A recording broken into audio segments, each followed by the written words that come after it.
ZONGMAN, People in Fairy Tale, starting with RYUJIN JAKA. Chapter 1. Fiori Kingdom, Magnolia City, in the center of town, there is a first-class magic guild, Fairy Tale. At this time, two figures in short-sleeved shirts and shorts stood in front of the guild's gate. "Grandpa, is this the Fairy Tale Guild?" Yayu asked curiously. "Yes, this is Fairy Tale," Makarov replied. "Do you know why the guild is called this name?" Before Yayu could speak, Makarov proudly continued. "Do fairies have tails, or do fairies themselves exist? No one knows the answer to this question. That is why it is an eternal unknown and an eternal adventure. So, you understand that our guild is called Fairy Tale, right?" "Yeah, I understand," Yayu nodded. This was not the first time Yayu heard this sentence. Yayu had heard this sentence many years ago. Before the accidental time travel, Yayu had heard it many times. It was a happy night. Yayu had just celebrated his 18th birthday and was holding a birthday present bought by his sister. It was a one-to-one model of the Zanpakuto from Bleach, RYUJIN JAKA. Just as Yayu was in his room, holding RYUJIN JAKA, saying some second-year dialogues, and making second-year poses. Suddenly, a dump truck rushed out of the computer next to him and knocked Yayu away. Yayu, who was flying in the air, vaguely heard a sentence before the meaning disappeared. "I'm going to make a profit at the end of the year, please understand." When Yayu woke up again, he found himself lying in a meteorite crater. After a few minutes of panic, Yayu gradually calmed down. After groping and observing, he found that he was naked and his body had become smaller. By comparison, his body was about the size of when he was 12 or 13 years old. In addition, Yayu also felt that there was an extra energy in his body, and a knife that could be summoned. That's right, this knife is the Flowing Blade JAKA. As long as Yayu has a thought, the Flowing Blade JAKA will instantly appear in his hand. Out of curiosity, Yayu repeated the summoning and recovered the Flowing Blade JAKA many times, and found that every time he repeated it, the energy in his body would be consumed a little bit. When Yayu finished the experiment and was about to climb out of the meteorite crater and go out to find something to cover his body, a voice appeared. "Young man, what are you doing here? Also, even if you have a good foundation, you don't have to show off without anything on." A little old man wearing a white short-sleeved shirt and less than 1 meter tall appeared at the edge of the crater and shouted at Yayu teasingly. This is the third-generation president of the Fairy Tale Guild, Makarov. Today, Makarov had just returned to the guild from the regular meeting. On the way, he saw a meteor suddenly appear in the sky and fall into the nearby forest. Because he was afraid that the meteorite would cause a forest fire, he came here, but he didn't find the fire, but found a naked boy. Do you think I want to wear clothes, but I don't have any." Seeing someone coming, Yayu hurriedly covered his big brother. There was no one around, and Yayu didn't feel anything about being naked. Now that he was seen, shame immediately spread all over his body, his face turned red, and now even talking was a little bit awkward. "This is my clothes. It doesn't fit me. You can use it to cover yourself up first." Makarov threw a white short-sleeved shirt to Yayu. Yayu took the shirt and immediately tied it around his waist to cover his big brother. Unfortunately, there was only one short-sleeved shirt. The front was covered, but the back was bare. It was a bit cold when the wind blew. With the short-sleeved shirt blocking, Yayu could barely calm down and have a friendly exchange with Makarov. After some exchanges, Yayu knew that he had traveled to the world of Fairy Tale. When he realized that the world he traveled to was Fairy Tale, Yayu's mood was completely stabilized. Fairy Tale is a hot-blooded comic.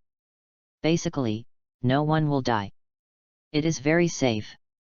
Moreover, he is familiar with the plot. Although he has just seen the chapter of the magic fight, it is enough. As long as he doesn't die, he won't die.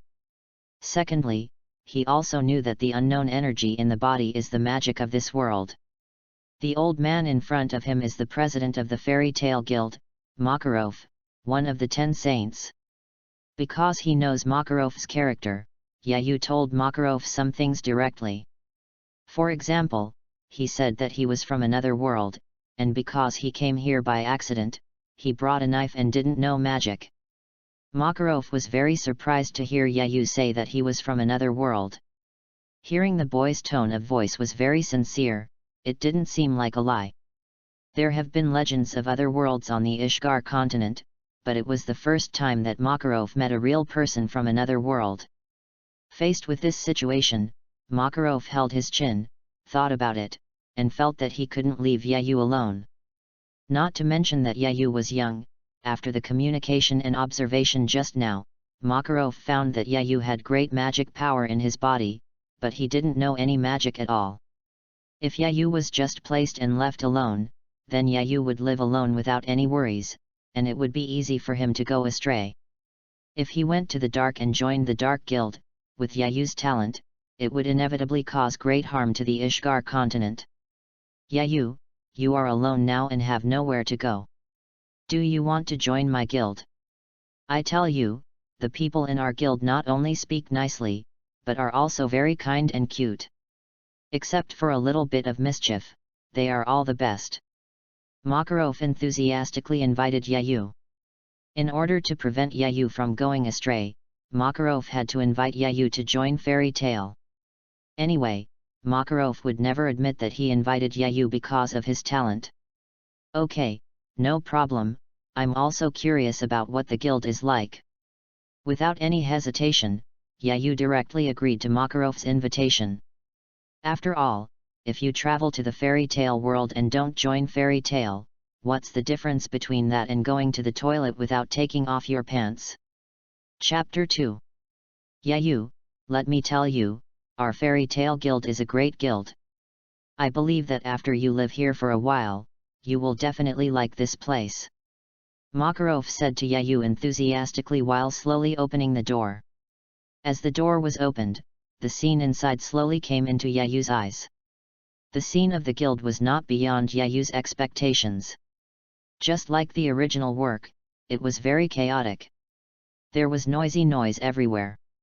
On one side, several people sat together drinking and bragging, and on the other side, some people disagreed and butted their heads against each other.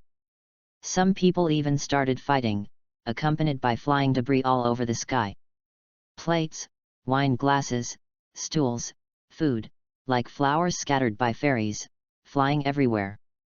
Makarov froze when he saw this scene, and his head turned around and looked at Yayu. Yayu saw a meaning from Makarov's stiff eyes. They are not like this usually. Yayu raised his eyebrows and deliberately said, Grandpa, you told me before that the guys in the guild are all good, except that some of them are a little naughty. So they are usually a little naughty like this.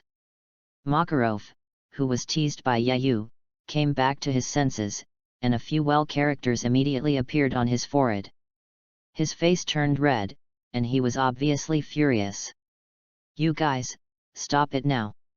The angry Makarov activated the giant magic, and the little old man less than 1 meter tall became a giant of 7 to 8 meters tall. With one palm, he suppressed the few people who were fighting.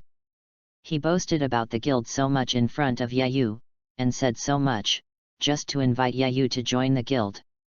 They just met, and his boast was instantly exposed.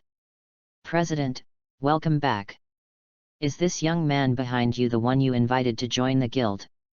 Just as Makarov finished his angry roar and no one in the audience dared to speak out, a man with dark purple hair spoke up to break the situation. Why don't you introduce it to us? Makarov smiled flatteringly and changed the subject calmly. Humph, I'll let you go this time. Makarov suppressed his anger, changed back to his original appearance, took Yayu's hand and came to the guild center. When he came over, he said to Yayu, they are really not like this usually. They were just strengthening their feelings just now. Don't get me wrong.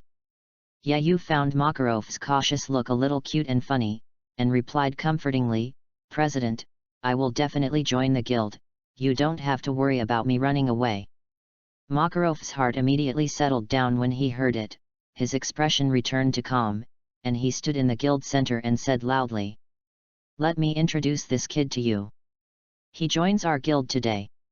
You old-timers, please don't lead him astray, or you will be in trouble."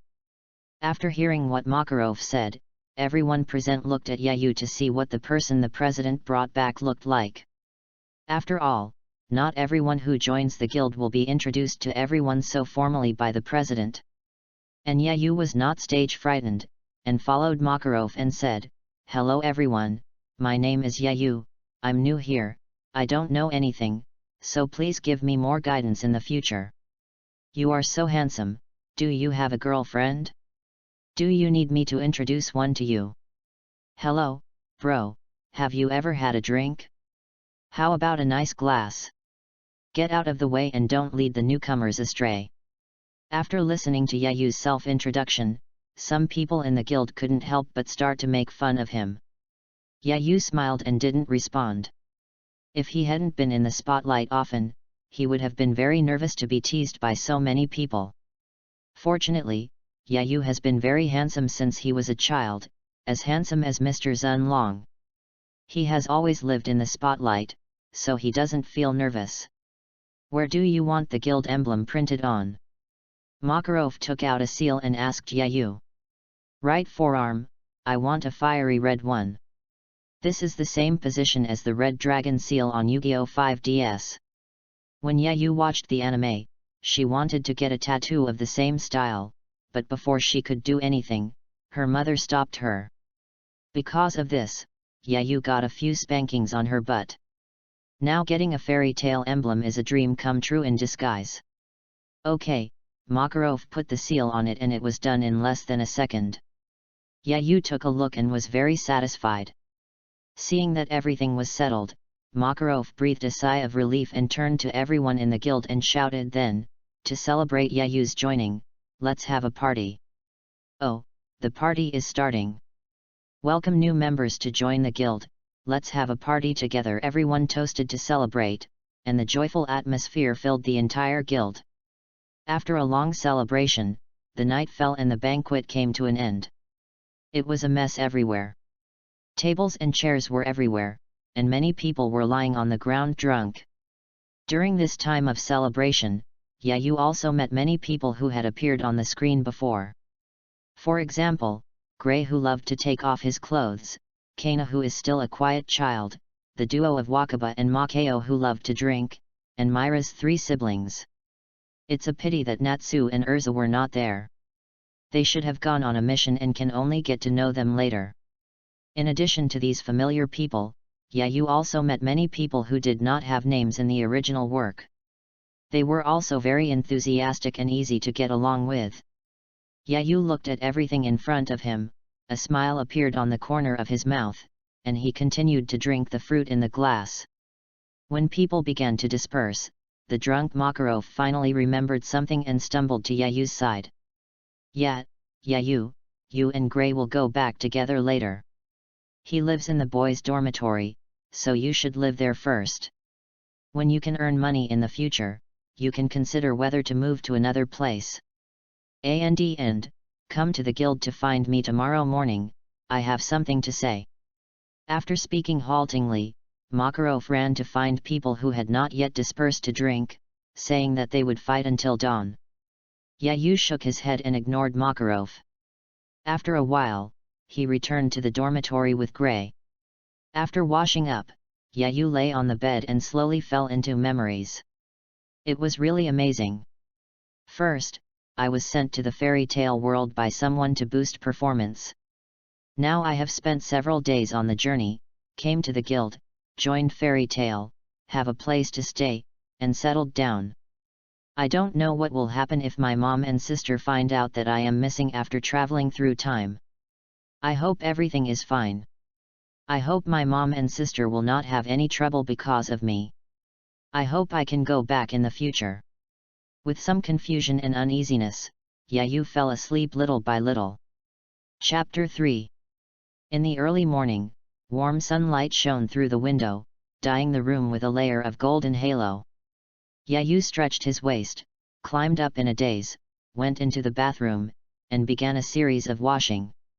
Just as Yayu half-closed his eyes and slowly brushed his teeth in front of the mirror, a voice without any emotion suddenly rang in Yayu's mind. Ding! Task system binding. Binding successful. System, it's a pleasure to serve you, host. Hearing that it was the voice of the system, Yayu's half-closed eyes immediately widened, and the action of brushing his teeth in his hands also stopped. System. System, I am. System. System, I am. Woohoo! Take off. After confirming that there was no hallucination, and that there really was a system, Yayu immediately jumped up happily. After rubbing twice, Yayu quickly brushed his teeth in 1 second, spit out the foam, took 2 deep breaths, and calmed down his excitement. System, why did you come just now? I have been here for several days.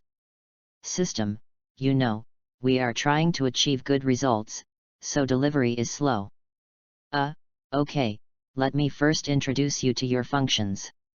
System, okay, this system has only one function, which is to issue tasks, complete tasks, get rewards, and there is no penalty for failure. I really like what XXX said. The introduction is finished in 1 sentence. After listening to the introduction of the system, Yayu was a little confused. System, you know, performance, simplification. Is there a reporting channel? System, no. Okay, Yayu scratched his head helplessly. It was a pity that he couldn't find trouble with the dump truck. Yayu had a lot of resentment towards the dump truck that sent him through time. Although he was from a single-parent family, he was very happy and his grades were very good. It can be said that his future was bright. Who would want to travel through time at this time? Can't I wait until I am about to die of old age, then travel through time and regain my second life? Thinking of this, Yayu wanted to kick the dump truck twice. System, are there any benefits for newbies? System, yes, they have been distributed in advance. Just when Yayu was wondering where the benefits for novices were distributed, a transparent screen appeared in Yayu's field of vision. Novice Gift Pack. Item 1, Basic S-Level Magic Power, S-Level in the Fairy Tale World. Item 2, Golden Period of Growth, Return to an age suitable for training. Item 3, Zanpakuto RYUJIN JAKA, Adaptive Version. RYUJIN JAKA, Adaptive Version. Introduction, RYUJIN JAKA's ability is to release flames, and can manipulate flames to burn or detonate enemies. It is the strongest and oldest Zanpakuto in the fire system, and is said to have the strongest attack power in Soul Society. Shikai. Releases flames with the same temperature as the surface of the sun, 6,000 degrees. Bankai. Releases flames with the same temperature as the core of the sun, 15 million degrees. Note, adaptive version, there are no complicated conditions, as long as the host's magic power meets the standards, Shikai and Bankai can be used. Well, it turns out that I traveled through time and my body became 13 years old, and the 2 cheats are the benefits for novices. Yayu summoned RYUJIN JAKA and injected magic power into it. He immediately sensed the conditions for Shikai and Bankai, which were the same as the system introduction. Fortunately, Yayu was still on the way to the guild, doing sword zen, and wanted to communicate with RYUJIN JAKA. I didn't expect that it was an adaptive version after the system modification, and Shikai and Bankai could be performed when the magic power met the standard. Ding! Task Release. The first step of a newcomer. Task Goal, complete the first commission in your life. Task Reward, Space Ring, 100 cubic meters. System, Host, do you want to accept the task? Take it, Yayu shouted in his head.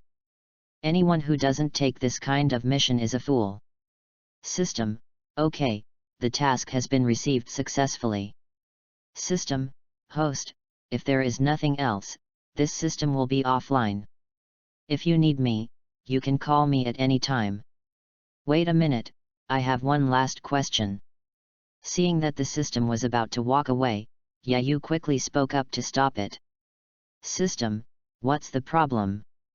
That is, President Makarov and the others speak Mandarin. Is there an automatic translation? System, I traveled to the middle version. Leaf Rain. Good morning, old man, Yayu greeted Makarov, who was sitting at the bar.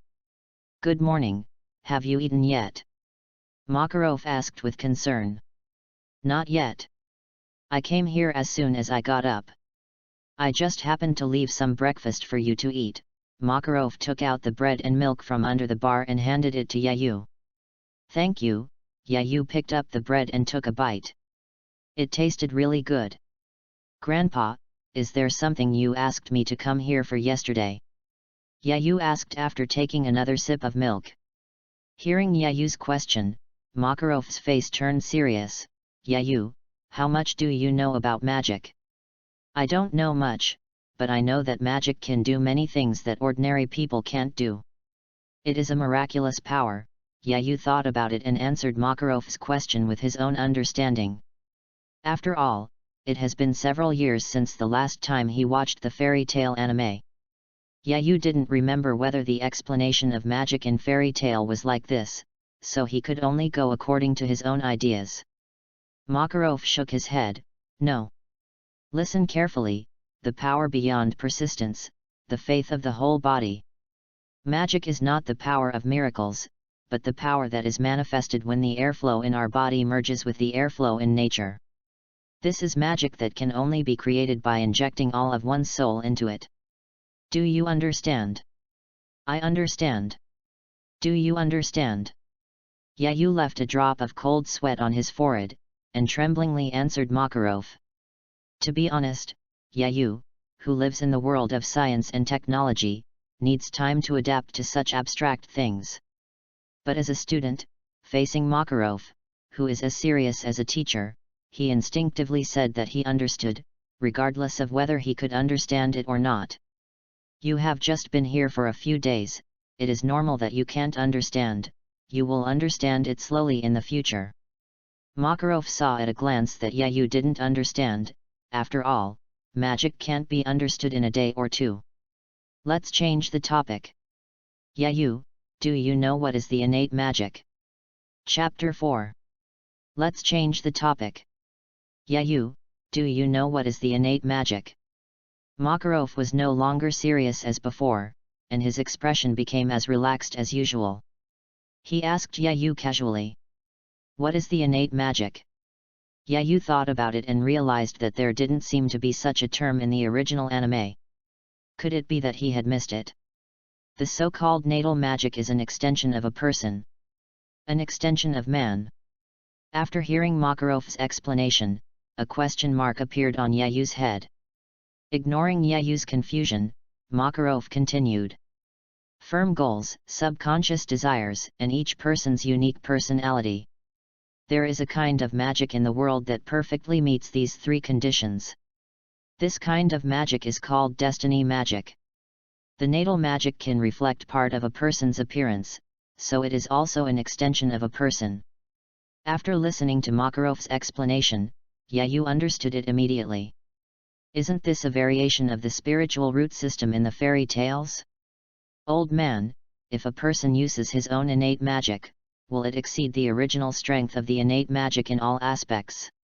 1 + 1 is greater than 2. Yes, it's just as you thought, Makarov nodded. At the same level, the innate magic is stronger. Even wizards who have found their innate magic can cultivate magic faster than wizards who don't have innate magic. Now, most wizards in the entire magic world only focus on practicing their own magic. Oh, I see. After listening to Makarov's explanation, Yayu also understood some of the confusions when watching the anime. Why do most people in fairy tale only use one magic from beginning to end? Why don't they learn more magic and become a hexagonal wizard, but stick to one magic? Okay, follow me after you finish your breakfast. Makarov saw Yayu finish his breakfast, jumped off the bar, pushed open the door next to the bar and walked in. Yayu also followed him in obediently. Inside was an office room, a modern, European-style room that looked very grand. But the room was a bit messy, the books on the bookshelf were placed crookedly, and some books even ran to the sofa, which reduced the appearance of the room a bit. Yayu glanced at Makarov. He didn't expect that the famous 10th saint would do things so casually. Ahem, seeing Yayu's eyes, Makarov's face flushed for a moment, he clenched his fist and put it to his mouth, coughed twice, and then let go of the embarrassment in his heart. The old man has seen all kinds of scenes, and this kind of thing that damages his image has no effect at all. Yayu, hold my hand. Makarov seemed to not want Yayu to observe any further, and he started to do the next thing directly. As soon as Yayu shook his hand, Makarov opened his other hand. With a sinking and pressing, a white magic circle appeared under the feet of the two. With the appearance of the magic circle, the guild emblem printed on Yayu's right forearm emitted a faint fluorescence. Then the magic circle under his feet flashed white light, and Yayu and Makarov disappeared out of thin air. Yayu felt his eyes blurred, and he came to the center of a library. There were bookshelves more than 10 meters high and reaching the ceiling all around. Every book on the bookshelf gave people a strange feeling. Yayu widened his eyes and turned his head to look. This was a circular room with a diameter of about 50 meters, and there were too many books to count. This is where our guild keeps magic books. Usually only S-level wizards can come in. Makarov's calm voice brought Yayu back from his surprised expression. Why did the old man bring me in? Yayu asked curiously. Because of your talent, I have lived for decades and have never seen anyone at your age who has magic power comparable to that of an S-class wizard. I believe that if you work hard to cultivate, your future achievements will far surpass mine. So today I brought you here to see if there is your destiny magic here. Otherwise, if you were to search for it in the outside world, you wouldn't know how long it would take to find it. You might miss your golden time for cultivation and waste your talent.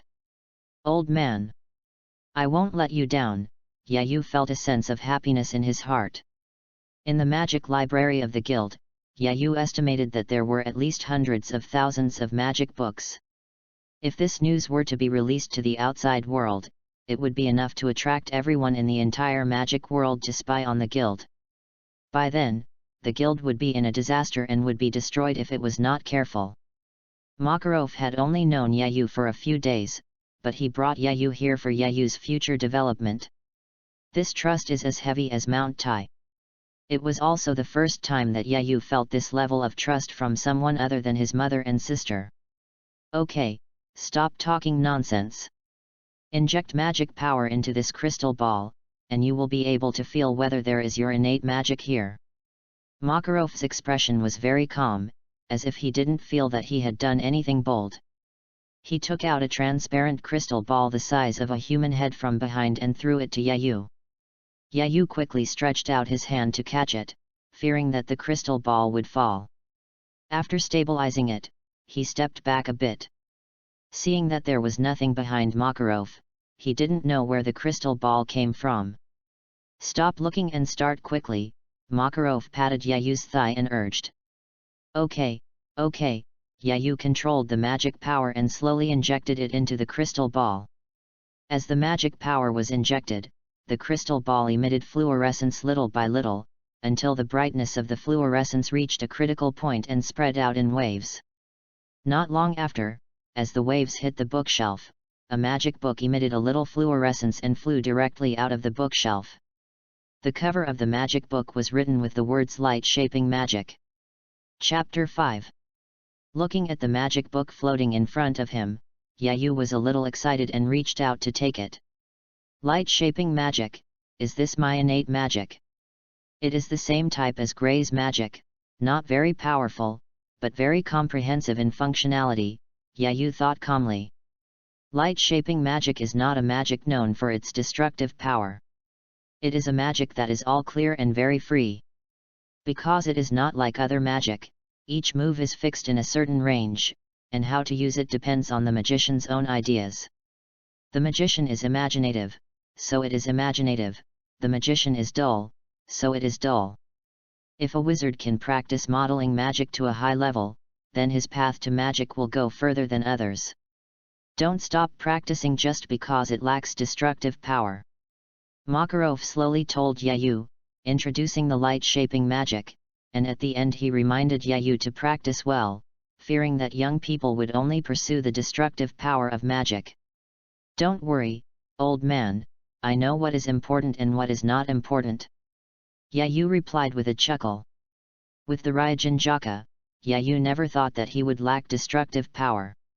On the contrary, functional magic is what Yayu hopes to master. That's good. Makarov was very satisfied with Yayu's answer, so he waved his hand again, and more than a dozen magic books flew out from the bookshelf.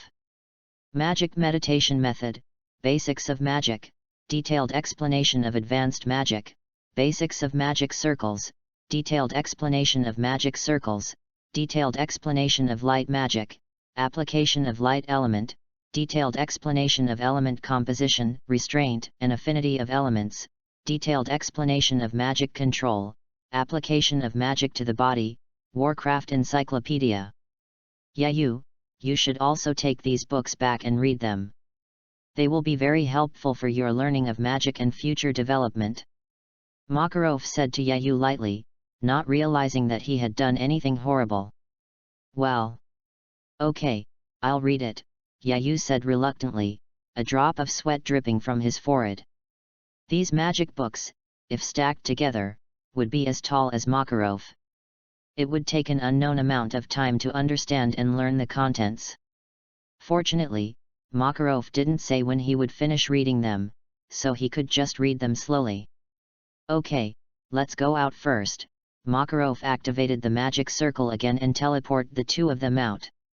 A flash of white light appeared, and Yayu returned to the guild's office with a pile of magic books. Here, take these glasses. They can help you finish reading the magic book quickly, but you have to understand one book before you can read the next one.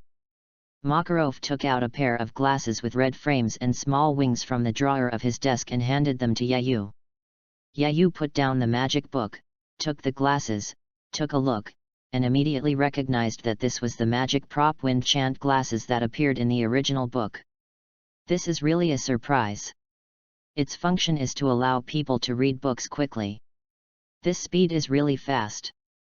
Yayu would like to call it quantum speed reading. The original heroine Lucy relied on it to read a 10-centimeter thick novel in a very short time. If Yayu took this pair of glasses to Blue Star to sell, I am afraid he could easily become the richest man in the world. Yayu, put the books on the shelf next to you first, and then read Light Shape Magic. After watching, come with me to the back mountain, and now I will show you the charm of magic. Okay, old man. Makarov arranged what Yayu should do next, and sat on the sofa and waited. Yayu also put on Feng Yang glasses, followed and sat on the sofa, and read the magic book of light shaping magic. In less than 30 seconds, Yayu finished reading the magic book of light shaping magic. Which senior high school student on Blue Star would not envy the speed of reading? As soon as Yayu finished reading, he had a strange feeling, and the light shaping magic seemed to become one of his arms, a new arm. Even if it was the first time to touch it, it was clear that he could control it, but the hand was still unfamiliar, and he was afraid that he could not even hold the cup, and needed practice.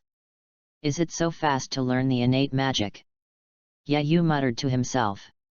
Even if Yayu had not learned other magics, according to normal people's understanding, it should not be possible to learn a magic so quickly. Is this the speed of learning innate magic?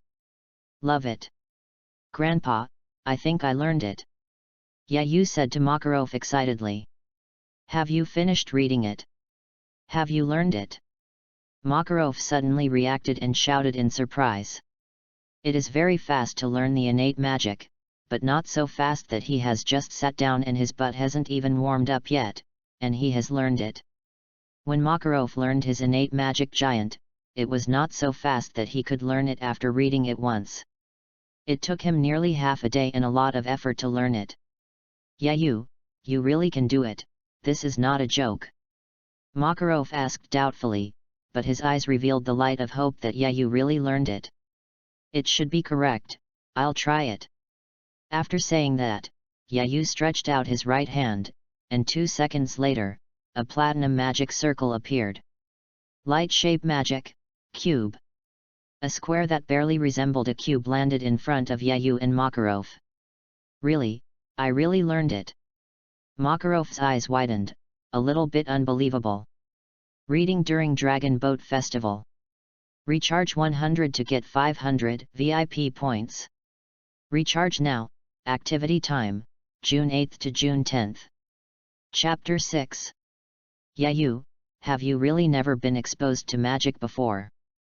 Seeing Yayu learn light-shaping magic in just 1 minute, Makarov asked in disbelief. Really? Yayu's face flushed slightly, and she replied excitedly. Although she had experienced such an unscientific thing as time travel, she was still excited to cast a spell with her own hands. Genius! I think apart from some people who awaken their own magic naturally, there are probably few people in the world who can learn their own magic faster than you. Makarov, the president of the guild, was undoubtedly happy to see another genius magician join the guild. Yayu, you have to be ready. What preparations? Yayu tilted his head in confusion at Makarov's sudden reminder, and had a bad feeling in his heart. Yayu, you are very talented. You are one of the best among the people I know. But you started slowly, and now you are in your prime age of development. Time is too precious for you. In order not to waste your talent, be prepared to receive the teachings from hell. Looking at the black aura that suddenly emerged from Makarov, Yayu immediately broke out in a sweat and said tremblingly. No, don't worry about me. I still have the talent to waste some time. No need to say more, come with me to the back mountain to practice now, and after you finish practicing, come back and finish reading all the magic books I gave you. After that, a magical light appeared on Makarov's body, and he transformed into a 2.5-meter tall little giant. He picked up Yayu and walked out. Yayu didn't say much, nor did he make any resistance, because he knew it was useless. He could only complain in his heart, I have to study before crossing, and I have to study again after crossing, so my crossing is in vain. System, can you please help me? System. 2 months later. Hey, Yayu, you're back so early today. Don't you need to practice with the guild leader? Macau saw Yayu coming back to the guild at 2 p.m. and asked curiously. Usually Yayu would practice until dinner time in the evening, so why did he come back so early today? Yo, Macau. I passed the old man's assessment today and have graduated, ha ha ha ha. Yayu raised his hand and responded, with a smile on his face saying the good news. 2 months, 2 whole months of hell training is finally over. During these 2 months, Yayu's schedule was fully arranged every day, without even a little free time. During this hell training, Makarov made a timetable for Yayu. When to practice, when to study, when to eat, when to rest, everything was arranged. Even free time, recommended places to go, which things are fun and delicious are all arranged. While it looks very strict, there are also some humane arrangements. But who is Yayu? Before crossing over, he was a student in the 2nd semester of the 3rd year of high school. He is a student who complains with his mouth but is honest with his body. He actually has free time during the hell level training. Are you looking down on me? Are you looking down on me, my high school, the physical strength of the 3 students? Ah! Yan, he must cultivate Yayu into the top of the mainland. I have burned it. In this way, Yayu and Makarov had been tired and happy for 2 months. Congratulations on passing the assessment. Now you can accept commissions, right? Do you want to team up with me? I will help you get through the novice period. Makao smiled and congratulated Yayu, while holding out his fist. Next time, the old man said he has already arranged it for me and found the most suitable person to guide me through the novice period. Yayu stretched out his hand and bumped fists with Makao, and replied.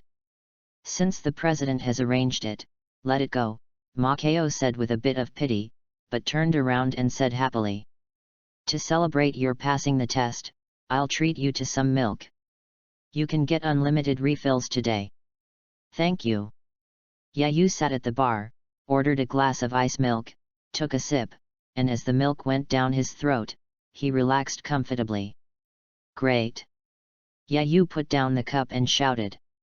Just as Yayu sat down and chatted with Makao, a repeated broadcast suddenly sounded outside the guild. Magnolia is about to change to guild arts mode. All citizens are requested to arrive at the designated location as soon as possible. Magnolia, X5. This is the voice. That man is back. Upon hearing the broadcast, Makao immediately stood up and shouted. Yayu also immediately realized that it was Fairy Tail's strongest S-class wizard Guildarts who was back. Chapter 7. As the broadcast sounded, everyone in the guild came to the door together, waiting for Guildarts' return. Yayu also followed out curiously. As soon as he arrived at the door, he saw that the whole town seemed to be divided into blocks. As the blocks moved one by one, each block came to the preset position, and soon a straight road appeared in front of Yayu. At the end of the road stood a man, the strongest S-class wizard in the guild, Guildarts. Yayu looked at the scene in front of him and slowly widened his eyes.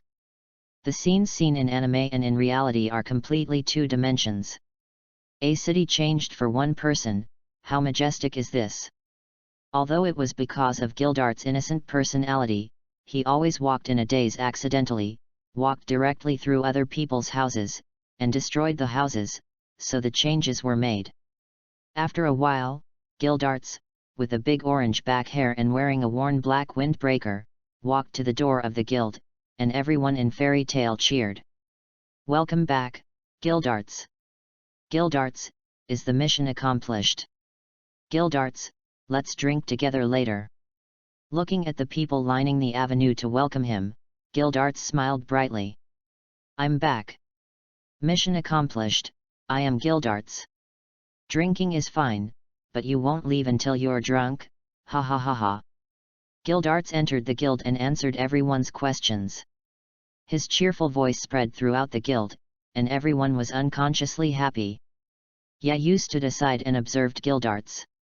He was indeed a man who was portrayed according to the template of red hair in One Piece. The infectiousness he exuded was unparalleled. Welcome back, Guildarts. Makarov returned to the guild at some point, sitting at the bar with a beer. I'm back, Guildmaster, Guildarts said, extending his hand. Did the mission go well? Well, it was completed smoothly. That's good. Guildarts naturally sat at the bar, ordered a beer, and talked with Makarov about what happened during the mission. From time to time, they both laughed at the same time. It seemed that they encountered something interesting. Not long after, the two finished chatting, and Makarov waved to Yayu, signaling Yayu to come over. When Yayu walked to the side of the two, Makarov immediately introduced to Guildarts enthusiastically, this is the child who joined the guild recently, Yayu. His talent is terrifying. It won't be long before he catches up with you. Oh, really? Hearing Makarov say this, Guildarts also became interested and looked at Yayu. Hello, my name is Guildarts. Hello, my name is Yayu. Yayu also looked at the romantic uncle with a sense of vicissitudes. The two looked at each other for a few seconds, and Guildarts found that Yayu's eyes revealed an indescribable peace, which was incomprehensible but very comfortable. So he said with a smile, I like your eyes very much. If you don't understand anything in the future, you can ask me, maybe I can help you. Thank you, I may bother you often in the future, Yayu agreed happily, and at the same time thought to himself. The old man is so kind to me. He introduced me to Guildarts. It will be easier for me to become stronger in the future. But Guildarts's favor still needs to be counted, and we can't just thank the old man. It's just right that we can find an opportunity later to let Gildarts and Kana recognize each other earlier, so as to avoid waiting until the later plot of Tianlang Island to recognize each other. Just when Yayu and the other two were about to start the next topic, the door of the guild was kicked open. "Is Gildarts back?" Natsu yelled and rushed into the guild, followed by Happy, Gray, Urza, Kana and Myra. "Hey, it's Natsu, I haven't seen you for a while and you've grown taller." Facing Gildarts's enthusiastic greeting, Natsu didn't appreciate it at all, and rushed over with his fists clenched, shouting on the way, "Gildarts, come and fight me." Gildarts caught Natsu's fist, then grabbed Natsu and threw him towards the ceiling. "Let's talk about the duel later. I just finished the mission and I'm still very tired now." Gildarts sat down and drank another sip of beer as if nothing had happened. "It's over," Happy said, holding a KO sign, standing next to Natsu who had fallen back to the ground with stars in his eyes. Taking advantage of the opportunity when Gildarts agreed to a duel with Natsu, Yayu interrupted, clasped his hands together, and asked sincerely, "Gildarts, can I also participate in the duel that comes later?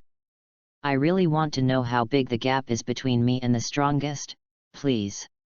"Gildarts, we want to join too." Hearing Yayu's request, Myra, Urza, and Gray also made the same request. During this period, because of the internal storm brought by Yayu, several people were swept into it. One by one, they began to practice hard and made great progress. Just now, they heard the city broadcast and knew that Gildarts had returned, so they ended their practice and rushed back to the guild. Otherwise, they would still be practicing now. I suddenly remembered that I seem to have been injured during this mission, and the doctor said that I can't move during this period." Seeing the little guys in the guild looking for him to duel one by one, Gildarts immediately found an excuse to refuse. He didn't want to waste so much time dueling with kids. Wouldn't it be better to spend this time bragging in the guild and going out to pick up girls? "Gildarts, you should spend some time playing with them tomorrow, and take a look at their progress during this period, you will be surprised." Makarov suddenly spoke up to help Yayu and the others. Without Yayu and the others' suggestion, Makarov would also take the initiative to ask for a duel. First, he needed a battle to see the progress of Yayu and Natsu during this period. Second, he wanted Yayu to see what a powerful wizard is, so that Yayu would not be too proud. Third, he wanted to set a goal for Yayu, so that he would have the motivation to pursue it. In order to achieve these 3 points, Makarov also wrote a special letter, asking Gildarts to come back as soon as he completed the task and not to hang out outside anymore. "Well, since you asked, I agree," Gildarts nodded and reluctantly agreed.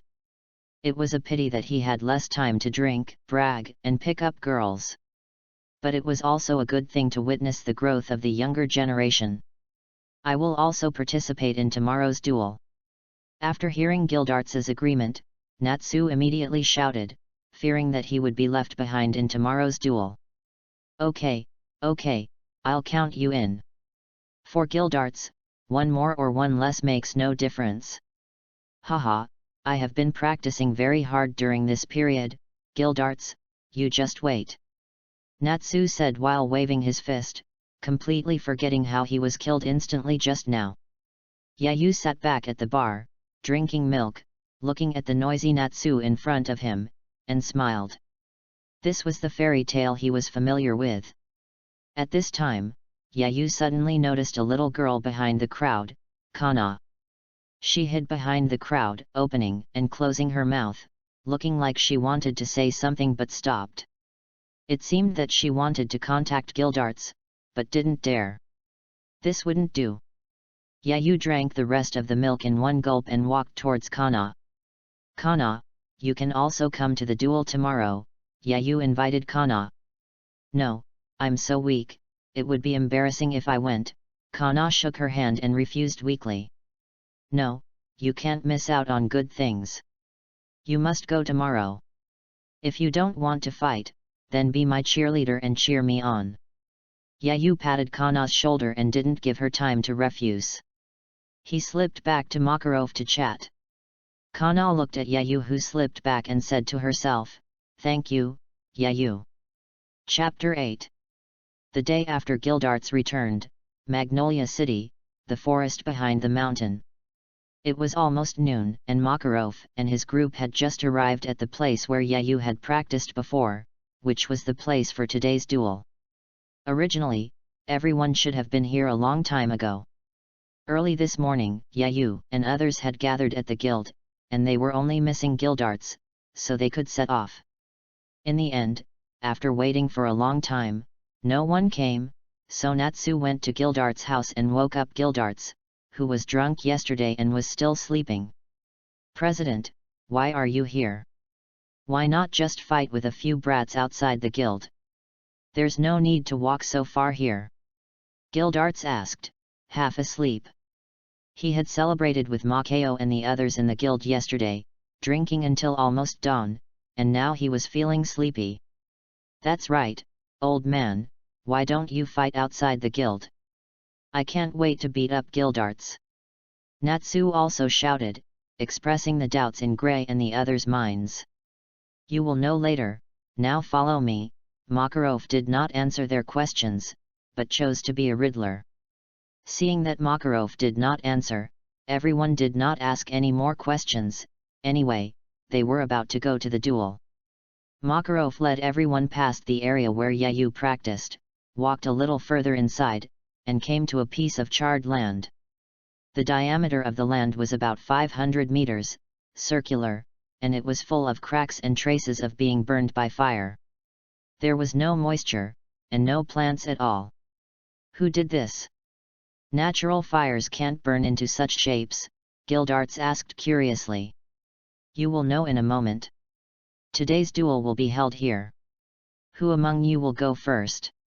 Makarov is the riddler again. My, the iron fist of the fire dragon. Natsu rushed forward with his fist. Yayu, Gray, Urza, and Myra were a little slow to react, so they could only stand aside and watch them fight, waiting to go on stage later. Happy, Elfman, Lysina, and Kana, who was pulled over by Yayu, also stood aside as spectators. The roar of the fire dragon, wing attack, sword horn, iron fist.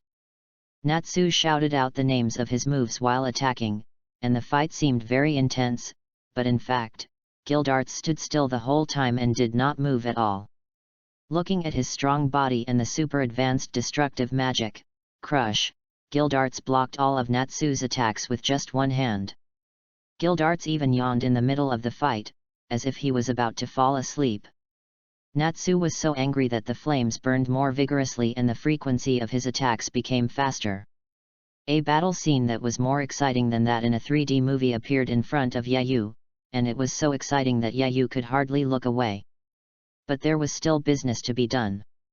Yayu moved to Kana's side and whispered to her, "Do you want to go up and fight Gildarts later?" No thanks. I'm not as strong as Natsu and the others, so I won't go up," Kana replied weakly. "Well, it's okay, just leave it to me." Yayu looked at Kana, who said no, but her eyes revealed the expression of wanting to contact Gildarts, and decided to find a way by herself. Yesterday, it took a lot of effort just to get Kana to come over as a spectator. It was too difficult to get her to take the initiative today, so it was better to start with another party. Ignoring Kana's puzzled expression, Yayu stood quietly aside and watched the battle between Natsu and Gildarts. After a while, the battle ended with Natsu's magic power exhausted and Gildarts standing still. "Uncle, you are still as awesome as ever," Natsu said breathlessly, lying on the ground, his chest rising and falling rapidly. "Natsu, you are better than before," Gildarts smiled and gave a thumbs up, encouragingly. "I will definitely win next time, uncle, just wait for me." Natsu took 2 deep breaths and shouted loudly. "Stop bragging, you stinky flame. I will definitely be the first one to defeat Gildarts next time. Gildarts, I will be your opponent next time." Gray told Natsu and the others to stop, and immediately stood up to say that he was the next challenger, and casually mocked Natsu. "Ah, what are you talking about, streaking men? I must be the one who can beat the uncle first, so you don't have to." Before Natsu could finish, Urza stepped forward and covered his mouth, dragging him back to the audience. If this was ignored, Natsu and Gray would quarrel for a whole day, and the next thing would not be done. Gray didn't say much nonsense when he came on the stage, and he started a fierce attack, throwing ice-shape magic at Gildarts without any cost. "Ice blue magic is very beautiful," Yayu said in his heart. Gray has been learning modeling magic since he was a child, and he is also a disciple of the powerful wizard Uru. He has undoubtedly gone further than Yayu in the field of modeling magic. Now watching Gray's battle has given Yayu a lot of inspiration in modeling magic. After Yayu absorbs the experience of this battle, I believe that his mastery of light modeling magic will be improved. Not long after, Gray was knocked to the ground by Gildarts's punch, ending the battle. When Gray was dragged off the field and bickered with Natsu, Myra, who was still dressed as a little girl, on the field, followed by the cheers of Lysina and Elfman. Myra was directly received by the demon after entering the field. The aura of her whole body became dark and cold, and her clothes became revealing. It's just that her body has not yet developed, it's mediocre and nothing to watch. Myra's battle is undoubtedly more intense than Natsu and Gray, but she still can't make Gildarts move a step. Yayu traveled through time in 779, and Myra became an S-class wizard in 781. Her current strength is not strong enough. For Gildarts, Myra and Natsu are at the same level, and they can be beaten casually. Boom boom boom. Myra threw a few dark magic balls to Gildarts, splashing a lot of smoke and blocking his sight. Then she spread her demon wings and flew to the air behind Gildarts, attacking him directly from the air, aiming at his head with a claw. Gildarts was not disturbed by the smoke, and dodged the claw with a slight turn of his head. He grabbed the wrist that Myra attacked with his backhand, pulled it hard, and knocked Myra to the ground. Without any buffer, Gildarts kicked Myra with a football again. Myra, who was knocked to the ground, reacted immediately and blocked the kick with her arm, but her body was still kicked into the air. Myra, who flew into the air, flapped her wings to regain her balance and landed back to where she stood at the beginning. After this attempt, Myra became excited. Only such a strong person can make people catch up. Chapter 9. Ah, Uncle, you are still as powerful as ever. You haven't even moved a step so far. I won't fight anymore, Myra shouted and chose to give up. She had been using all kinds of sneak attacks, strong attacks, close combat, and long-range bombing for several minutes. In the end, there was no effect at all. She was just being beaten. Myra couldn't hold on any longer. She should wait until later to get back on the field. After Myra finished speaking, she consciously walked back to the audience and became a spectator. Now only Yayu and Urza have not gone on stage to challenge Gildarts. Yayu, do you want to go first or should I go first? Urza asked Yayu politely. You go first, I'll go last. Yayu made a gesture of invitation, letting Urza go first. Then I won't be polite. Urza summoned a wooden sword and walked in front of Gildarts. Looking at the wooden sword in Urza's hand, Yayu had some questions in his mind. Didn't Urza have many weapons and armor? How could she use a wooden sword? As if seeing the confusion on Yayu's face, Myra stood up and loudly explained to Yayu. Urza, the tough woman, used all her weapons and armor to fight Gildarts without regard for the consequences. Guess what? Gildarts crushed them all. Later, in order to save money and complete her armor, she even refused to eat strawberry cake, and had to rely on me to treat her. Ha ha ha ha ha ha ha ha, that's really stupid. Hearing Myra talking about her dark history behind her, Urza turned back angrily and glared at her. If it wasn't inappropriate now, Urza would definitely turn around and teach Myra a lesson. Humph, Urza retracted her gaze and let Myra go for now. The most important thing today was to fight Gildarts. Come on, Urza, let me see your progress during this period of time. Gildarts hooked his finger to indicate that he could start. I'm on it. Urza leaned forward, took a half step forward with one foot, held the wooden sword tightly in both hands and placed it on the side of her body. After a little accumulation of strength, she rushed out and attacked Gildarts directly. The battle between Urza and Gildarts was different from that between Natsu and the others. There was no gorgeous magic, only the collision of pure swordsmanship and physical skills. It was equally exciting and fascinating. Not long after, Gildarts smashed all the wooden swords that Urza brought, and the battle ended. Urza, you've made great progress. If you keep going like this, you should be able to be promoted to an S-class wizard next year. Gildarts gave a thumbs up and praised with a smile. No, I am still far from being an S-level wizard, and I still need to practice hard. Urza calmed down her fighting spirit and said modestly.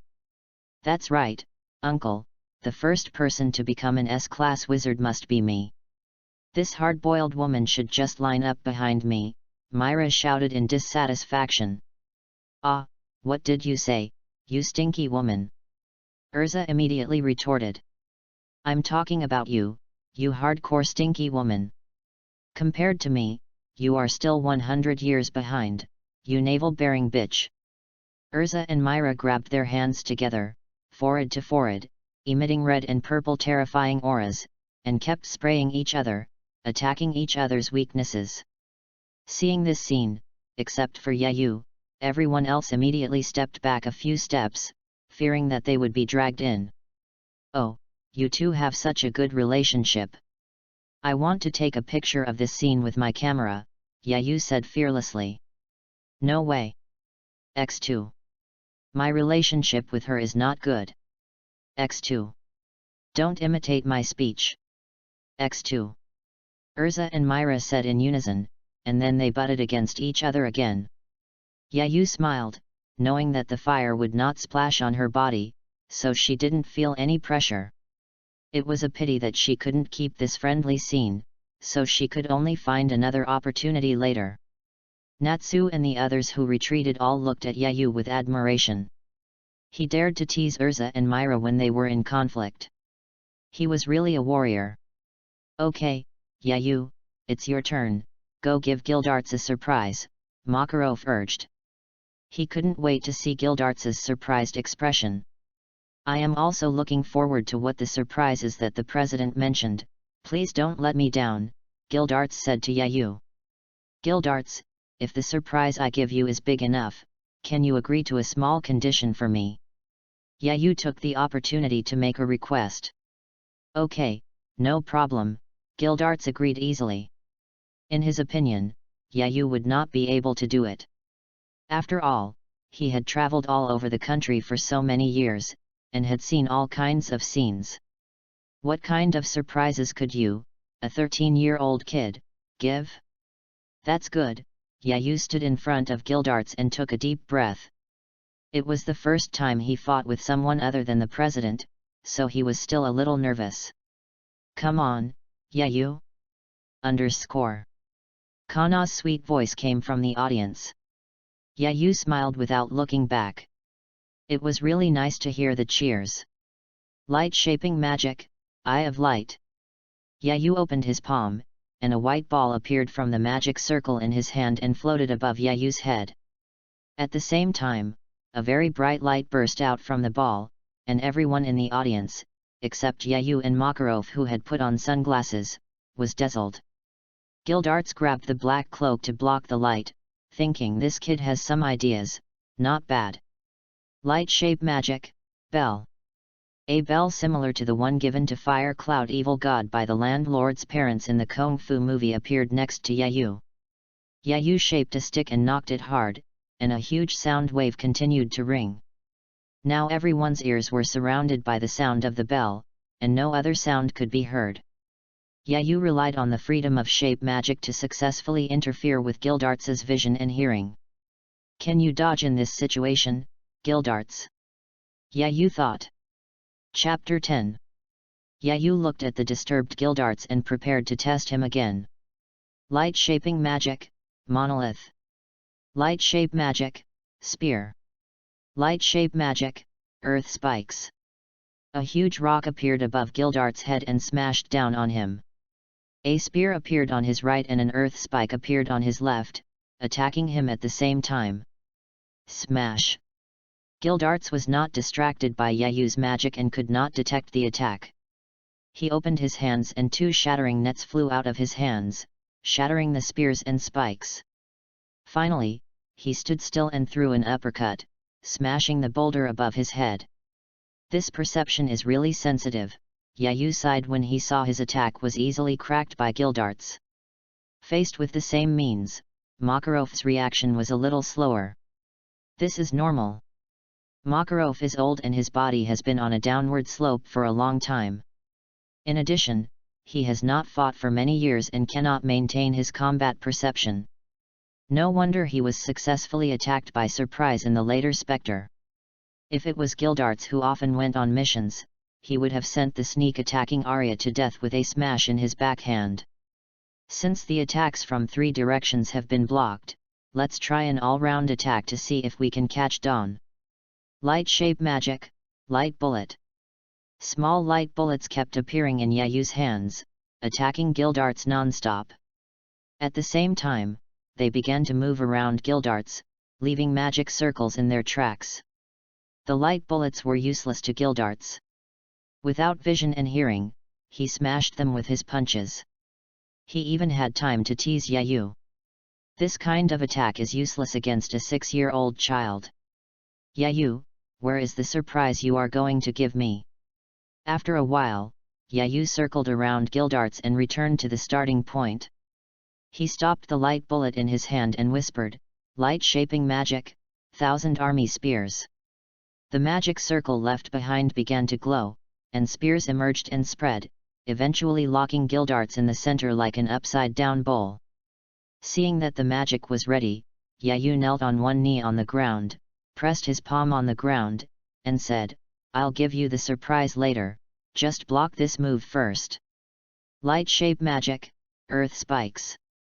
As soon as the words fell, the earth spikes and the 1,000 army spears attacked Gildarts at the same time. The sky, the ground, all directions, 360-degree attack without blind spots. Gildarts, I don't believe you can move like this. Boom! A huge attack sounded, and a huge dust rose up where Gildarts stood, blocking Yayu's sight. Seeing that the attack hit, Yayu released the bell and the Eye of Light. After 2 months of practice, Yayu could only do this much with the light shape magic. After all, Yayu spent most of his time on controlling magic power and studying various books, and did not develop the light shape magic in depth. My eyes and ears are finally back to normal. Yayu, your magic is so abominable, why didn't you warn us in advance? What's the situation now? Has the duel between the uncle and Yayu come to a conclusion? The people who were also disturbed by the Eye of Light and the bells recovered and began to ask questions. Seeing the people who were crying because of the light and whose faces turned into little cats with tears in their eyes, Yayu turned his head and explained with a smile. "It's none of my business. I wanted to remind you, but when the old man said no. I said I wanted to show you the dangers of magic." After hearing Yayu's words, everyone was angry at Makarov and wanted an explanation. "Why are you looking at me? I'm doing this for your own good, do you understand? After what happened to Yayu, I won't be tricked again when I go out. Secondly, you should learn more about Yayu's application of magic. How can you act like a reckless man and rush at anyone you see?" Makarov calmly took his fingers out of his ears, took off his sunglasses, and said confidently. Natsu and the others dared to be angry but dared not speak, because what Makarov said made sense, but they were almost blinded by the light, very angry, and had no way to vent. What should they do? Natsu and the others were helpless and furious for a while, and at the same time turned their heads to stare at Yayu. "If I can't find trouble with the president, can I find you?" Yayu was stared at so hard that cold sweats ran down his back. He immediately realized that he was deceived by the old fox. He was sold out by him and helped him count the money. Natsu and the others' anger was all transferred to himself. I will remember this grudge. As the dust dissipated, Gildart's body slowly appeared. The hairstyle, black cloak, and even the position he stood in were the same as before, without any changes. Wow, he's really amazing. He's worthy of being the man who can take Natsu's ultimate move, Crimson Lotus Blade, and still be unscathed, Yayu thought to himself. This is a good idea, but it still didn't surprise me. Yayu, do you want to continue? If there is no more tricks, then it ends here, Gildarts shouted to Yayu. It doesn't matter, there will be a surprise next time. Yayu took a deep breath and summoned RYUJIN JAKA in his hand. Seeing Yayu took out RYUJIN JAKA, Makarov immediately shouted to Natsu and the others, the next battle will not be something you can watch with peace of mind from this position, step back a distance. Old man, no need, isn't it safe in this position? Natsu asked. Yeah, it's nice here, Gray echoed. If you don't want to suffer the loss just now, then retreat with me, Makarov said, and he retreated first. I think what the old man said makes sense, Natsu, let's retreat. Urza followed Makarov and left, fearing that she would be blinded by the flash like before. If you like, you can stay. We'll leave first. Myra pulled her brother and sister back, and Kana followed suit. We don't want to suffer any more losses. Najgra looked at each other and immediately followed. Yayu took the flowing blade and walked to the center of the scorched land. Gildarts was still standing there, looking at Yayu calmly, waiting for a surprise. Yayu held the flowing blade tightly with both hands, his eyes became firm, and the magic power of his whole body was injected into the knife in his hand, and he said slowly. Everything in the universe is reduced to ashes, RYUJIN Yakata. As soon as the words fell, endless flames instantly burst out from the blade of RYUJIN Yakata, turning into a huge flame pillar that connected the sky and the earth. The burning flames covered the sun's light, leaving only the young man holding RYUJIN Yakata. This. Gildarts was so surprised that he couldn't speak and could only stare at Yayu blankly. Chapter 11. As the RYUJIN JAKA was released, a blazing heat wave swept across the entire venue. Even Makarov and his group, who were several hundred meters away from Yayu, were sweating profusely from the heat. Gildarts looked at the boy in front of him who was wrapped in flames and looked like a sun. He gradually came to his senses and thought, President, the surprise you mentioned is too big. If Gildarts were a modern person, he would probably grab the president's collar and ask him loudly, what is a surprise? Translation, what is the surprise of Ta Ma? Translate, what is the surprise of Tower Ma? Makarov pointed at Yayu with both hands. This is the surprise. Gildarts scratched his head and said awkwardly, I got the surprise, it's big enough, so how about we stop here? Yayu certainly would not miss the opportunity to test his combat power, and directly refused. No, how can you leave in the middle of using the toilet? I can only attack once with all my strength now, and it will be over soon. Gildarts took a breath, and his expression was no longer lazy, but became serious. Even he, the strongest S-class wizard of fairy tale, had to concentrate 10,000 times in the face of such a terrifying flame. Otherwise, he would lose face in front of so many little guys. Yayu tightly grasped the flowing blade JAKA, and the flame column behind him began to gather and compress towards the blade, and the terrifying aura began to spread from the flowing blade JAKA. This was the strongest attack Yayu was prepared for. Speaking of attack, Yayu had to complain about the system. Since the flowing blade JAKA was given, why not give a share of the experience of the total teammate? Now I have to develop it myself, and it took 2 months to barely control it. It was only yesterday that I got my first release under Makarov's assessment. It's really hard for me. System.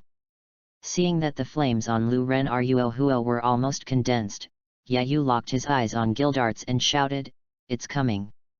Red flame slash. Yayu called out the name of the person who appeared, and swung his sword at Gildarts in a simple and unpretentious manner, and flew out with a 6,000-degree high-temperature flame sword energy. "This is too much!" Gildarts shouted. Looking at the flaming sword energy flying at him at high speed, Gildarts clenched his right fist, infused a huge amount of magic power into it, and threw an uppercut, hitting the sword energy accurately. "Destroy evil and reveal righteousness one day." Gildarts shouted out the name of this punch loudly. This terrifying uppercut shattered Yayu's red flame slash in an instant.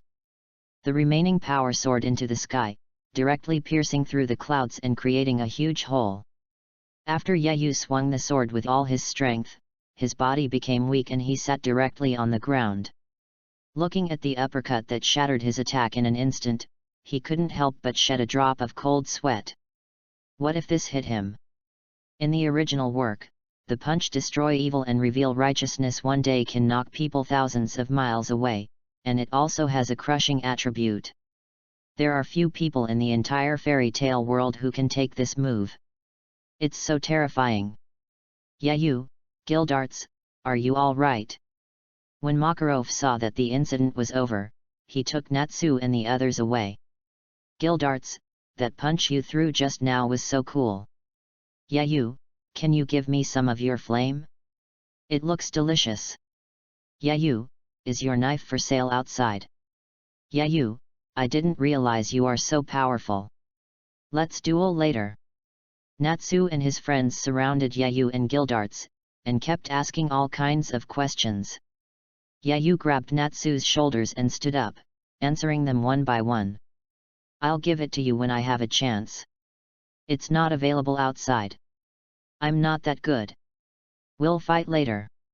In a blink of an eye, time has come. On the second day after the duel with Gildarts, on the streets of Magnolia. "Kana, Gildarts, hurry up and let's go to the next store." Yayu waved and asked Kana and Gildarts to catch up and not walk slowly behind. "Here I come," Kana heard and immediately trotted to Yayu's side. "It's really troublesome, Yayu, can't you propose a new condition?" Gildarts asked helplessly. "Hee, no," Yayu smiled and refused directly. He had gone through so much trouble to reach a surprise condition yesterday, which allowed Kana and Gildarts to play together. How could he possibly propose another one? As for why Yayu put so much effort into this matter, there are two reasons. The first is that during the 2 months that Yayu joined the Fairy Tale Guild, he had the best relationship with Kana. The second is that before crossing over, Yayu had lived under the care of her sister since she was a child, and she wanted a sister. And now Kana is not the alcoholic she will be in the future, but a cute and well-behaved little girl. This imperfect agreement with Yayu's expectations for his sister, so he would take care of Kana more and have the best relationship with her. "Yayu, did the president tell you that you should go with me to complete the commission tomorrow and let me be your novice guide?" Seeing Kana enter her store to choose accessories, Gildarts asked Yayu.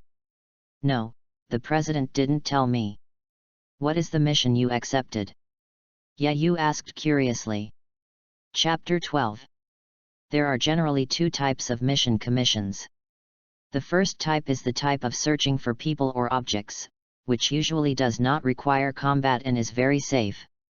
The second type is the crusade mission, which requires fighting against Warcraft or members of the Dark Guild.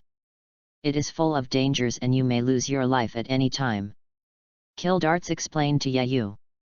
"So which one are we going to take this time?" "It's a subjugation mission, subjugate the monsters in the Biduo Mountains." The client said that the Hokage bears in the Biduo Mountains have been attacking passing caravans recently, causing huge economic losses. "The bounty for this mission is 400 million J, Gildarts said. "Fire Shadow Bear? Does it have a 5-style combo?" Although Yayu knew from the World of Warcraft encyclopedia that there was a bear that played with fire and shadows, he still couldn't help but complain in his heart. "Got it. Where shall we meet tomorrow morning?" "Come to my house to find me. Macau invited me to drink tonight." "Okay, it seems that you are very self-aware. After Yayu and Gildarts confirmed the information, they prepared to buy some things for going out. Yayu, come over here and take a look at this bracelet. Kana waved Yayu over. I'm here. This morning, Yayu was supposed to go shopping with Kana and Gildarts, but later it became Kana who went shopping with Yayu for 8 blocks. People were shopping, and it can only be said that women have unlimited physical strength for shopping. Fortunately, the business was not delayed. With Yayu's efforts, the relationship between Kana and Gildarts has obviously improved, and they can communicate normally. Unlike before, they didn't say a word for a year. The next day, morning. Although I knew it a long time ago, I can only know how simple this house is when I see it with my own eyes, Yayu said, looking at Gildarts's house. A simple wooden house without any decoration appeared in front of Yayu.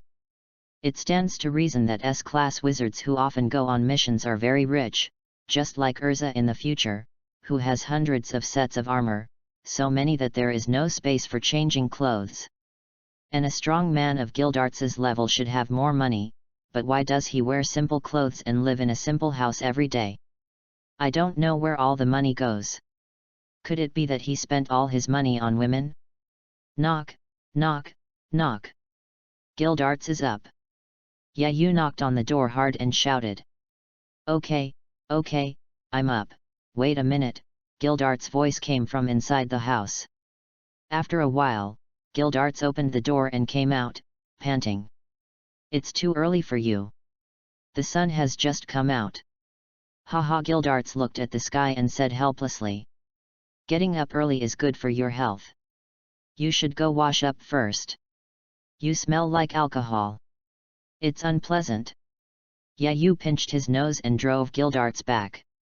Okay, I'll go wash. Just like that, Yayu and Gildarts went to catch the train early in the morning, set off from Magnolia, and after a round of transfer, they arrived at Biduo City. Biduo City, built close to the Biduo Mountains, is known as the City of Wood.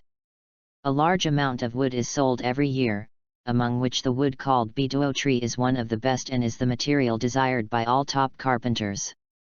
As soon as Yayu and Gildarts entered Biduo City, they saw countless wooden houses and the comfortable smell of wood.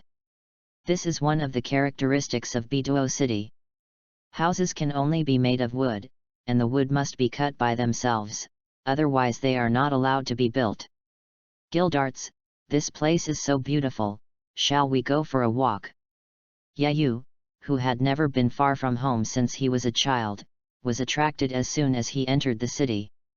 Hearing Yayu's request, Gildarts said seriously, Yayu, remember, after receiving a commission, the first thing a wizard does is to contact the client and get information about the commission. Then improve your task plan and complete the task as soon as possible.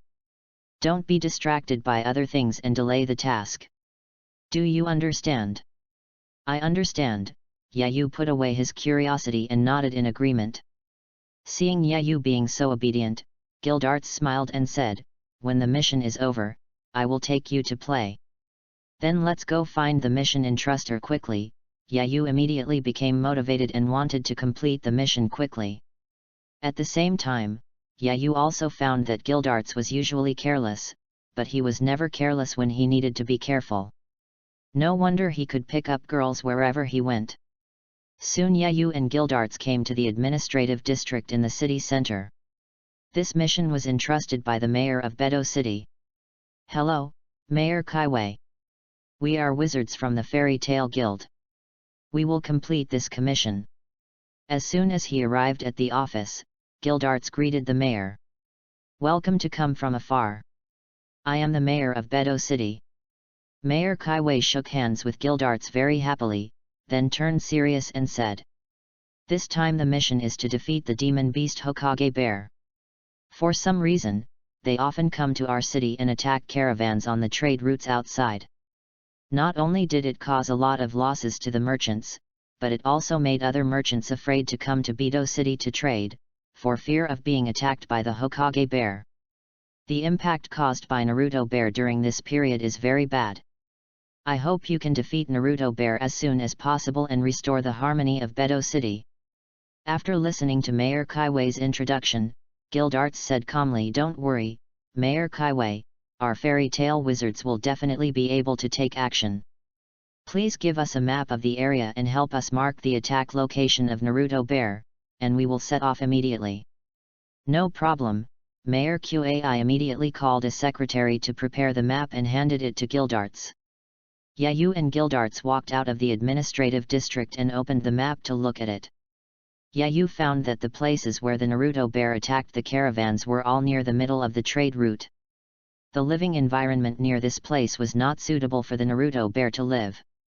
The book Warcraft Encyclopedia recorded that the places suitable for the Naruto Bear to live were at least 200 miles away from the attack site, which was obviously unreasonable. After discovering the problem, Yayu immediately explained the situation to Gildarts. "Well, you are right, there is a big problem here." Gildarts gave Yayu a thumbs up and continued. "It would be fine if the strange behavior of Naruto Bear was formed naturally, but if it was operated by the guys of the Dark Guild to make a profit, it would be dangerous." Yayu frowned and asked, "Then do you still want to do the task?" Gildarts patted Yayu on the shoulder and said calmly, "Sometimes the commission is like this, not as simple as the task description. In this case, the situation may be more dangerous than the original mission.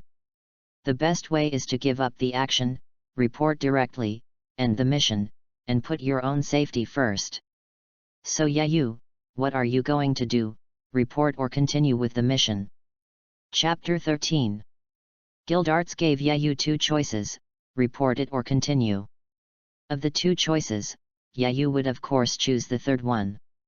"To be honest, this is my first mission, and I don't want to end it so easily, but I won't do anything for free. So we reported it directly and talked to Mayor Kaiwei. If he gave us more money, we would continue to investigate the situation of Naruto Bear. If he doesn't want to pay more, then we will just deal with it simply. Once the task is completed, it will end directly. What happens next has nothing to do with us." Gildarts nodded, and was very satisfied with Yayu's answer. He said, "Since you have decided to continue, then the next thing will be left to you to deal with. I will not take any action." "No problem." So Yayu went back the same way and found Mayor Kaiwei to discuss it. After more than 10 minutes of communication, Mayor Kaiwei decided to add 100,000 J to the original bounty and asked Yayu to investigate it.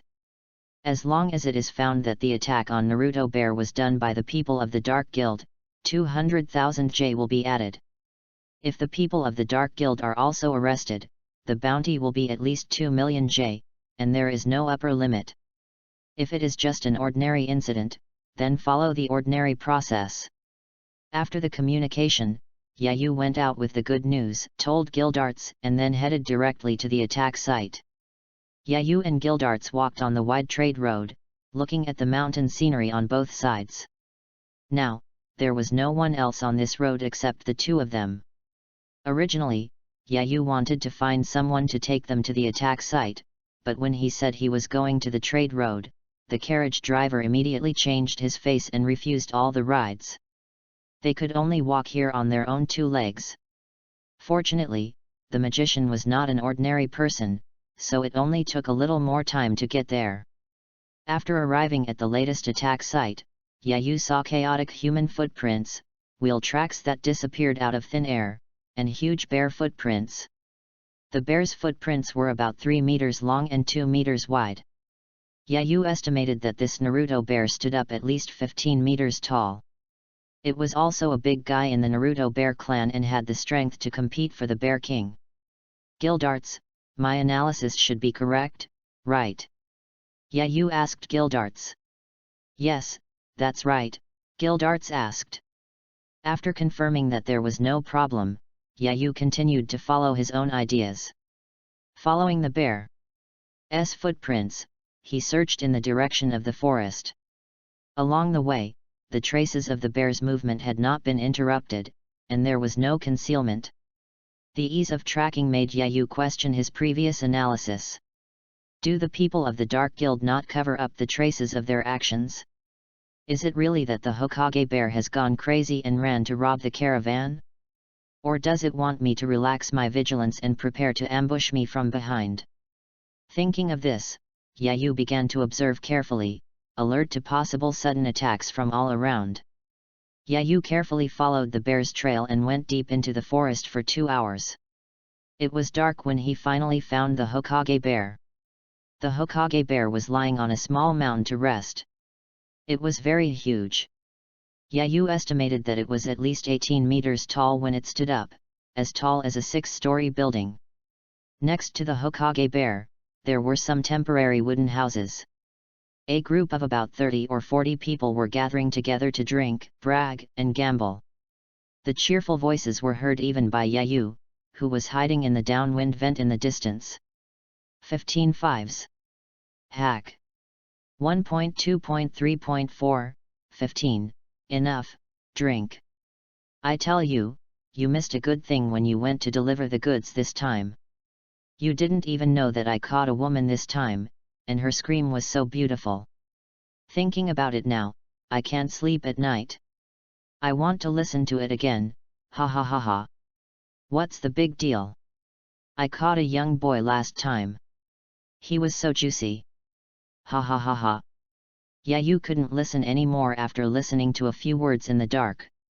Yayu's black eyes were full of fire. He clenched his fists so tightly that his body began to tremble. He wished he could kill them all right now. They are worse than animals, Yayu angrily said through clenched teeth. Gildarts behind Yayu was also very angry, but he still managed to remain calm and introduced to Yayu, I have seen their crusade today. They are the Dark Guild Black Beast, the leader is called Casil, there is a big black birthmark on his face, the magic he uses is the magic beast manipulation. Because of his birthmark, he was laughed at and bullied since he was a child, and his parents didn't like him either. When he grew up and became stronger, he killed his parents and those who bullied him, and founded the Dark Guild Black Beast. From then on he committed murder and arson, committing all kinds of evil. His bottom line is so low that even people from the same Dark Guild dislike him. Last time, the Magic Council organized a crackdown on the Dark Guild, but he escaped. I didn't expect to run into him here today. Casil was able to escape, so he still has strength. You have to be careful when dealing with him. After listening to the information given by Gildarts, Yayu said, I know, but I don't want to wait a moment now. Yayu's original character was relatively stable. The day before the commission, he told himself to be like Shenyang and take it step by step. Don't be careless just because you have the RYUJIN JAKA and the system. But when he met Casil and his group, Yayu really couldn't bear to deal with it step by step safely and steadily. I walked out of the dark directly, summoned the RYUJIN JAKA and walked towards Casil and the others. Chapter 14. As Yayu approached, the Hokage bear lying on the small mound finally smelled Yayu's scent, and immediately crawled away and roared. Hearing the bear roar, the people who were celebrating immediately became alert and looked around, fearing that they would be surrounded by the people of the Magic Council. As a result, after a vigilant observation, a 13-year-old child walked towards them. Without the danger, these beasts relaxed and shouted obscene words at Yayu. Little devil, you are so brave, are you going to die alone? Did a relative die in our hands? Now you have let it go and want us to help you reunite. Don't kill him, I've never met such a handsome boy, leave him to me later. Suddenly, a passage was made in the crowd, and an ugly man with a lot of black birthmarks on his face, more than 1.6 meters tall, and wearing animal skins came out. Damn, I thought it was someone from the Magic Council, but it turned out to be a little brat. When you catch him, throw him to my room. I will love him well. Casil said loudly with a face full of evil and lust. Oh! President, you have to be kind to him and don't break him. I want to play with him tomorrow, too. When Casil's younger brothers heard what their elder brother said, they started to make noises. Yayu filtered out what these beasts said and said in an angry and cold tone.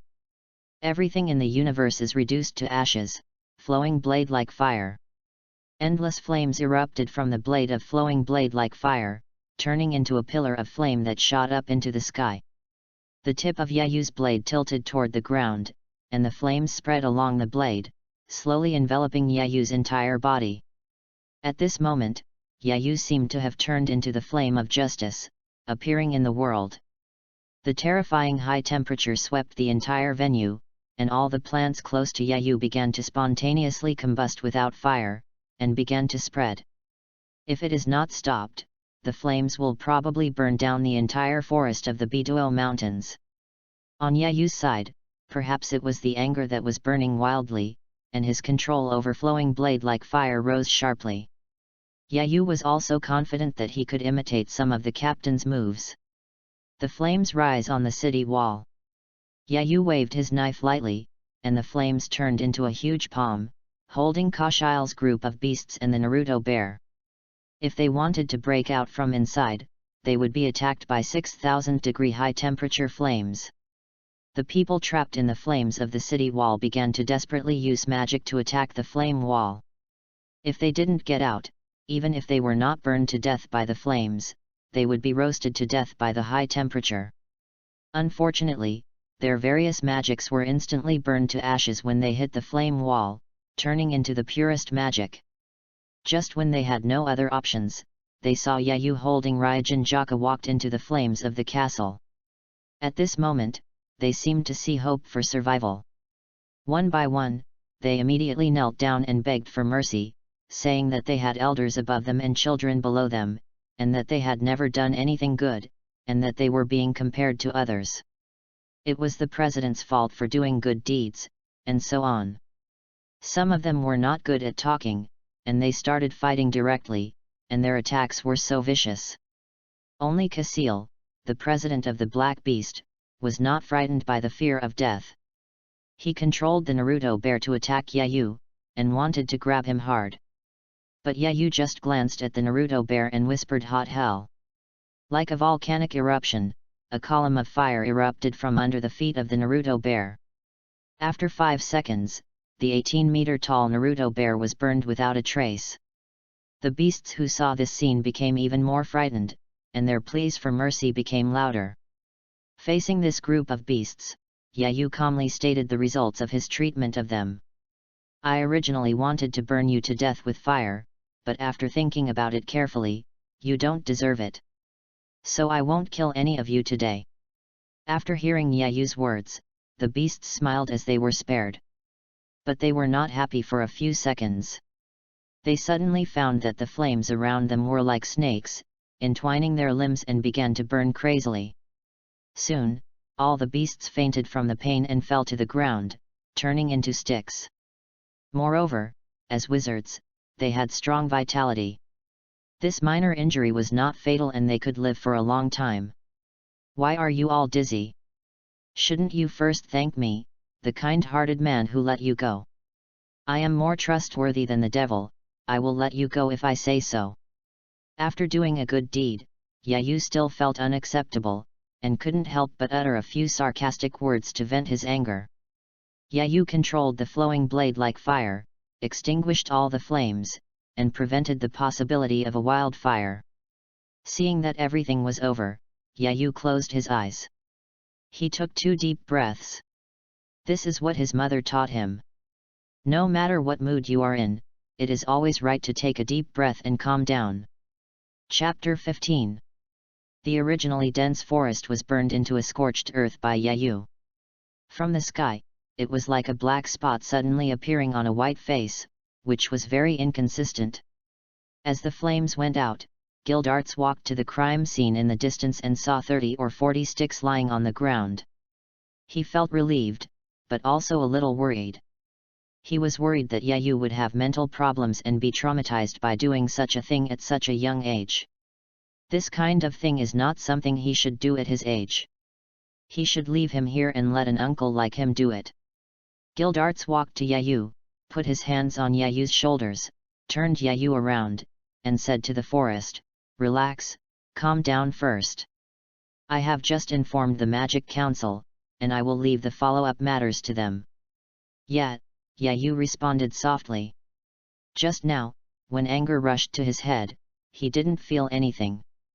Now that he has calmed down completely, he still feels a little physically uncomfortable. Fortunately, he has been doing mental construction since the first day of crossing. Yayu estimated that he would be able to return to normal after a while.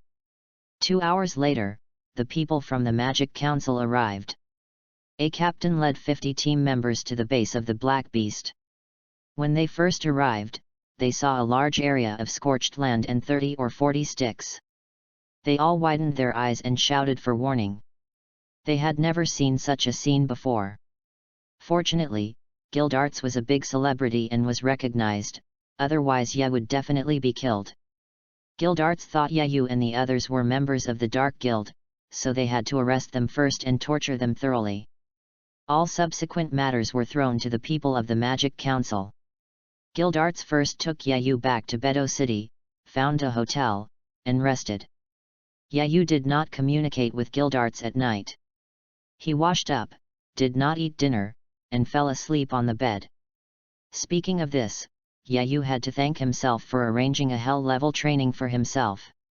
Now he can fall asleep as soon as he hits the bed, otherwise he might suffer from insomnia today. The next morning, Yayu woke up hungry. He simply packed up and went out to find a restaurant to worship his stomach. Resurrection.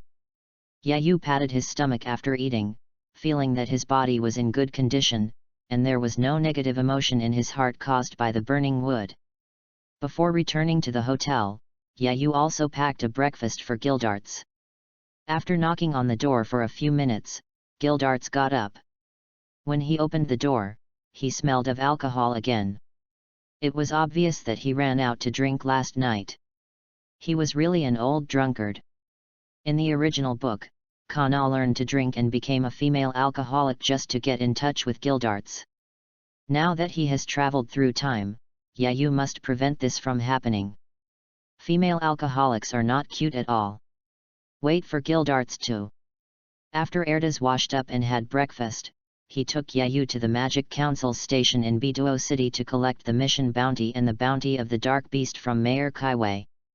The bounty was 5 million J, including 500,000 J for the mission and an additional 3.5 million J, for a total of 9 million J.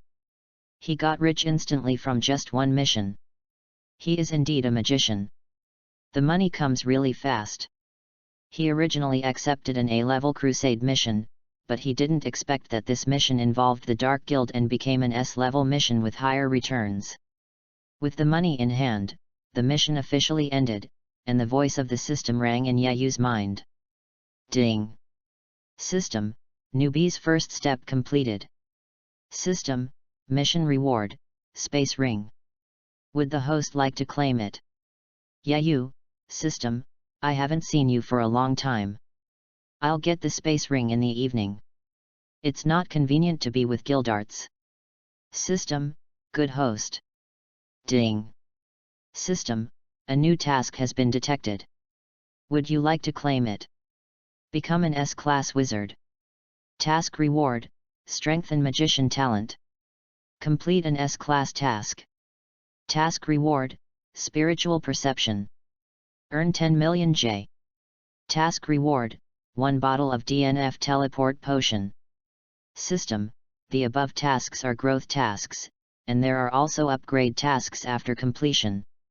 Yayu, system, you are still as simple as ever. We can guess what the subsequent upgrade tasks are. System, you know what I am made of. Yayu, please help me next. System, okay, host. Yayu shook his head and ignored this extremely simple system. He took 900,000 J money, which was the same as 90,000 yuan on Blue Star, and gave half of it to Gildarts, saying, "Didn't you say you would take me to Beto City for some fun? Let's set off now. Today's expenses will be paid by me, Master Yat."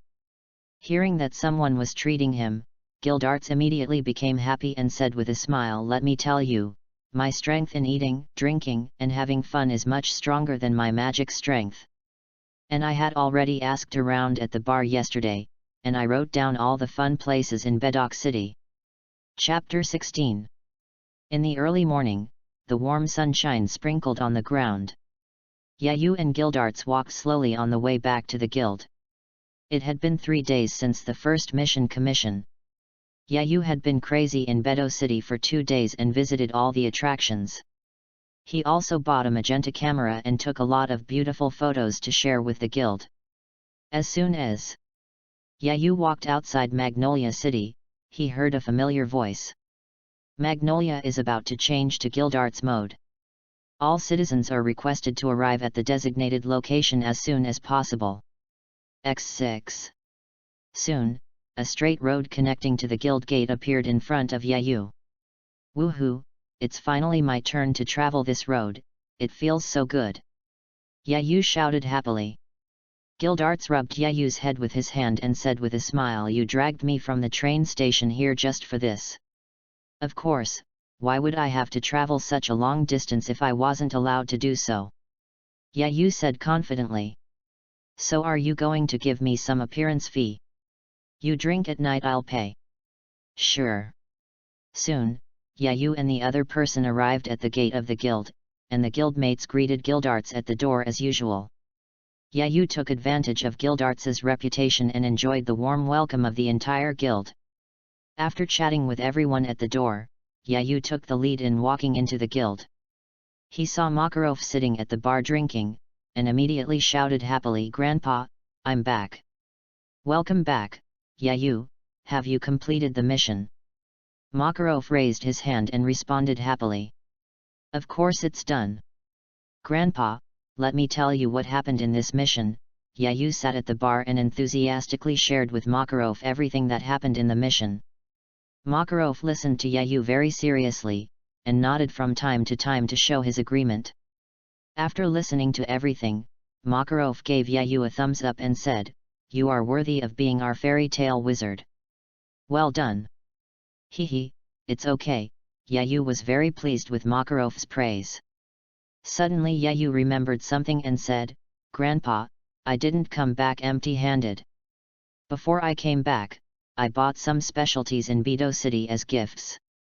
This is for you, Muhwa wine, a famous local wine in Bedok City, which is said to have the soft taste and aroma of wood. I heard from Gildarts that you would like it, so I brought a barrel back. Yayu stretched out his right hand, took out a large barrel of Muhwa wine from the space ring on his index finger, and placed it on the bar. You are thoughtful. What's the ring on your hand? Makarov noticed the point and asked curiously. This is a gift from an old lady I helped go home in Bedok City, Yayu said, the excuse he had prepared early in the morning. You are really lucky, I have lived for decades without encountering a space magic device, Makarov said with some envy. That's right, I helped hundreds of beautiful girls go home, but no one gave me a space magic device, Gildarts came over at some point and said with envy. You are here to show off your popularity with women, right? How despicable. You deserve no one to give you anything. Yayu said viciously. Ha ha ha ha, I'm not showing off. Besides, with this face of yours, why do you say I'm popular with women? Don't you have more romantic opportunities than me? Have you forgotten the 2 days you were in Bedok City? How many girls wanted to meet you? Gildarts retorted. It seems so too, Yayu scratched his face, remembering that when he was shopping in Bedok City, there were always little girls who wanted to meet him. There were even many wives and young women who wanted to pull him out to play, with lustful eyes, wanting to eat Yayu, the handsome and cute little boy, clean every minute. If Yayu hadn't pursued it, he would probably have sunk into this pink ocean. Just when Yayu and the other two were chatting happily, the door of the guild was kicked open. Gildarts, you're back, let's duel. Natsu shouted and rushed into the guild, heading straight for Gildarts. Yayu turned around and saw that it was indeed Natsu who led the group of people, including Gray, Kana, Urza, and Myra, who came into the guild. The subsequent plot was still the same as before. Natsu launched a charge. Natsu's attack was fierce, and Natsu fell, crying voice. Every time Gildarts came back, he had to go through the plot again, and it was also very timely for Happy to hold up the KO sign. This joyful scene also made everyone in the guild laugh. Yayu saw that everyone was getting up, and said loudly, "I brought you gifts when I came back this time, and now I give them to you." After saying that, Yayu took out all the gifts from the space ring and handed them out one by one. The wood that produces special flames after burning was given to Natsu, the snowman carved from low-temperature wood was given to Gray, and the magic card that can summon a wooden wall as hard as steel was given to Kana. The special wooden fishing rod that is difficult to use in the Air Force was given to Happy, the strawberry cake made from strawberries growing on the tree was given to Urza, and the wooden aromatherapy that can make people fall asleep comfortably was given to Myra and the other two. Of course, Yayu did not forget people like Levi, Makeo, and Wakaba, and gave them books, muhwa wine, Bido cigars, blessing wooden signs, and rich wooden signs. The gifts for dozens of people in the guild cost Yayu nearly 2 million J. Fortunately, everyone liked them very much, and the money was not wasted. Seeing this happy scene, Makarov was so happy that he shouted loudly, "Guys, to thank Yayu for the gifts he brought, let's have a party." Oh, XN. Chapter 17. The next morning, just after the sun came out, Yayu got up and washed up. Sitting in the living room, he slowly enjoyed breakfast and began to think about the plan for the days ahead. Of the 3 tasks that the system accepted, the first one, becoming an S-class wizard, could not be done for the time being. Yesterday, I asked Makarov that the next assessment for the guild to be promoted to an S-class wizard would be in half a year. The second task was to complete an S-class task. This would also take a while, because Yayu could not accept S-class tasks by himself now, and had to find someone to lead him. And Gildarts said that he wanted to rest for half a month and relax well.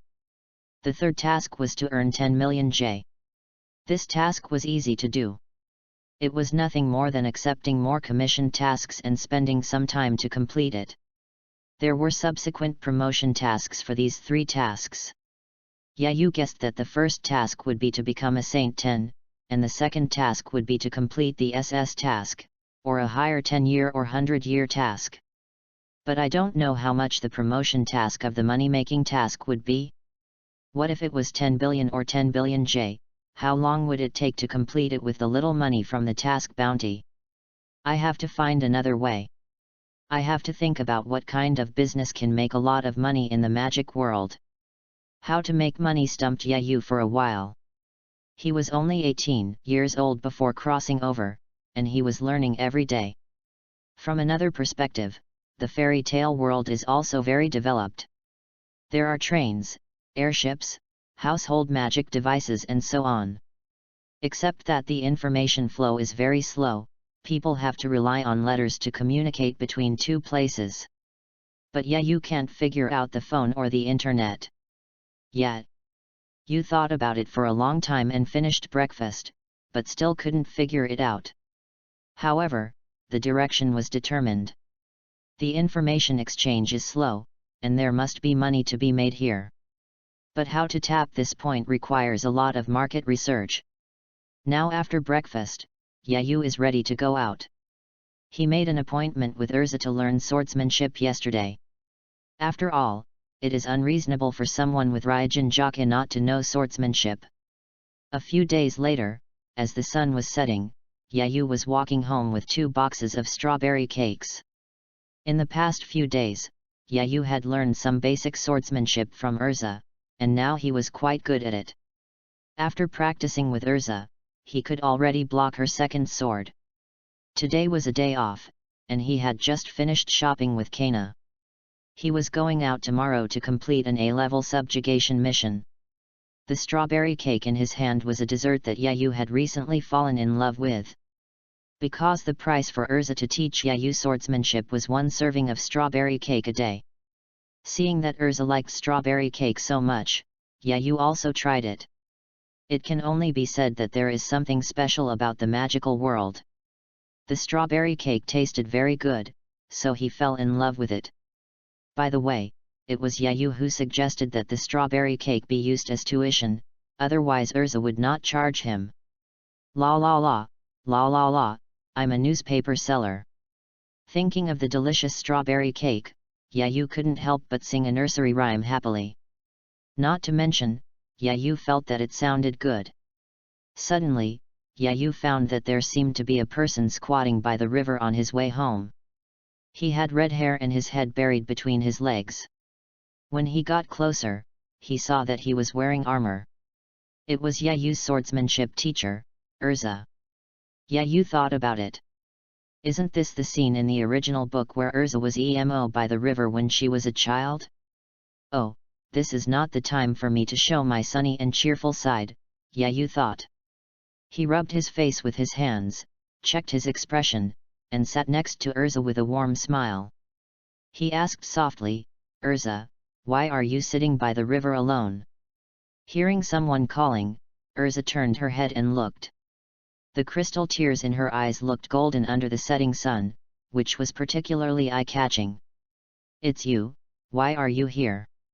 Seeing that it was Yayu, Urza quickly buried her head in her legs again, wiped the tears from her eyes, and then raised her head again, trying to speak calmly.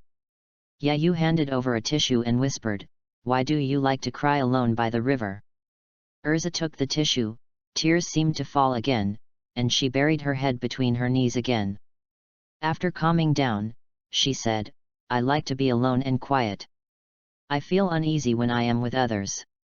Is it because you feel insecure that you always wear armor to protect yourself? A tearful voice came out. Urza thought of what happened to her in the Tower of Paradise, and tears began to fall. Urza bit her lips tightly, not wanting Yayu to discover her crying, but her trembling body betrayed her. Yayu could only pat Urza's back gently and said gently, if you want to cry, cry out loud, don't hold it back. Everyone in the guild is a family member, and they are all family members who can help you share the pain. The old man once said that the guild is a home for the homeless. One person's joy is everyone's joy, and one person's sadness is everyone's sadness. You can also say nothing, but if you are unhappy, you can come to us, we will make you laugh, cry with you, and go through all the unhappiness with you. Hearing Yayu's comfort, Urza's body trembling slowly subsided, and her tears began to stop. She raised her head weakly, looked at Yayu and asked, really? Really, I never lie, Yayu patted his chest and assured. Chapter 18. As expected of a cheerful and sunny boy, he is amazing. Seeing that his consolation was effective, Yayu praised himself in his heart, and then said, look, Urza, I bought a strawberry cake, and I just want to give you one. Yayu quickly opened a box of strawberry cake and handed it to Urza. Come and try it. It is said that this is made by the latest pastry chef hired by the owner of the cake shop. Yayu leaned close to Urza's ear and whispered. Moreover, the boss said that this pastry chef had won the 5th place in the pastry competition before, and his strength was very strong. Seeing Yayu staring at her with two particularly beautiful eyes, with an expectant look in his eyes, Urza couldn't refuse, so she could only wipe her face with a tissue, picked up the fork, and gently scooped a piece into her mouth. Sweet, so sweet, even the pain in my heart was sweetened away. How does it taste? Is it delicious? Yayu asked with concern. Delicious, very sweet, Urza finally smiled after eating the strawberry cake. That's good. Seeing Urza recover, Yayu also showed a happy smile. After Urza finished eating, Yayu stood up, patted the dust off his butt, and said, the sun is setting, so I will go home first. If you want to cry again in the future, you can come to me and I will give you as much strawberry cake as you want. Yayu waved to Urza and walked away. Thank you, Yayu, Urza said softly as she looked at Yayu's back. In the blink of an eye, a month has passed. During this period, Yayu completed 2 A-level tasks and 1 S-level task with Guildarts. He successfully completed the system task and obtained spiritual perception. Spiritual perception is just as its name suggests. It releases mental power to perceive everything around, just like the Byakugan, 360-degree perception. In addition, it can perceive more comprehensively than the Byakugan, such as being able to perceive a person's emotions and the magic of the outside world. The only pity is that Yayu's mental power is still very weak. The range of mental perception is only 2 meters, which is pitifully small. Fortunately, the system has issued a promotion task. Complete an SS task. The task reward is Spiritual Cultivation Method. This name is still the same as always, rotten and simple. Yayu complained silently in his heart. Fortunately, there is hope. Complete the task, get rewards, improve mental strength, and won't it be an advantage in future battles? However, this beautiful future has a problem. Gildarts ran away. He took a 10-year mission and ran away. Yayu's plan was stranded all of a sudden. He can only wait for the S-level wizard assessment in half a year. Only after he is promoted can he take the SS mission. But Yayu can't say anything.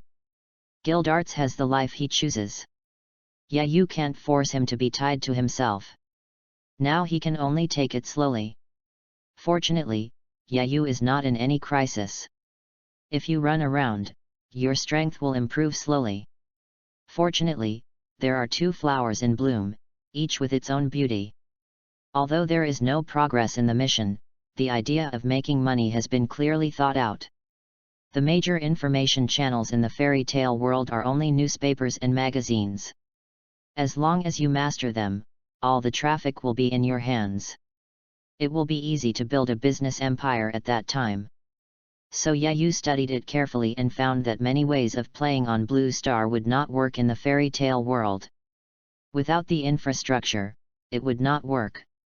Until Yayu saw an aristocrat on the way to a mission, he spent a lot of money to buy a piece of clothes made by a master, and inspiration came instantly. Who are the richest, most profligate, and most face-conscious groups in the fairy tale world? They are the princes and nobles. These guys will only buy things that give them face, no matter how high the premium is. If Yayu doesn't try to take advantage of them, he will feel guilty. When the time comes, just say that this piece of clothing was made by that master, and it took so much time to make it by hand, and there are only 20 crocodile skins left in the world, or something like that. Add some celebrities and nobles to endorse it, and hype it up, and the price will go through the roof. Top luxury goods can be made, and light luxury goods can also be made, and they can be used to make money for businessmen who want to climb up. Then, share some of the cake. Give it to some princes and nobles and the Magic Council, then this project will naturally be protected and can be done safely and for a long time. After all, it is nice to eat alone, but it is also very troublesome. So as long as the information channels are in your own hands at that time, you can tear down everything and rebuild at any time, and you don't have to worry about someone making small moves or turning against you. Yayu's idea is very beautiful, but it may not be easy to do it in practice. Moreover, Yayu is still lacking 3 things now: strong strength as a foundation, a certain amount of capital for the initial development, and a reasonable structure to maintain this business empire. After figuring out everything, it depends on time to accumulate slowly. Chapter 19. Half a year later, in the Fairy Tale Guild. Makarov stood on the fence on the 2nd floor and announced loudly to all members. There are 3 people taking the S-Class Wizard exam today. They are Yayu, Urza Shokolato, and Myra Strauss. You 3 have 2 days to prepare and gather at the port in 2 days. Damn it, why am I not included? Did you miss it, old man? Natsu didn't hear his name and asked unhappily. Even I wasn't chosen. How could you be chosen, Stinky? Fire, Flame. Gray saw Natsu yelling and immediately confronted him. Ah, are you looking for trouble? Naked Streaker. Natsu turned around and rushed forward. It's never been a problem to deal with you, you stinky flame. Gray was not to be outdone and confronted Natsu head-on. Urza, who was usually the disciplinary committee member, did not come out to stop the quarrel between Natsu and Gray. Instead, she challenged Yayu and Myra and said, "I have been waiting for this day for a long time, Yayu, Myra, this time I will go all out, take action. This is what I want to say, Urza, just wait for me to beat you up," Myra said provocatively. "It's not nice to brag, belly button girl," Urza replied word by word with some dissatisfaction. "I never lie. If I say I'll beat you up, I'll beat you up, armored woman," Myra said back without hesitation. Then the second pair of Natsagra appeared. Urza and Myra held hands and pressed their heads together. "Haha, you two really have a good relationship." Regarding the girls' war, Yayu laughed dryly and quietly withdrew from the crossfire, fearing that she would be accidentally injured. "Yes, the relationship is very good, but it's not obvious," Kana echoed. After half a year of getting along, Yayu's relationship with the protagonists has improved a lot, and he has the best relationship with Kana and Urza. Because of the river incident, Yayu became Urza's support. Whenever Urza was emo, she would come to Yayu to talk. Eat cake together, take a walk, and throw away all the troubles. And Kana has always been raised by Yayu as a sister. On weekdays, he accompanies her shopping and buying clothes. Now no matter what Yayu says, Kana will agree, and her brother control attribute is full. "Brother Yayu, the assessment will start the day after tomorrow. Is there anything I can help you prepare?" Kana asked. "We don't know what the assessment is about, so we can't make any advance preparations, but there will definitely be battles, so we need to bring 2 more sets of clothes," Yayu replied. "Come on, brother Yayu, I believe you can become an S-class wizard before Urza and Myra," Kana clenched her fists and encouraged Yayu. Yayu touched Kana's head and said confidently, "No problem, you will win." Same as Gojo Satoru. Arriving at an uninhabited island overseas by boat, Yayu, Urza, and Myra stood on the beach ready to go. No one was in the mood to appreciate the beautiful scenery around them, but stared at Makarov intently, waiting for him to tell the content of this S-class wizard assessment. Makarov coughed and said seriously, "There are 3 levels in this assessment. In the first and second levels, 1 person will be eliminated in each level. The 3rd level is the final test. If you pass, you will become an S-class wizard. If you fail, you can come back next year. The first level's task is to collect 5 tokens each for upper and lower tokens. Now the tokens have been scattered in various places in the island forest. The first 2 people who gather them and return here will pass, and the last one will be eliminated. Do you understand?" "Got it, X3. Let's begin." Makarov clapped his hands, and the test began. Yayu and the other 2 immediately rushed into the forest, each choosing a direction to search, and all dispersed. After separating, Yayu immediately used mental perception, and everything within a radius of 10 meters appeared in his mind. After 6 months of growth and development, Yayu's perception range has been upgraded from 2 meters to 10 meters, and its usability has been greatly enhanced. Yayu moved quickly in the forest, and soon found 2 convex tokens in a bush and on a branch, all of which were down. Yayu was happy to get the 2 tokens so easily, and it seemed that he would be able to pass the level soon. After another 10 minutes of quick searching, Yayu found the up token, hanging on the neck of a monster giant ape. Giant ape, brown hair, more than 5 meters tall at the shoulder when grown up, strong defense AA, particularly strong hands need to be careful, but slightly slow to move, and poor physical strength.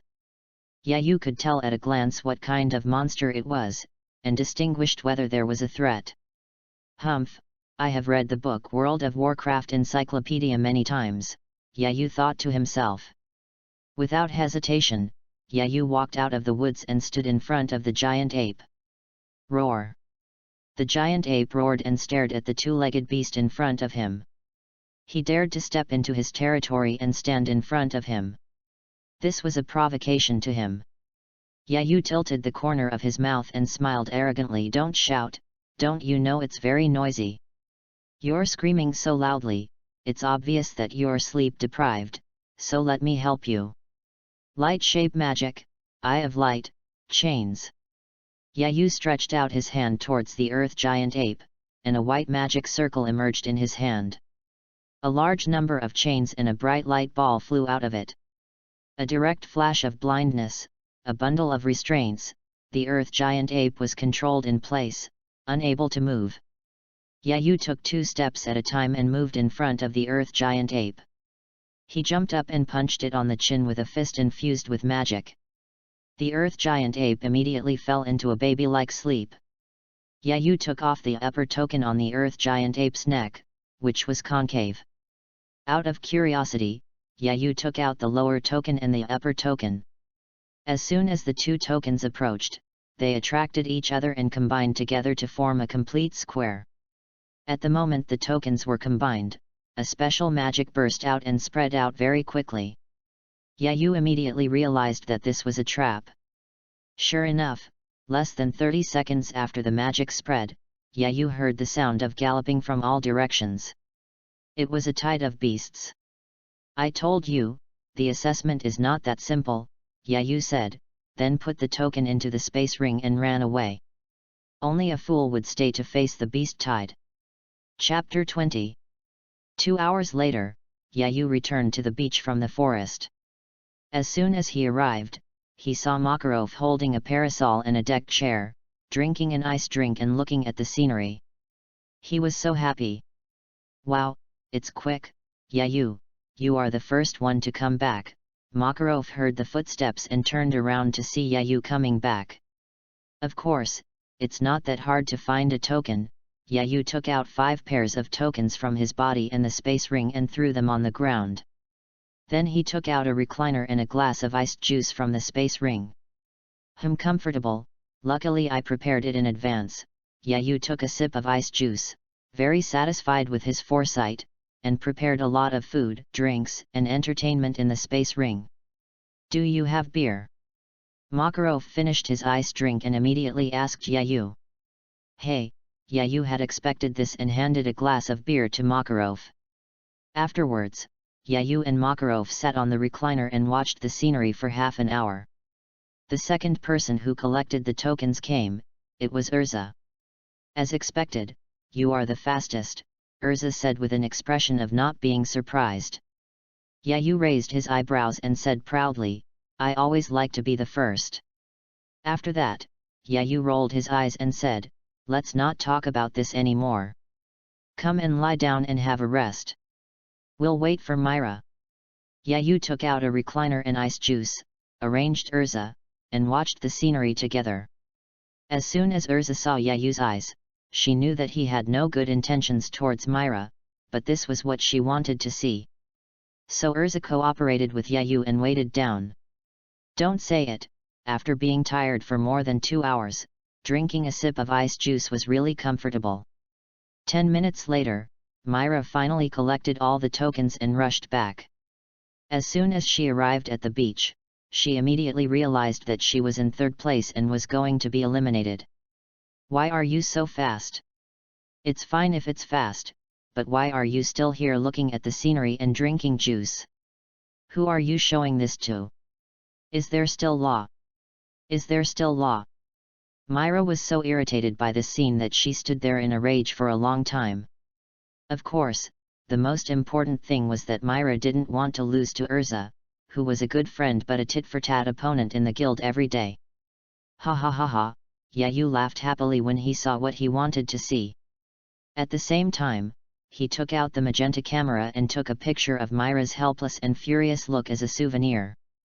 Myra found that she was being photographed and immediately wanted to grab the camera.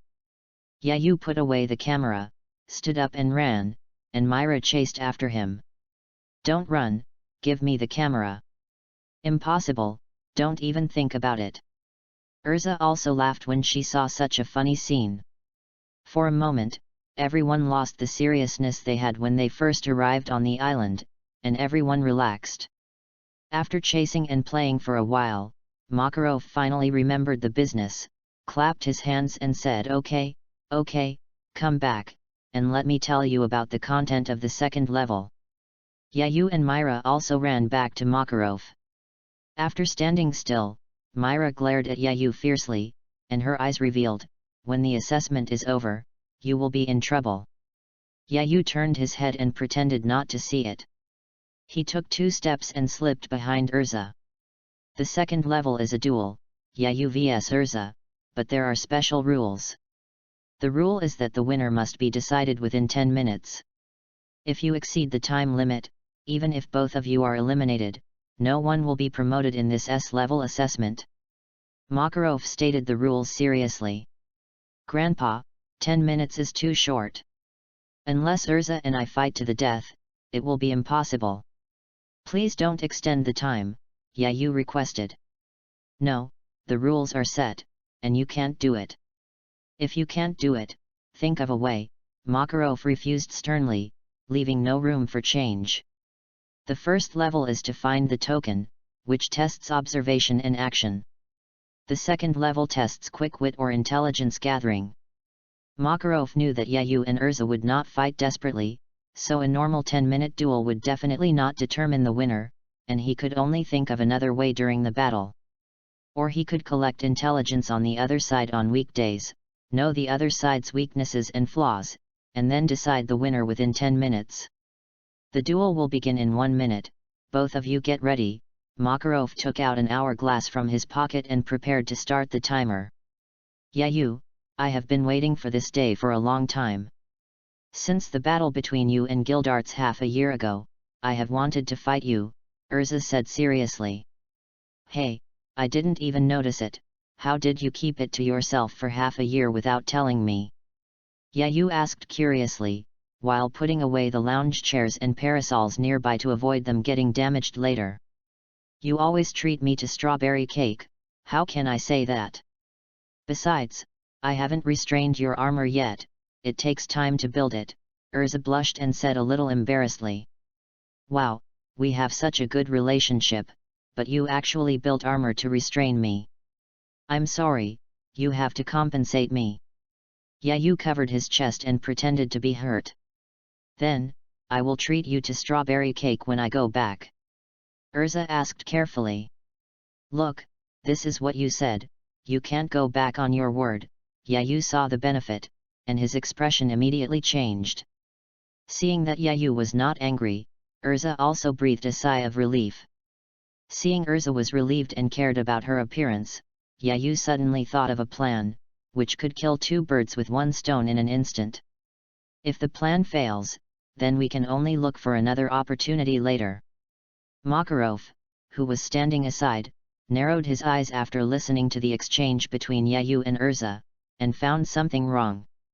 Urza, who is usually more masculine than boys, how could she become a little girlish towards Yayu, even though Urza is a girl? Could it be that, well, it's a good thing that 2 excellent children can get along with each other. "Old man, the time is up." A minute passed, and seeing that Makarov had not made any move, Yayu reminded him. Oh, the duel begins." Makarov came to his senses, turned the hourglass on his hand to count the time, and pushed Myra aside to be the audience. "Come on Urza, show Yayu some color." Myra cheered for Urza loudly, obviously she had not forgotten the black history. Makarov turned his head and looked at Myra. This child did not notice Urza's problem with Yayu. She was still very naive. He turned his head and looked at Yayu and Urza again. These 2 children probably just had this tendency. This is indeed youth. I was like this back then. Makarov fell into memories for a moment. Chapter 21. Change clothes, armor of light. A white light flashed, and Urza put on a full-body armor with a transparent mask. The armor was pure white, with a little golden pattern as a border and embellishment, which looked very holy. In her hand, there was also a long sword of the same style, with a sapphire inlaid on the handle. With Urza's righteous face and momentum, she appeared in front of everyone like a perfect knight. By the way, under Yayu's influence, all of Urza's exposed armor was replaced with formal armor. The armor of light has a strong resistance to light magic, and the mask on my face allows me to see the surroundings clearly in high brightness, Urza introduced to Yayu. Is there another set of Flame Emperor armor waiting for me in the back? Yayu summoned the flowing blade Ruohuo into his hand and said with certainty. That's right, ever since I saw the flame of your sword, I started to forge it, Urza nodded and replied. I knew it. Arisa's armor is varied, and each set has different functions. No wonder she was faster than Myra in the first level. In comparison, Myra's demons are stronger, but now she can only receive one, and the function is still too monotonous. I'm going to attack, Yayu, Urza shouted, taking the lead in the attack and rushing towards Yayu. Light shaping magic, wall, spikes. A white wall appeared between Yayu and Urza, and the back of the wall was covered with spikes. This was Yayu testing the strength of the armor of light. Relative to the wall, Urza did not slow down, but began to speed up. With a shoulder charge, she broke through the white wall, and stepped on the spikes without stopping, directly crushing them. Every move was full of violent aesthetics, and she transformed into a humanoid tank and accelerated towards Yayu. Yayu hurriedly erected several white walls and fired several light bombs to bombard the ground, splashing a lot of dust to block time, and began to perceive mentally, turning the battlefield into a situation that was favorable to him. Urza broke through several white walls in succession, and finally stopped. She suddenly turned around to parry and blocked Yayu's sneak attack from behind. Urza, when did you become so violent? Yayu asked while wrestling with Urza. Didn't you say that? In a battle, you must take the initiative and show your momentum, Urza replied, and at the same time, she pushed Yayu out with force. She slightly accumulated strength under her feet, and then burst out suddenly, quickly approaching Yayu, and began her most familiar swordsmanship close combat to suppress Yayu. Yayu's main training direction in the past 6 months has been to improve his magic power and magic control, in order to reach the realm of Bankai as soon as possible. He didn't put much energy into swordsmanship, but fortunately he had spiritual perception, and under Urza's fierce offensive, he barely managed to hold on to a 55-50 situation. In the next few minutes, Yayu was dragged by Urza, unable to find space to use magic, and kept fighting with swordsmanship. This was different from Yayu's plan. If it dragged on, I'm afraid both of them would be eliminated. Yayu controlled the magic power and injected it into the flow blade, and a scorching flame briefly burst out from the blade, forcing Urza back more than 10 meters. Back then, the captain controlled a 6,000-degree flame to roast sweet potatoes without the initial release. It was also reasonable for Yayu to use a little flame without the initial release. Change clothes, armor of Emperor Yan. Yayu, are you finally going to use that sword? Urza changed into a cute double-tailed armor and said seriously. At the same time, she became alert. Yayu's flame half a year ago left a deep impression on Urza. Now after half a year of training, the flame will only be more terrifying. Urza tightly grasped the sword in her hand and began to gather all her strength and magic power, ready to deliver the strongest blow at any time. Don't be nervous, Urza, it will be over soon. Yayu breathed a sigh of relief when he saw Urza change out of the full-body armor and put on the lightweight Flame Emperor armor. He could finally carry out his original plan. If he was still wearing the full-body armor, Yayu's 2 birds with 1 stone would not be able to proceed. If he wanted to win, he would have to use the first release, but if the first release hurt Urza, he would be heartbroken. Next, I will decide the outcome with just 1 strike, Yayu said as he walked towards Urza. The distance between them quickly narrowed, from 8 meters, 6 meters, 4 meters, to 2 meters, and Yayu stopped. Next, I will use my strongest attack, Urza, if you can't take it, you may die, admit defeat, Yayu said loudly and seriously. I won't give up. Come on, I will take any attack. Urza replied in a tense voice, obviously frightened by Yayu. Even Yayu chose to keep a distance in the last duel with Gildarts, but did not take the initiative to get close this time. Such unreasonable behavior was not doubted. And Urza was not the only one affected. because the tense atmosphere on the field also made Myra and Makarov, who were watching the game, nervous and ignored some unreasonable places. Even Makarov was ready to stop it immediately if the situation was not right. This is also a bit naive and caring. Urza, before you attack, I want to tell you something, Yayu said seriously. What's up? That is, I like you. Yayu shouted loudly. Hey! Urza, Myra and Makarov's minds suddenly went blank. Must they say something so explosive at this critical moment? Yayu seized the opportunity and immediately stepped forward to put the RYUJIN Ruohuo on Urza's neck. You lose. Yayu's voice immediately brought Urza back to her senses. Her pretty face instantly turned red, and white steam seemed to be coming out of her head. You, what did you just say? Urza stumbled for a long time before she finished her sentence. She completely forgot about this duel, this S-level test, and no longer paid any attention to it. Myra next to her was also blushing, she had never seen such a scene before. Is Yayu confessing to Urza? Where is my Prince Charming? What should I call my future child? Myra fell into fantasy. Makarov also came back to his senses and thought, this is not my youth, how can you develop so fast? Shouldn't they have a crush on each other, slowly let their feelings grow, and finally spend a few years confessing their love and getting together? You have only known each other for more than half a year.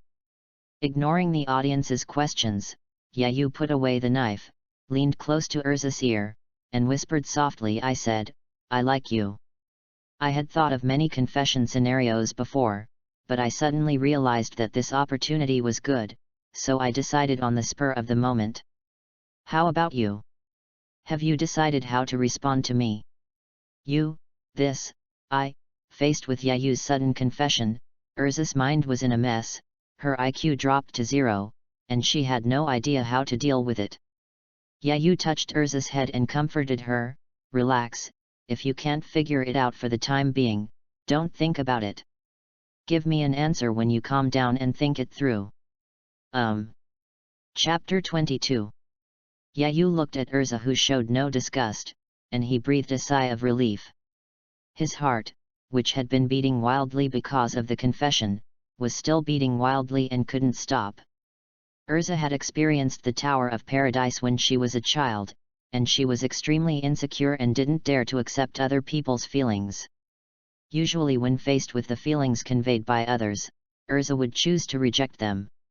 Only after long-term contact would she slowly accept them. This time Yayu suddenly confessed his love, and Urza did not refuse but chose to consider it. It's settled. Yayu shouted in his heart, and his heartbeat quickened. Before crossing to the world of fairy tale, Urza was one of the people Yayu called his wife. Urza is strong and brave, and she is beautiful and has beautiful and smooth red hair. In the plot of fairy tale, she is very reliable in everything she does, and sometimes she looks a little silly and cute, which are the reasons why Yayu likes this character. After crossing over and getting along with Urza for more than half a year, Yayu got to know Urza more comprehensively, and gradually she liked this anime character. I've come to like this person. I originally wanted to wait until I became an S-class wizard before looking for a chance to confess, but today is the right time, so I did it earlier. Although Urza is only 14 years old now and can't eat yet, it doesn't mean that she can't put it in her own bowl first. Do you understand how to cultivate it? Moreover, in the fairy tale world, 16 years old is considered an adult, so it's normal to fall in love at the age of 14. Yayu took a deep breath, took the hand of the steaming Urza, walked towards Makarov, and said happily, Grandpa, come back to your senses, the battle is over, and I barely won. Yayu's voice immediately called back the three distracted people. Urza then realized that her hand was held by Yayu. She pulled it out with a little force, but failed to break free. Instead, Yayu changed her hand to a 10-finger clasped position and held it tightly. Seeing that Yayu refused to let go, Urza gave up and let Yayu hold her hand, but the shyness in her heart, like the sea, doubled. She was so embarrassed that she could only lower her head to look at her feet and dared not look at Makarov and Myra. Seeing that Urza's hand was no longer resisting, Yayu agreed to let him hold her hand, and his heart was as sweet as eating honey. Makarov came back to his senses and looked at Yayu and Urza, who were holding hands like a young couple, and he was very happy. It was a great thing that two lonely children could come together and form a small family. "You are such a secretive guy, when did you secretly get along well with Urza? There are only a few golden flowers in our guild, and you picked one and took it away?" Makarov asked curiously. He had never seen Yayu and Urza interacting frequently in the guild before. How come their relationship is so good that they are about to be together? It's much better than what he had guessed before. "Old man, I'm not stupid, okay? Such a noisy guild is not a place to communicate with girls. We usually hang out together, practicing swordplay, eating cake, taking a walk, and chatting," Yayu said unhappily. "And the flowers haven't been picked yet. Urza is still considering whether to agree to me." "Oh, you haven't agreed yet." Makarov looked at the two people who were still holding hands, deliberately dragging out his voice and teasing. Hearing Makarov's teasing, Urza lowered her head even lower, not knowing how to face Makarov later. Suddenly Yayu raised his eyebrows and winked at Makarov. As an old man, Makarov immediately understood and asked, "So when did you fall in love with Urza?" "I liked her the first time I met her, and as we got to know each other better, I was even more certain of it. I even thought about marrying her in the future." "So what do you like most about Urza?" "Strong and courageous character, beautiful hair, stunning looks, etc., etc. Anyway, I like everything about Urza the most." "So, have you thought about what to name your future child?" "Not yet. I need to discuss this with Urza and make sure we are both satisfied." Yayu and Makarov chatted enthusiastically. Myra was also listening at the side, but Urza was anxious, shy, and anxious. What's the difference between chatting like this and Yayu confessing all the time? But Urza's shyness was so strong that it could destroy the world. She was too embarrassed to speak, so she could only pull Yayu's arm and give him a look. Yayu stopped when he saw that he was going well, and replied with an understood look, then gave Makarov a look that said it's all right, and changed the subject. "Old man, don't ask this. Let's talk about the content of the third level first." Makarov's wingman immediately withdrew after receiving it, saying the third level test will be tomorrow, and we will talk about the content tomorrow. You can rest today. Hearing that she could rest, Urza's IQ suddenly came online, and she quickly said, "When I was looking for the token, I found a kind of monster with delicious meat inside. I'll go catch it, you guys wait here for me." After saying that, Urza broke free from Yayu's hand and immediately ran into the forest. It was obvious that she was extremely shy and wanted to be alone for a while. Chapter 23. At night, Urza showed off her cooking skills and made Yayu and the other two eat to their heart's content. Now there is one more reason to pursue Urza. After dinner, Yayu took out 2 deck chairs and lay on the beach with Makarov to bask in the moonlight and drink ice drinks. Urza was taken away by Myra and went back to the room on the ship to chat. Later, Yayu learned from Urza that Myra and Urza were chatting about herself. The first half of the night was spent analyzing Yayu, and the second half was spent discussing what life would be like after being with Yayu. It was the first time for the two to discuss this topic. They would blush and their heartbeats would quicken from time to time, but they still couldn't help but want to talk, and didn't fall asleep until dawn. "Old man, I didn't expect you to have the talent of a wingman. Your companionship in front was really great," Yayu praised Makarov. "Of course, when I was young, I was the best wingman in the guild," Makarov boasted loudly. "I think you, old man, are still the first wingman. If you need it, you have to help me," Yayu continued to flatter. "No problem, but since I'm doing you such a big favor, do you have to buy me a drink?" Makarov took the opportunity to make a small request. "Plenty of good wine. Yayu and Makarov looked at each other, and saw the smile in each other's eyes, and they immediately laughed. Ha ha ha ha x2.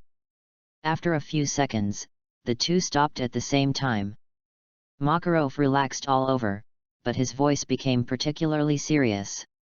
I'm just kidding, Yayu, there are some things I need to tell you in advance. Urza is just like you. She has no relatives in this world. In addition, her special childhood experience has formed a closed heart. It is very difficult to get into Urza's heart and communicate with her, but once you get into her heart, she will cherish this person very much. And I can see that you have begun to enter her heart, entering in the way of love. You also know that Urza is a simple and persistent person. Once she falls in love with you, she will never fall in love with another person in her life. So, are you ready to bear this heavy love? Are you ready to take care of Urza for the rest of your life? Makarov, like an old father, stared at Yayu closely for his daughter's lifelong happiness and asked the question he cared about most. Ready? Yayu gave the most affirmative answer in the most determined voice. That's good. After getting the answer he wanted, Makarov completely relaxed. Urza was a child that he had barely watched grow up. She always acted independent and never relied on others.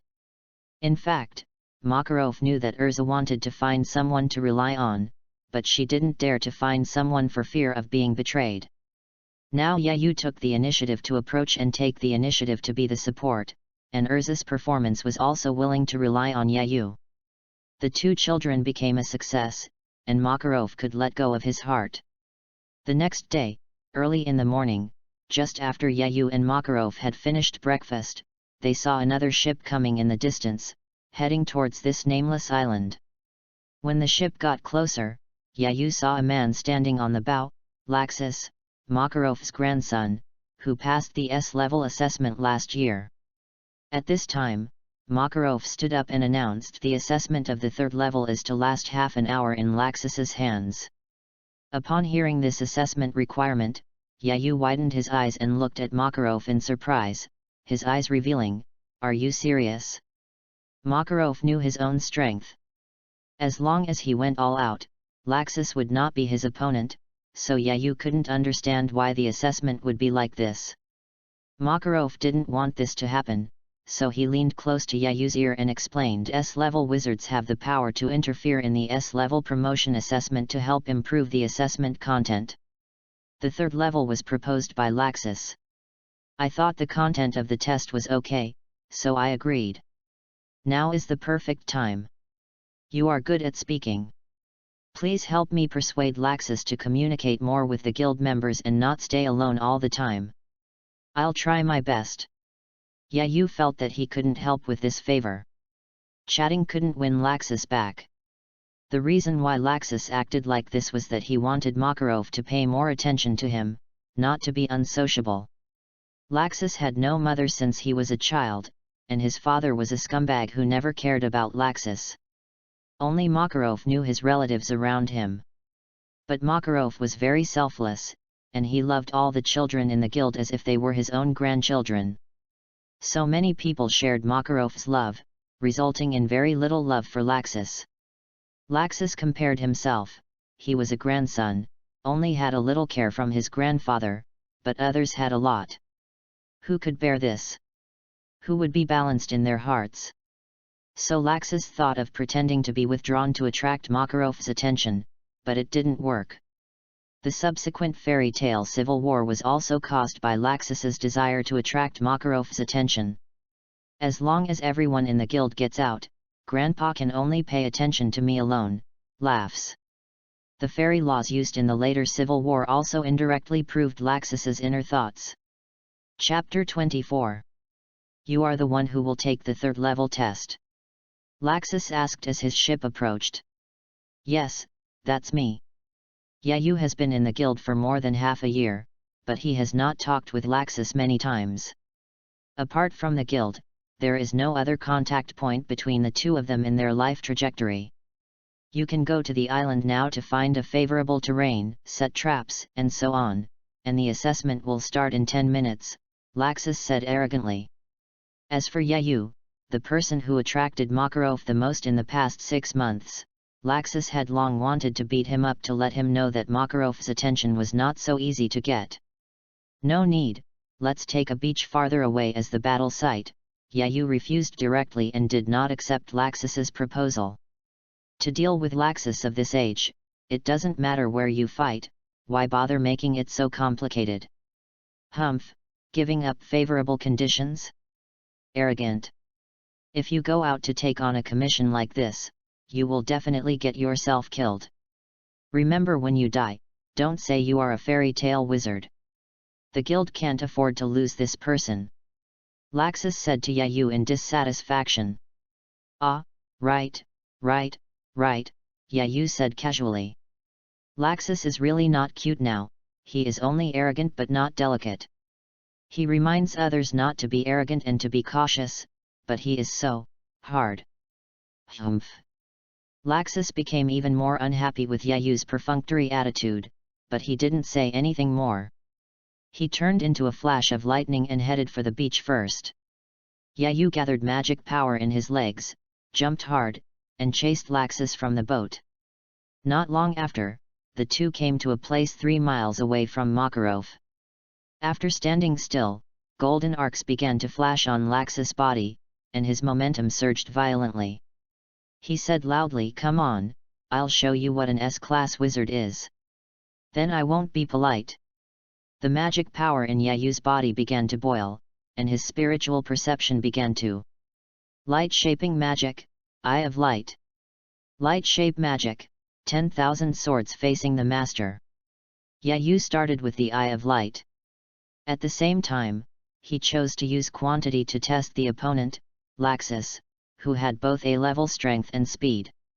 Facing a situation with limited vision and countless long swords flying towards him, Laxus was not panicked at all, only calm. Tremble under the power of thunder, multiple lightning strikes. Countless lightning suddenly appeared in the sky and struck down, destroying the long sword and the Eye of Light. If Yayu hadn't sensed it in advance and stepped back directly, he would have been struck by lightning. What a hassle, Yayu complained. Elemental magic, thunder, is one of the magics that Laxus has mastered. It is powerful, can attack in groups, has a fast casting speed, and can also achieve similar elemental transformation. What is the difference between this and eating the ringing fruit? Fortunately, Yayu is not a pushover, and immediately changed his mind and fought in close combat. According to Laxus's character, he will not avoid such a direct confrontation. Light shape magic, flame dragon armor. Yayu put on a white flame dragon armor and summoned flowing blade JAKA, controlling the flames to wrap around the blade and rushing towards Laxus. Come on, lightning suit. Laxus concentrated his magic power on his entire body, thus covering it with magic power and lightning, activating his body and increasing his attack power, defense power, and speed. Lightning fist. Laxus's hands were wrapped in more violent lightning, and his bare hands collided with the flowing blade like fire. The chop was blocked, but Yayu did not hesitate at all, and exerted force again, chopping the second knife at a faster speed. The battle of macho men does not pay attention to details, and standing on the spot is a passionate fight. It's quite a kind of ola ola ola ola. Muta muta muta muta. After dozens of rounds of fighting, Laxus's hands had been burned by flames. Yayu had the flame dragon armor, and all the lightning that flowed over was blocked. Yayu was wearing armor and holding a knife, so Laxus was at a greater disadvantage in the fight on the spot. Laxus also understood that if this continued, it would not be a question of whether Yayu could hold on for half an hour and pass the test, but whether his hands would be useless. So Laxus began to change his strategy, turned into a flash of lightning, stepped back a distance, and began to chant a spell. What resounded through the sky was the roar of summoning thunder and lightning, which fell from the sky, turning everything into ashes, thunder and lightning raging like waves.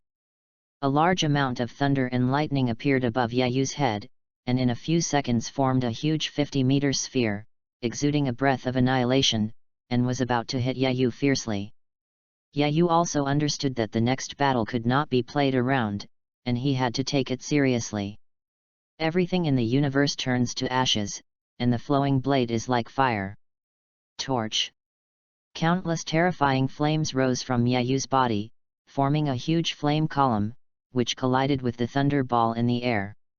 Instantly, the shock wave of the collision of the two forces spread all around, directly clearing a corner of the forest near the explosion point and turning it into a flat land.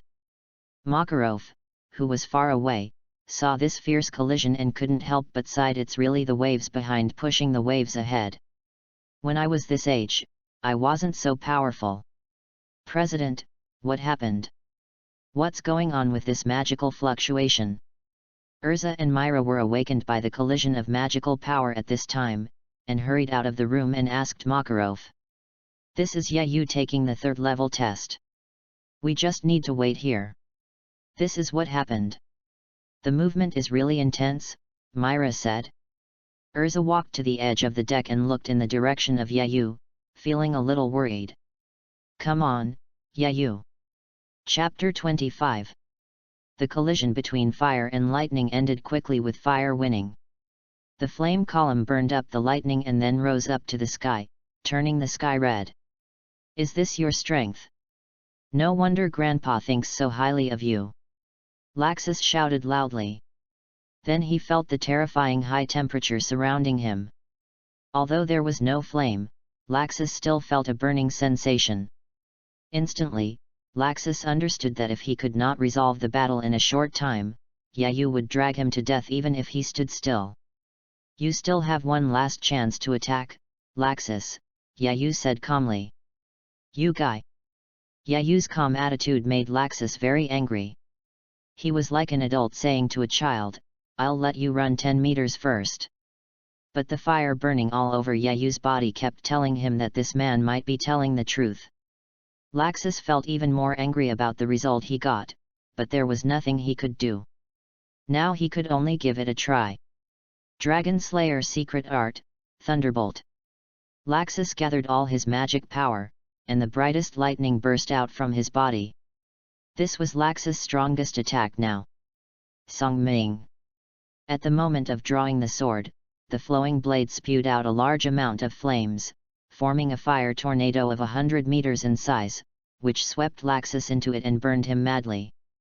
The terrifying temperature of the flames caused the sand under Yayu's feet to begin to crystallize, turning from a beach into a crystal beach. Feeling that Laxus in the fire tornado had lost his resistance, Yayu took the initiative to dispel the fire tornado. After all, it was a test of actual combat, so how could he use heavy hands? After the flames dissipated, Laxus lay naked on the ground and fainted. All his clothes were burned off, all his hair was gone, and there were many minor burns. Yayu turned Laxus over and observed him. There were no other injuries. Very satisfied, the training in the past 6 months has not been in vain, and the flames are well controlled. Take out a piece of cloth from the space ring, put it on Laxus's lower body, and then take out Yayu's precious magenta camera. Click. Black history photo +1 +2 +3 +4 +5 +6. Until Yayu was satisfied with every angle, he carried Laxus on his shoulders and returned to the boat docked at the island. Old man, it's over. Yayu jumped onto the deck and laid Laxus down. Makarov immediately stepped forward and nervously checked Laxus. He breathed a sigh of relief when he found that there was no serious injury. Don't worry, old man, I know my limits. In just a few days, your grandson will be back to normal. Yayu looked at Makarov's nervous expression and found it a little funny. He was always serious when facing Laxus on weekdays, and only at this time would he express his feelings for his grandson. The grandfather and grandson were cut from the same mold, and neither of them was good at expressing their feelings to their relatives. Makarov took a deep breath, quickly calmed down, and said, You passed the 3rd level test. This S-class wizard promotion test shows me that your observation, intelligence, strength, and your heart have all reached the standard of an S-class wizard. Congratulations, Yayu, for becoming the 4th fairy tale S-class wizard. Makarov loudly announced the result of this assessment. Congratulations X2, Urza and Myra also congratulated. I was able to become an S-class wizard so quickly, all thanks to your good teaching, old man, thank you very much. Yayu ignored the system prompt in his mind and thanked Makarov first. What does this have to do with me? It's the result of your own hard work, Makarov said with a smile. If you have made a contribution, don't refuse. I will treat you to a drink when we get back. After Yayu finished talking to Makarov, he whispered in Urza's ear, I haven't forgotten that you taught me swordsmanship and have made a contribution. I will treat you to a strawberry cake when we get back. Where is it? Yayu's intimate actions made Urza feel shy. She blushed and spoke in a low voice. There is no need to refuse because of our relationship. Yayu stood beside Urza and took her hand. Urza's head started to steam again, her heartbeat started to speed up, her IQ started to drop, and she didn't know how to answer. She could only say a cute woo as an answer. Seeing Urza's cute appearance, Yayu's love for her deepened a little bit. Grandpa, let's go back to the guild. I can't wait to tell everyone that I became an S-class wizard. Well, let's return. Chapter 26. Fairy Tale Guild. I'm back. Yayu kicked the door open and shouted. You should be careful about how you develop this bad habit. The gate is free, why kick it so hard? Makarov said unhappily from behind. Isn't this a happy thing? I won't go down there anymore, Yayu admitted strangely, but the feeling of kicking the door was really good, no wonder Natsu liked to kick it. Seeing Yayu and his friends coming back, the people in the guild immediately surrounded them and asked them questions. Who among you has become an S-class wizard? Is it Urza? I bet 10,000 J on her. Yes, who is it? I bet 20,000 J million. 15,000, Yayu. Makarov walked to the center of the guild, clapped his hands, and announced the final winner of this S-class wizard assessment is, Yayu. Oh! Yayu won, long live! My 20,000 J.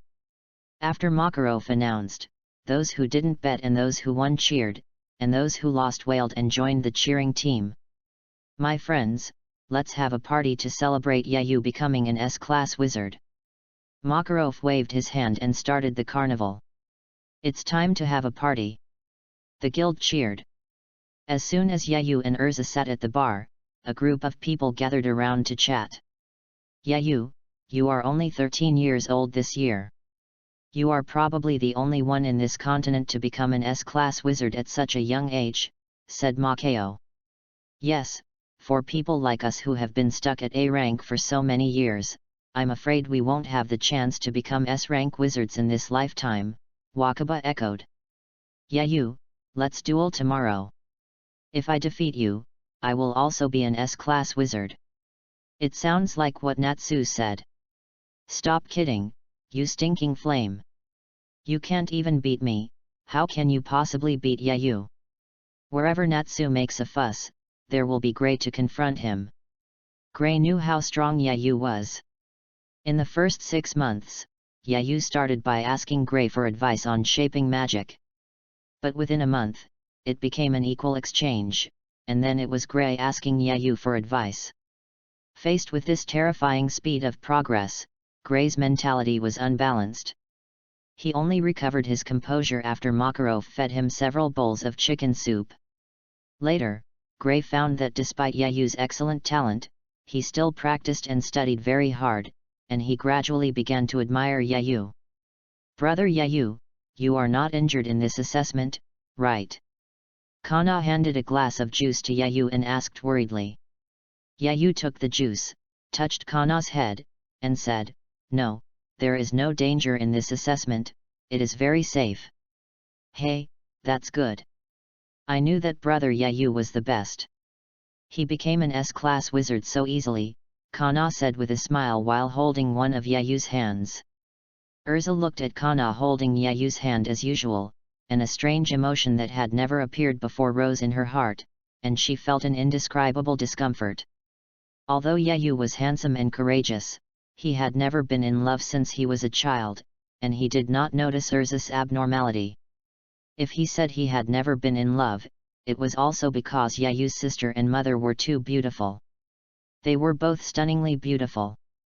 Yayu grew up watching these two faces, so how could he like ordinary women? Only Urza, who was considered top-notch in the second dimension, could make Yayu open his mind and think about falling in love. Happy times are always short, and the banquet was over soon. In the second half of the banquet, Yayu found an opportunity and secretly took Urza away in advance. Yayu forcibly held Urza's hand and walked on the path. Urza could not refuse Yayu, so she could only let Yayu hold her hand, blushing and walking side by side. "Why are you hiding from me today and not saying a word to me? Don't you like me?"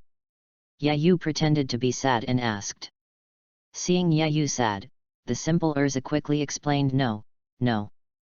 I just didn't talk to you because I haven't figured out how to answer you." Urza. Yayu stopped, looked at Urza tenderly, and said apologetically, "I'm sorry, I put too much pressure on you. If you can't think of an answer, then we can just get along as usual. You can give me an answer later if you figure it out. After all, liking you is my business, and I shouldn't make you feel embarrassed." Urza's eyes turned red, and tears welled up in her eyes. "It's great to have someone who tolerates and understands me. Well, give me a little time, I will tell you and answer you," Urza said in a very serious tone. Seeing Urza like this, Yayu hugged her in his arms out of heartache. A happy childhood heals a lifetime, and an unhappy childhood heals a lifetime. The Tower of Paradise is a huge wound in Urza's heart. If it is not healed, Urza will not dare to take the last step and will always keep a distance from others. Urza did not resist Yayu's sudden hug, but closed her eyes, lay on Yayu's chest, listened to her heartbeat, slowly relaxed and calmed down. The two hugged each other on the path, no one was talking, enjoying this beautiful moment. Until someone passed by, Yayu and Urza came to their senses and separated the hug. Chapter 27. Urza, can you agree to a small request of mine? On the path, the two of them were walking back to the dormitory. Yayu held Urza's hand and asked carefully. "What's your request?" Since she heard Yayu's heartbeat just now, Urza no longer blushes or gets nervous when Yayu holds her hand. "Next time when we hug, can you please not wear armor?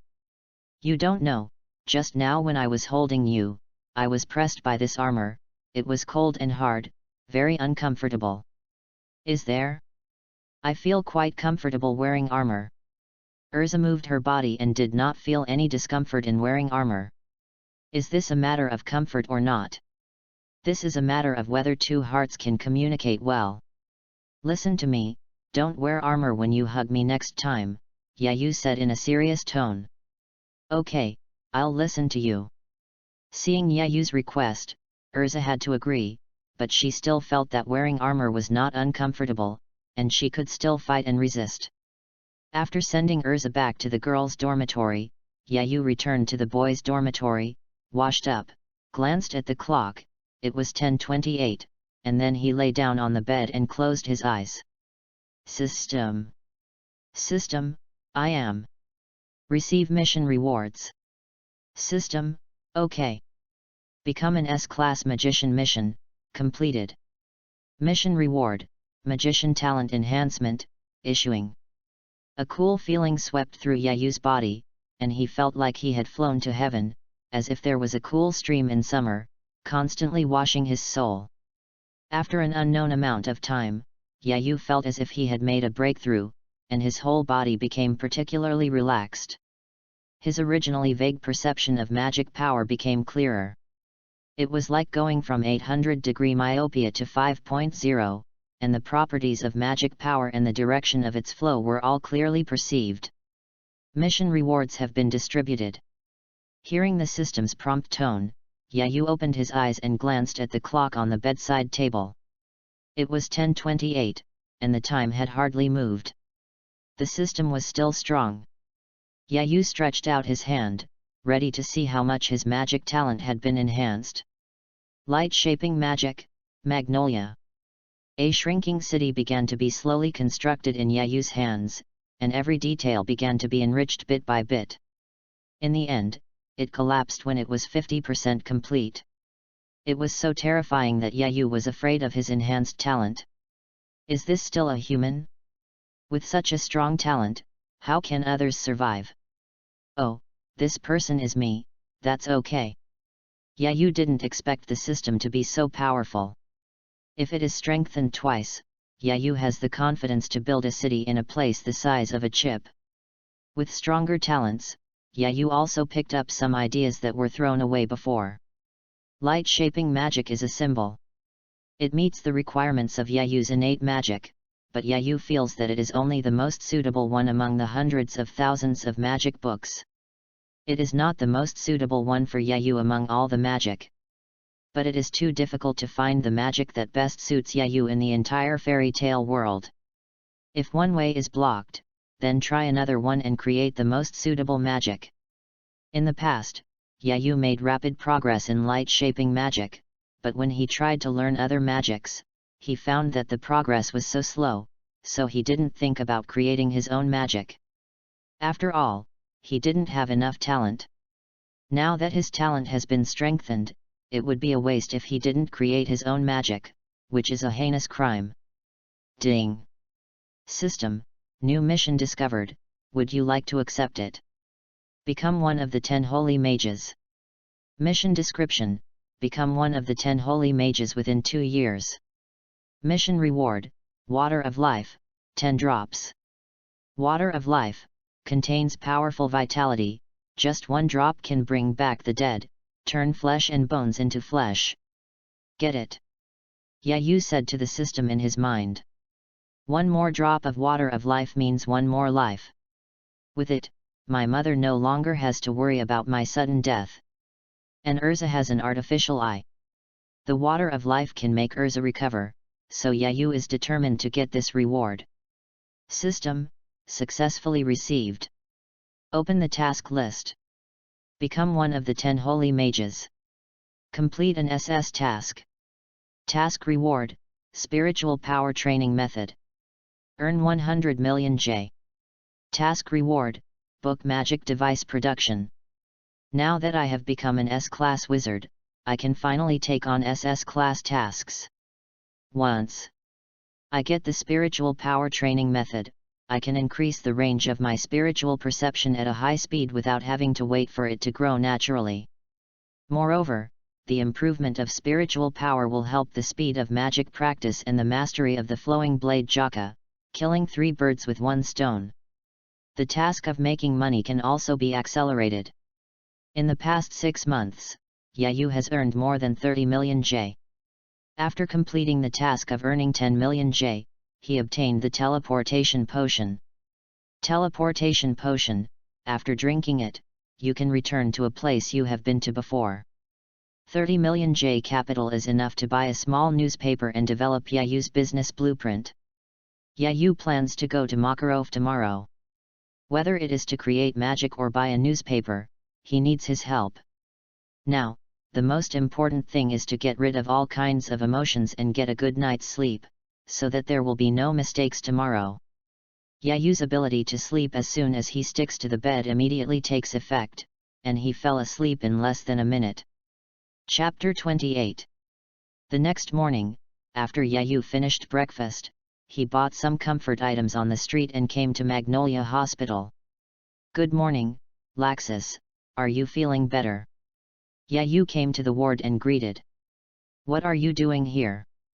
Are you going to laugh at me? Laxus leaned against the head of the bed and said gloomily. Being defeated by someone younger than him, and in front of his grandfather, was unacceptable to Laxus. How could that be? I just came here to talk to you, Yayu put down the gifts and said calmly. Humph, I have nothing to talk to you about, Laxus said in a very aggressive tone. Really? I wanted to talk to you about how to attract other people's attention. Since you don't want to talk, forget it, Yayu said as if he was about to get up and leave. Ahem, if you really want to chat, it's not that I can't chat with you for a while. Laxus' cheeks flushed, he coughed, and stiffly changed his words. Seeing Laxus's standard tsundere, Yayu's mouth corners twisted, then he regained his composure and tried not to laugh. Yayu took 2 deep breaths, suppressed all the smiles, and said seriously, Laxus, let me ask you first, do you know how to attract other people's relationships? Laxus. Silent face. Yayu knew the answer as soon as he saw his expression. No wonder he was so stiff in getting along with Makarov. I'd better talk about how to attract other people's attention first. Yayu took the initiative to speak, otherwise Laxus might be silent for a day. First, if you want to be noticed, you can't be a loner. For example, if you choose a location to open a restaurant, the 2 places will attract different attention, such as on a busy street or deep in a harbor alley. If you choose the wrong place, your restaurant will be ruined. So, if you want to be noticed, you have to stand out and not be aloof. Second, if you want to be noticed, you must communicate. It's the same thing. You open a store on a busy street and others also open one. How can you attract more attention than them? That is to shout and communicate with the people you are following.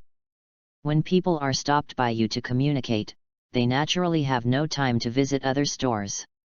Therefore, if you want to be noticed, you must communicate, and communicate frequently. Third, if you want to be noticed, you must think from other people's perspective. It's the same. After communicating, you have to think about why others pay attention to you or not pay attention to you, and what is the reason. Only by knowing the reasons can we better develop our own advantages or optimize our own shortcomings, so as to attract more attention from others. Look at me, I am so attractive because I have achieved these 3 points. Yayu made up a lot of words, all of which were to fool Laxus. The core idea of expressing strength is to let Laxus not be withdrawn, communicate more with Makarov, and at the same time think from Makarov's perspective and understand Makarov's difficulties. Laxus nodded frequently after listening to the whole process, thinking that what Yayu, the popular king of the guild, said made sense. Seeing that Laxus had absorbed it perfectly, Yayu felt that he could retire and go back to Makarov to take credit. Laxus, I have something else to do, so I'm leaving now. I'll come see you later when I'm free. Yayu said hello and was about to leave. Well, take care. After being fooled, Laxus' attitude towards Yayu changed immediately and he became much more polite. In fact, Yayu had something in his heart that he hadn't told Laxus yet, fearing that he wouldn't be able to accept it. Actually, those 3 points are not important. As long as you are as handsome as me, people will pay attention to you wherever you go. If Laxus said this, he would probably treat Yayu to a dragon slayer secret technique. If he was not full, he would have a second one. Fairy Tale Guild, Yayu kicked the door open and walked in. Where is the old man? Where did he go? Yayu entered the guild and looked around, but did not see Makarov. The president is in the office, you can go in and find him, said the waiter at the bar. Okay, thank you. Yayu pushed open the door of the office and walked in. Makarov was sitting at his desk, processing documents. When he heard the door open, he looked up and saw that it was Yayu. He lowered his head again and said, "What are you doing here? If you want to accept an S-level mission, go to the second floor and choose. Once you have chosen, go through it for me." "Hey, I came to see you, I must have something else to do." Yayu moved a stool and sat opposite Makarov. "Tell me, what trouble do you need my help with?" Makarov put down the documents in his hand and looked up at Yayu. "First, I want to enter the guild's library to learn new magic. Second, do you have any channels? I want to buy a newspaper company with a capital of 30 million. Also, I want to take SS-level missions, but there are only S-level missions on the second floor." Yayu said all his requests in one go. Makarov touched his chin, thought for a while and said, as long as you become an S-level wizard, you can enter the guild's library at any time. I'll tell you the method later. As for the newspaper, although I don't know what you want to do, I have some connections and can help you find out. But you can't accept SS-level missions yet. You have enough strength, but not enough experience. Go and complete some S-level missions first. Okay, no problem, thank you, old man, Yayu agreed with a smile. Before coming, Yayu guessed that Makarov would not let himself, who had little experience in S-level missions, take SS-level missions. For Makarov, the mission is not important, what is important is the safety of the children. Makarov will not let anyone do any mission that is beyond the children's ability. Chapter 29. After half a year, Yayu once again came to the guild's magic library through the teleportation array. There were hundreds of thousands of magic books, and just listing the catalog would be dazzling. Yayu had to learn enough magic in it to lay a solid foundation for creating his own magic.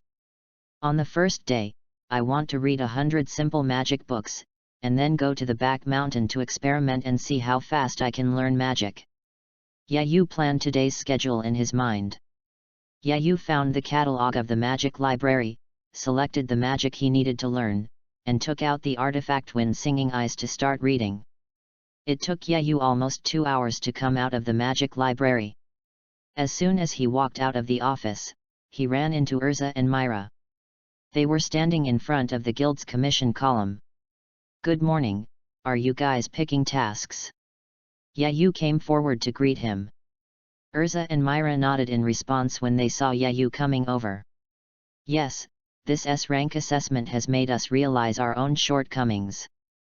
We are ready to take on a subjugation mission to improve our actual combat skills, Urza said calmly as before. As promised on the path yesterday, they returned to their previous state of getting along. I see, then I will be taking on an S-level mission in a few days, do you want to team up with me? Urza rejected Yayu's proposal and said, no, if I keep doing missions by your side and being taken care of by you, how can I grow? That's right, but since you're not teaming up with me, keep this. Yayu took out the teleportation potion from the space ring and handed it to Urza. This is a teleportation potion I got by chance. After drinking it, you can choose a place you have been to and teleport there. After listening to Yayu's introduction, Urza looked at the powerful golden potion in her hand and immediately wanted to return it to Yayu. But she paused as soon as she stretched out her hand. After thinking about it, she accepted the teleportation potion. If I encounter danger that I can't handle in the future, I will drink it, Urza said with a blush on her cheeks. Seeing Urza directly accept the teleportation potion, Yayu knew that their relationship had become closer, and asked happily, have you chosen the mission? Do you need my help to consult? I've chosen it. I'll go back and prepare. We'll set off in a moment. Urza tore off the commission she had long been eyeing, went to the bar to verify it, and then ran away. Now when Yayu saw Urza, his eyes became burning and full of emotion. Being stared at like this, Urza couldn't stand it. In addition, she took the teleportation potion that Yayu cared about, and her shyness exploded. She couldn't keep getting along with Yayu in a normal way anymore, so she could only run away shyly. Hey, what's your relationship now? Myra, who had been eating melon for a long time, poked Yayu with her elbow and asked curiously. More than friends, less than lovers. What? You two were hugging each other yesterday, why hasn't it happened yet? I was going to announce your relationship to everyone today, Myra said a little frustrated. What? You saw everything that happened yesterday? Yayu was very surprised. He didn't notice yesterday that there was someone nearby staring at him and Urza. Yesterday you only had eyes for each other, so you couldn't see anyone else. I followed you guys until the end after you guys slipped away, Myra said jokingly. Haha, let's not talk about this anymore. Have you chosen your crusade mission? Do you want me to help you with your advice? Yayu laughed dryly and changed the subject directly. He didn't want to continue to be passive in social death. Forget it, I won't tease you anymore. I have already selected the commissioned task and will set off soon. By the way, I kept your relationship a secret and didn't tell anyone else, so you should be the first to tell me. Myra bowed to Yayu's shoulder and raised her eyebrows, looking like she was going to have the first bite of the melon. Okay, and thank you. Sure enough, no matter which world we are in, it is human nature to gossip. However, Yayu discovered that Myra was very thoughtful when she was a little girl. She could see the problems with Urza and knew that if Yayu told her about her, it would put pressure on her. Thinking about it this way, Myra always provokes Urza. Maybe she wants to help Urza integrate into the guild. Looking at Myra, who was going to do the task, and then looking at the noisy guild members around, it is really great to be able to travel to Fairy Tale. A few days later, in the back mountain, Yayu sat on a stone and sorted out the magic he had learned recently. Yayu could use hundreds of common magics after reading them once. The talent strengthened by the system was even more powerful than Yayu believed. This gave Yayu enough confidence in the magic he would create later. For his own magic, Yayu was going to go in the direction of hexagons, and he must also know high-level magic. Yayu jumped down from the stone and prepared to return to the guild's library to find a magic book that could serve as the foundation for his own magic. Chapter 30. Crushing Magic, Gravity Magic, Elimination Magic, Elemental Magic, Thunder, Wind, Water, Earth, Thunder Dragon Slayer Magic, Wood God Slayer Magic. Yayu held a special catalog in his hand, which recorded hundreds of top magics, many of which were considered lost by the outside world. Yayu did not expect that there would be so many top magics in the magic library of the guild. It was indeed a guild that could create the 3 super magics and the eternal magic fairy's heart. Only with such a strong foundation can it be done. Yayu looked at each of the magics above and his saliva was about to flow out, but these magics all had a shortcoming, which was to pick people. They were different from the kind of magic that anyone could learn. As long as the person was not suitable, no matter how talented he was, he could not learn it. Except for the Dragon Slayer magic, it could be learned by implanting the Dragon Slayer magic crystal. Yayu did not think that his enhanced talent could learn all the magics above, so he had to disassemble and analyze them. After understanding the magic, he would discard the dross and take the essence, and then create a powerful magic that best suited him based on himself. Yayu looked at the catalog in his hand, and after careful consideration, he decided to use the dragon slaying and god slaying magic as the most basic blueprint. The most special thing about these 2 kinds of magic is that they can eat matter or magic power of the same attribute, or even different attributes. After eating, they can restore magic power and temporarily strengthen themselves. If you learn this, you can develop other directions, such as making a magic version of the 6 treasury Immortal Thief, which adds blood, mana, and life. Or you can make a magic version of the Burning Decree, which eats fire to become stronger, eats fire and becomes stronger again, and takes off directly. Thinking of this beautiful future, Yayu smiled, raised his hand, slowly clenched his fist, and said, "I want them all." Study time always flies by, and 10 days have passed in a blink of an eye. "Yayu, come to the office for a moment," Makarov transmitted the voice to Yayu's ears through the fixed magic circle of the magic library. After hearing this, Yayu put down the half-studied book Thunder Dragon Slayer Magic. The complexity of Dragon Slayer magic far exceeded Yayu's imagination. Basically, there were points that Yayu didn't understand on every page. In the past 10 days, Yayu spent most of his time looking up information, otherwise he couldn't read it at all. Is this the difference between making a pistol and using a pistol? The former is complicated and difficult, while the latter only requires pulling the trigger. Yayu took off his Feng Yang glasses and put them down carefully. If it weren't for them in the past 10 days, he would not have made even 10 pages in studying Dragon Slayer magic. In terms of reading books, I recognize you. I, Yayu, would like to call you the strongest. Master, what's the matter? Yayu asked as he opened the office door. I already have the information about the newspaper you asked me to find out. It is a newspaper that has been established for 5 years and sells newspapers in all the first-tier cities in the Kingdom of Fiori. Makarov handed Yayu a piece of paper with the basic information of the newspaper. Yayu took a look at it and threw it away. Except for the total amount of losses, the other data was either useless or unclear. It was completely rubbish. Old man, this newspaper is a huge scam. Is there a better one? Don't worry, it still has its advantages. Makarov waved his hand and asked Yayu to continue listening. First, the boss of this newspaper lost money in gambling and urgently needed money to save his life, so he could buy it for a cheap price of 20 million yen. Second, the contracts for various channels of his company still have 3 years left, and the cost-effectiveness of the contract is quite high, so you don't need to redo it. Third, this newspaper is in Magnolia, on the street to the right of the guild. Yayu raised his eyebrows and gave Makarov an expression of "that's it." How could these 3 points be worth 20 million J?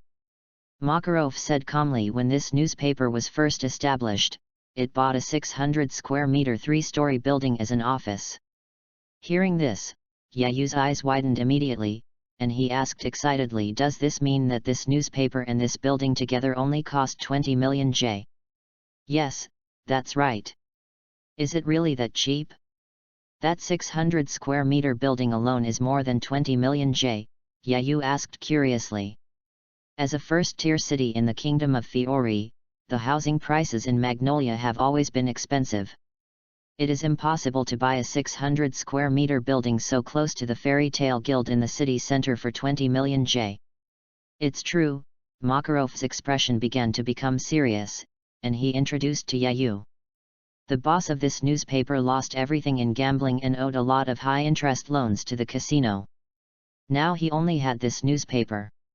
He originally wanted to sell the newspaper and the house to pay off the loan sharks, but the casino secretly spread the word that whoever took over the newspaper would be against them. The newspaper owner saw that no one was willing to take over and the repayment date for the casino loan shark was getting closer and closer, so he could only keep lowering the price in order to sell it out quickly. After all, if the loan sharks are not repaid, the casino will kill you. The casino did all this to make him default on the payment, so that they could buy the building at a bargain price. Yayu hammered his palm and said, I see, no wonder it's so cheap. Old man, where is the newspaper owner? I'm going to buy a newspaper now. Makarov pointed to the right, turn right and go 300 meters. When you see the maple leaf newspaper, just go in. The newspaper owner has been in there recently. Okay, Yayu rushed out of the door in a swift and decisive manner. Chapter 31. Knock, knock, knock, is anyone there? Yayu knocked on the door and shouted. This was a simple medieval European building, the only feature of which was a red maple leaf printed on the door. Not long after, a thin, middle-aged man wearing a shabby suit, with a stubble on his face and looking very haggard, knocked on the door. Who are you? My name is Yayu, and I'm here to see the owner of Maple Leaf newspaper, Yayu replied. I am the owner of Maple Leaf newspaper, Bella. May I ask why you are here to see me? Bella looked at the handsome boy she met for the first time and was curious about why he came to see her. I am a wizard of the Fairy Tale Guild. I heard by chance that you were going to sell the newspaper, so I came to ask. If the price is right, I will buy it. Yayu didn't waste any words and directly stated his purpose. Hearing that he was here to buy the newspaper, Bella immediately became energetic, the haggardness on her face also retreated, and she showed an extremely enthusiastic smile. It turned out to be a wizard from the famous Fairy Tale Guild. Come in, come in. Yayu followed Bella into the newspaper office, shaking his head left and right to observe. The newspaper office was a bit messy, with past issues of Maple Leaf newspapers and some materials randomly placed on the table, and no one cleaned them up. Yayu activated his spiritual perception and scanned the area. Apart from Bella, the boss, there was not even a single employee in the newspaper office. It seemed that they all ran away. Bella led Yayu to sit on the sofa in the living room on the first floor, made a cup of black tea as a treat, and took out various channel transfer contracts and house title transfer contracts that had been prepared early in the morning. Then he said, "Mr. Yayu, I believe that since you came to me to buy a newspaper, you should know my situation, so I won't waste time. Take a look at these contracts. There are absolutely no traps. The newspaper office has some other information. If you want to see it, I'll get it. As for the house, I'll also take you around. I guarantee there will be no problems. If you think it is suitable, you can buy it, and then you can sell the house later and buy another one. It is not a problem to double the 20 million yen. Bella explained everything to Yayu enthusiastically and frankly, fearing that Yayu would not buy the newspaper if he was not satisfied. Yayu took a sip of black tea and looked at the dozen contracts in front of him. He felt that he came too hastily and should find some professionals to help take a look. Yayu thought for a while, put down the black tea, and said, "I see Mr. Bella's sincerity. So, I will go back and find some people to take a look at the contract, information, and house. If there is no problem, we can reach a deal tomorrow." Hearing that Yayu wanted to buy, Bella became excited instantly. "No problem, Mr. Yayu can find someone to come at any time. I am at the newspaper 24 hours a day and can cooperate with the inspection at any time. Since we have agreed, I will go back to find someone first." Yayu stood up and was about to go back to the guild. "I'll see you off." Bella immediately stood up and respectfully escorted Yayu out of the newspaper office. After leaving the newspaper office, Yayu did not return to the guild, but walked towards the cake shop, ready to buy 2 strawberry cakes to reward himself. On the way, Yayu muttered to himself, "I didn't expect that the newspaper office would be so smooth," and it was done in just a few words after sitting down. Yayu walked out of the cake shop and found a group of big men with "I am from the Black Society" written on their faces walking towards him, surrounding him in 3 layers inside and outside. "Boy, don't you know that the House of Maple Leaf newspaper has been taken by our casino? If you want to buy it, you are against us." A leader among the big men stood in front of Yayu and threatened fiercely. "Are you sure you want to cause trouble for me? I am a wizard of the Fairy Tale Guild." Yayu stretched out his right forearm to show the guild emblem and said lightly. Hearing Yayu's words, the leading man's face immediately froze, and after carefully observing the emblem and confirming it was true, his face became amiable in a second. "Ah ha ha ha, it turns out that this guy is a wizard from the Fairy Tale Guild. What a misunderstanding, what a misunderstanding. We recognized the wrong person. Well, my boss has something else to talk to us about, so I'm leaving now. I won't bother you anymore. Bye." The group of big men all became harmless, waved goodbye to Yayu, and then ran away. Sure enough, the name of the guild is used in Magnolia, and the trouble was solved in one go, Yayu muttered, and returned to the guild. The next day, Yayu took 2 knowledgeable professionals to the Maple Leaf newspaper. After 2 hours of inspection, Yayu successfully bought the Maple Leaf newspaper and the house for 20 million J. After Bella and the 2 professionals left, Yayu found a stool and sat on it, put his hands behind his head, and closed his eyes. Is this the feeling of being a homeowner? It's pretty good. After feeling it for a while, Yayu opened his eyes. It was time to take the next step. Yayu planned to build Maple Leaf newspaper into a top entertainment newspaper first, and then develop it into a credible newspaper in the later stage. The first step for Maple Leaf newspaper is to find some obedient writers. Train them and teach them what is shocking writing style. If there is a topic, they will exaggerate it. If there is no topic, they will make it up. I believe that the first issue shocking. One of the 10 holy wizards, Makarov, actually did this late at night. Men are silent and women are in tears, will definitely quickly make Maple Leaf newspaper famous. At the same time, I am looking for some obedient novelists to teach them how to write cool articles to attract a large number of people. Readers. With two approaches, in this world lacking entertainment, Maple Leaf newspaper will surely dominate the world. When the scale of Maple Leaf newspaper is large enough, it can start to implant the content and ideas of luxury goods, and at the same time find some celebrities and nobles to stand for luxury goods.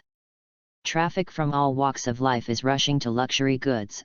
Are you still afraid that it can't be done? Although Yayu has a good idea, the plan is not perfect yet, and it needs to be checked and supplemented bit by bit later. Now, an old man in the family is like a treasure, and gold coins are bursting. Lao Deng. Yayu immediately got up and returned to the guild to ask Makarov for advice and see if there is anything he can help with. After all, decades of connections don't need to be wasted. Chapter 32. In X780, Magnolia, the fairy tale guild is still as noisy as ever. Sigh, why has Urza been on quests every day recently? She hasn't accompanied me shopping for a long time, Yayu lazily complained while lying on the guild's bar. Do you think everyone is like you, never doing missions and spending every day in the library? Makarov said unhappily. Can you blame me for this? I have done SSS level tasks, but now they are not difficult for me. You don't want me to do the 10-year mission, so I can only stay in the library, Yayu said unhappily. When Gildarts comes back, you can take a 10-year mission with him and let him guide you, Makarov gave Yayu a positive answer. That's fine. I haven't been on a mission for 4 months. My body is about to rust. Yayu sat up straight when he heard the good news. Now it has been a year since Yayu acquired Maple Leaf newspaper. Now Maple Leaf newspaper occupies 80% of the market share of newspapers in the Kingdom of Fiori, and it is the only one in the market. Recently, relying on Makarov's strong connections, a luxury goods company called Century has started. Yayu completed 3 system tasks, namely complete an SS level task, earn 100 million J and earn 1 billion J. He received 3 task rewards, the Spiritual Power Training Method, the Magic Device Production Book, and the 1 billion J task reward, Water Repellent Beads. Everyone knows the effect of water repellent beads. Put it in your mouth and move freely underwater. Now the system gives the following tasks. Complete a 10-year task. Task reward, Physical Training Method. Earn 10 billion J. Task reward, Money Law. The law of money, money will naturally come to you. After 1 year of training, Yayu's strength has made great progress. He has learned the method of cultivating mental power, and the range of mental perception has reached 1000 meters. He has also developed some other uses of mental power. He has not yet developed his own innate magic, but he has created some small magic that he uses, which can be regarded as a great harvest. Only the RYUJIN JAKA has not made much progress. Yayu's current magic power is 5 times that of when he just crossed over, but he still can't reach the threshold of Bankai. Yayu suddenly thought of something, turned to Makarov and asked, "Old man, are we going to take the S-Class Magician assessment soon?" "Yeah, you just remembered it." Makarov took a sip of wine and replied. "I was saying, I went to play with Urza this month, and she was either on a mission or on her way to a mission. I didn't see her every day. It turned out that she was going to take the S-level assessment." Yayu realized it belatedly. This year, only Urza and Myra can take part in the S-Class Wizard assessment. "I plan to let you and Laxus participate," Makarov said surprisingly, giving Yayu a surprise. "Me? Really?" Yayu stared at Makarov with shining eyes and confirmed. Really, have you forgotten that S-Class Wizards are qualified to be examiners?" Makarov reminded. "Great!" Yayu shouted excitedly. "Being an examiner, setting test questions, and letting people you like and friends take the test, I believe that not many people can refuse." A few days later, everyone in Fairy Tale gathered in the guild, looking at the temporary stage in front of them with burning eyes. This exciting time has finally come this year, Wakaba said excitedly. Yes, I wonder who will be selected this year. I should be one of them. I have worked very hard during this period. Macau was also very excited, waiting for the announcement of the candidates. Haha, don't tease me, you can be selected, but only if you can get the ancestral tomb. As a good friend of Macao, how could Wakaba not pour cold water on Macao and make him happy? If I can't be chosen, then you can't be chosen either. But if you want me to help you set your ancestors' graves on fire, it's not impossible. I'll do it for free. Macao retorted. Just as the two were still arguing, Makarov took Yayu and Laxus onto the stage. Why are Yayu and Laxus also on it? Is there any new move? Everyone noticed that unlike previous years when Makarov announced it alone, this time he brought along the S-wizards from both guilds, and some were confused. Could it be that Yayu and Laxus are the examiners this year? Wouldn't the difficulty of the examination be twice as difficult as before? The people in the guild were discussing.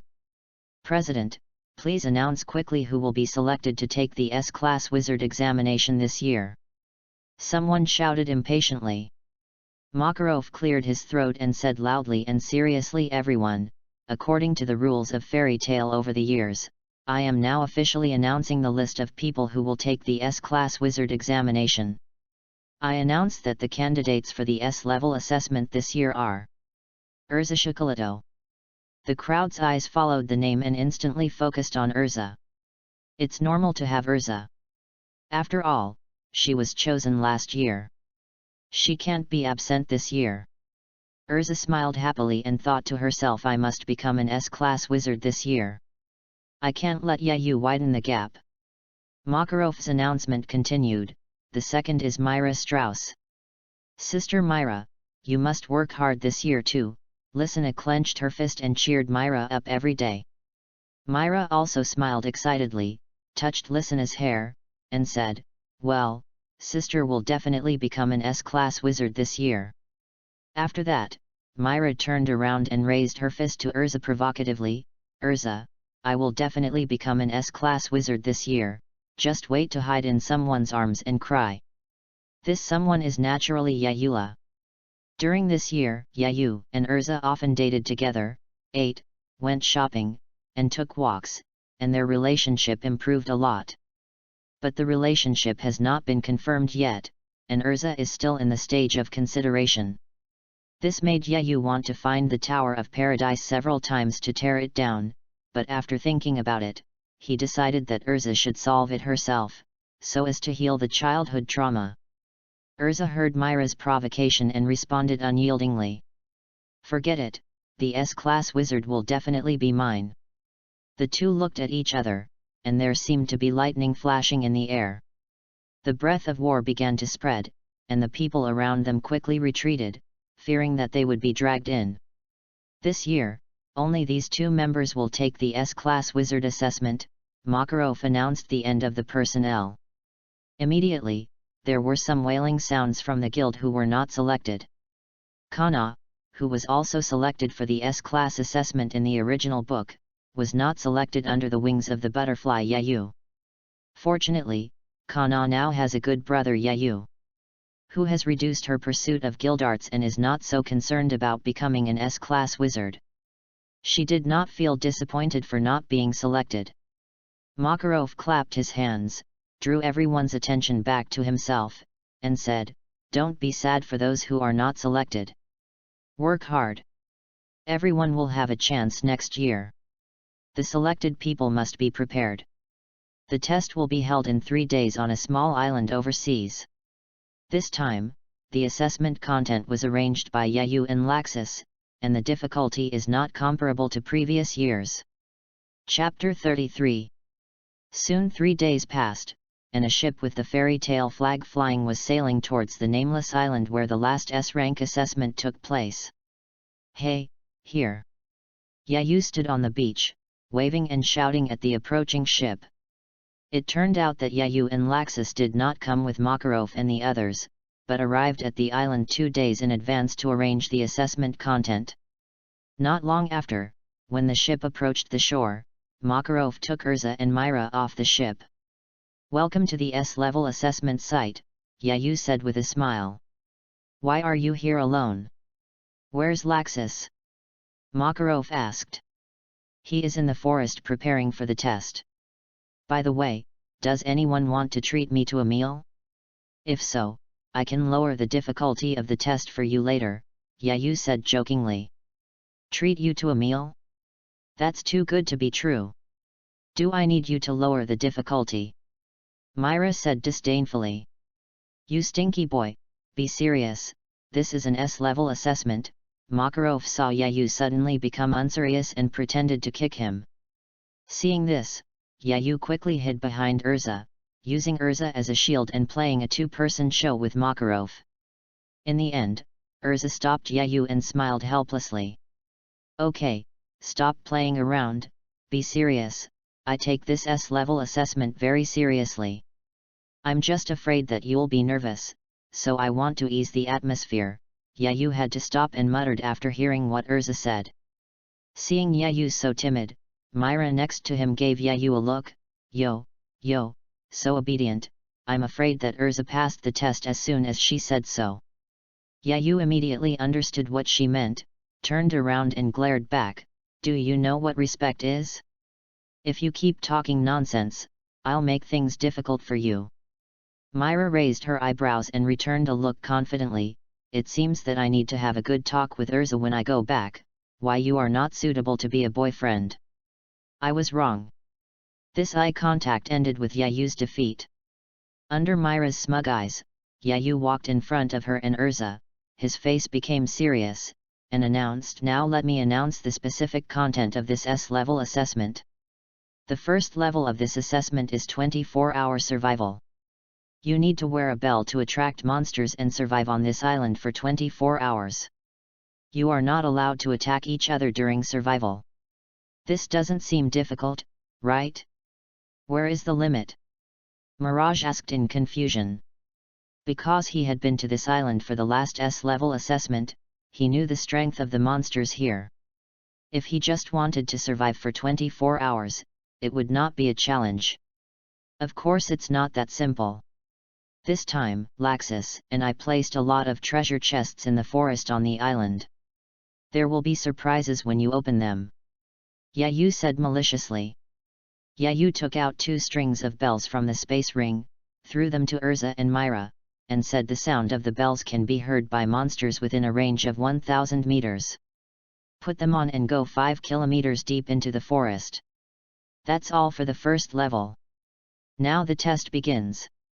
Urza and Myra looked at each other, their eyes lit up, and they took action at the same time. "Accept the soul of Satan with your whole body." A pure black magic circle appeared above Myra's head, and the dark aura enveloped Myra. Then Myra's appearance changed dramatically. There was a pair of bat wings on her back, a devil's tail behind her, devil's claws on her hands, and cracked makeup on her face. All of this made Myra look very domineering and handsome. "Change clothes, Tianlun armor." A pink magic circle flashed, and Urza's whole body was surrounded by silver-white armor, with a pair of armor wings behind her, and long swords floating around her. "Urza, all the treasure chests on the island belong to me." Myra flapped her wings and flew towards the forest first. "Myra, don't forget, you were the slowest to find things last time," Urza said to Myra, who was flying out, and then she quickly flew into the forest. After listening to Yayu's introduction to the first level, the two of them understood that the treasure chest was the key to this test, and whoever found more would have an advantage. Seeing that Urza and Myra had set off, Yayu immediately took out a parasol, a lounge chair, sunglasses, a small round table, ice juice, and a lot of snacks from the space ring. "Please sit down, old man," Yayu said. "You are the one who knows how to enjoy yourself," Makarov said without hesitation, lying directly on the recliner and drinking juice. "Yayu, who do you think will perform better between Urza and Myra?" Makarov put down the juice and asked. "How can we say for sure? We will know after we take a look," Yayu took out the homemade magic crystal that he had prepared early in the morning and injected magic power into it. A light curtain appeared in front of the two people. At the same time, the surveillance magic circle that had been placed in advance on the island also began to operate, showing all the images of the island on the light curtain. Yayu controlled the magic crystal to split the screen, with Urza and Myra standing on half of the light curtain each, showing what the two were doing now. Chapter 34. Get out of my way. Myra punched a giant tiger monster and sent it flying. This was the 8th monster she had encountered since entering the island forest. Damn Yayu, where did you hide the treasure chest? Myra took a breath and said irritably. At the same time, Urza on the other side found a wooden treasure chest in the lair of a monster after defeating it. Urza found only 2 bottles of water and a note inside, which read, "There are 15 treasure chests on the island, 3 of which are special treasure chests. It seems that the key to this test lies in these 3 special treasure chests. We must find them quickly." Arisa put away the note and began to look for treasure chests around. Time passed quickly, and night fell. Urza and Myra had searched for a whole day and found 10 of the treasure chests, but the special treasure chest was not found. Now the two have returned to normal and found a place to rest, recovering the magic power and physical strength consumed today. The two of them are really persistent. They have been looking for treasure chests all day long. How many monsters have they killed? Yayu said admiringly. That's because you don't allow us to fight each other. If we don't fight, the assessment of this level will not be difficult at all, just relying on the monsters. Therefore, there must be something in the treasure chest that increases the difficulty for the opponent, or even something that can eliminate the opponent. This is reasonable. Makarov analyzed it clearly, turned around and asked curiously. So, what did you and Laxus put in the treasure chest? Don't worry, you will know when you read on, Yayu laughed and acted as a riddler. 24 hours of survival time left, 14 hours. The night gradually passed, the sun rose from the sea level, and a new day came, which also indicated that the first level of the assessment began to come to an end. Survival time left, 2 hours. Urza and Myra basically did not rest the whole night, and they kept looking for special treasure chests. Along the way, both of them kept fighting with monsters, and without much rest, they became very tired. But neither of them stopped, because they were afraid that the other would find the special treasure chest first. For this S-level assessment, both of them worked hard for a whole year, and they didn't want to taste the taste of failure like last time. Perhaps because they were old rivals, Urza and Myra found the special treasure chest at the same time. Unlike ordinary wooden treasure chests, special treasure chests have some magic array prints on the surface, and there are 2 lines of small words on it, which read, "You need to recite a spell to open the treasure chest." Spell, Yayu is the most handsome guy. Seeing this, Myra almost wanted to kick this special treasure chest to pieces. I spent so much effort to find the treasure chest, and now you are doing this to me. Very good, Yayu, you wait for me, Myra gritted her teeth and said viciously. Yayu is the most handsome guy. Myra hesitated for a while, but still with a face full of resistance, she said the spell firmly. After hearing the spell, the magic circle on the treasure chest turned into white light and dissipated. Myra rubbed her hands and was about to open the treasure chest, with infinite expectations in her heart. Is there anything in the treasure chest that can eliminate Urza? After opening the lid of the treasure chest, she found that there was only a small irregular red crystal inside. Myra picked up the crystal and observed it. When she found nothing special, she injected magic power into it to try. Unexpectedly, she died after trying it. The crystal immediately burst out with special magic power and soared into the sky, forming a huge pillar of light. With the appearance of the light pillar, the sound of monsters galloping came from the surroundings, at least hundreds of them. Yayu, you really deserve to die. Myra could only roar, and immediately received the Satan soul and ran away, otherwise she would be dead if she stayed. At the same time, Urza was in the same situation. After finding the treasure chest, Urza blushed, and then spontaneously said the spell, and then the effect of the crystal was naturally triggered. At that moment, Urza decided that after returning, she must punish Yayu, and ignore Yayu for a month, a week, a day. Both of them were deceived, so badly deceived, only Yayu was happy. Ha ha ha ha ha ha ha ha. I've been waiting for this moment for a long time. The expressions on their faces when they were cheated were really, ha ha ha ha. Yayu laughed so hard that she almost couldn't breathe. She took a deep breath, her face regained its composure, and the next second she laughed again. She couldn't help herself. She believed in her analysis and went through so much trouble to find the treasure chest, but ended up being disappointed and falling into greater danger. Such a huge gap brought about a rapid change in expression, which was really wonderful. It can already be included in the teaching materials of Beijing Film Academy. You really have a bad taste, Makarov complained in surprise. Just now, he also widened his eyes because of the effect of the crystal. This was completely different from his analysis last night. Yayu was immediately unhappy when he heard Makarov's complaints and said, "How can it be a bad taste? I am training them. When they become S-class wizards, they will no longer simply trust their own judgment when going on missions, but will analyze more and make decisions." Yes, you are right, Makarov did not believe Yayu's nonsense at all. As time passed, Urza and Myra found that the bells on their bodies were infected by the magic of the crystal, and the range of attracting monsters was expanded. As a result, countless monsters kept attacking them.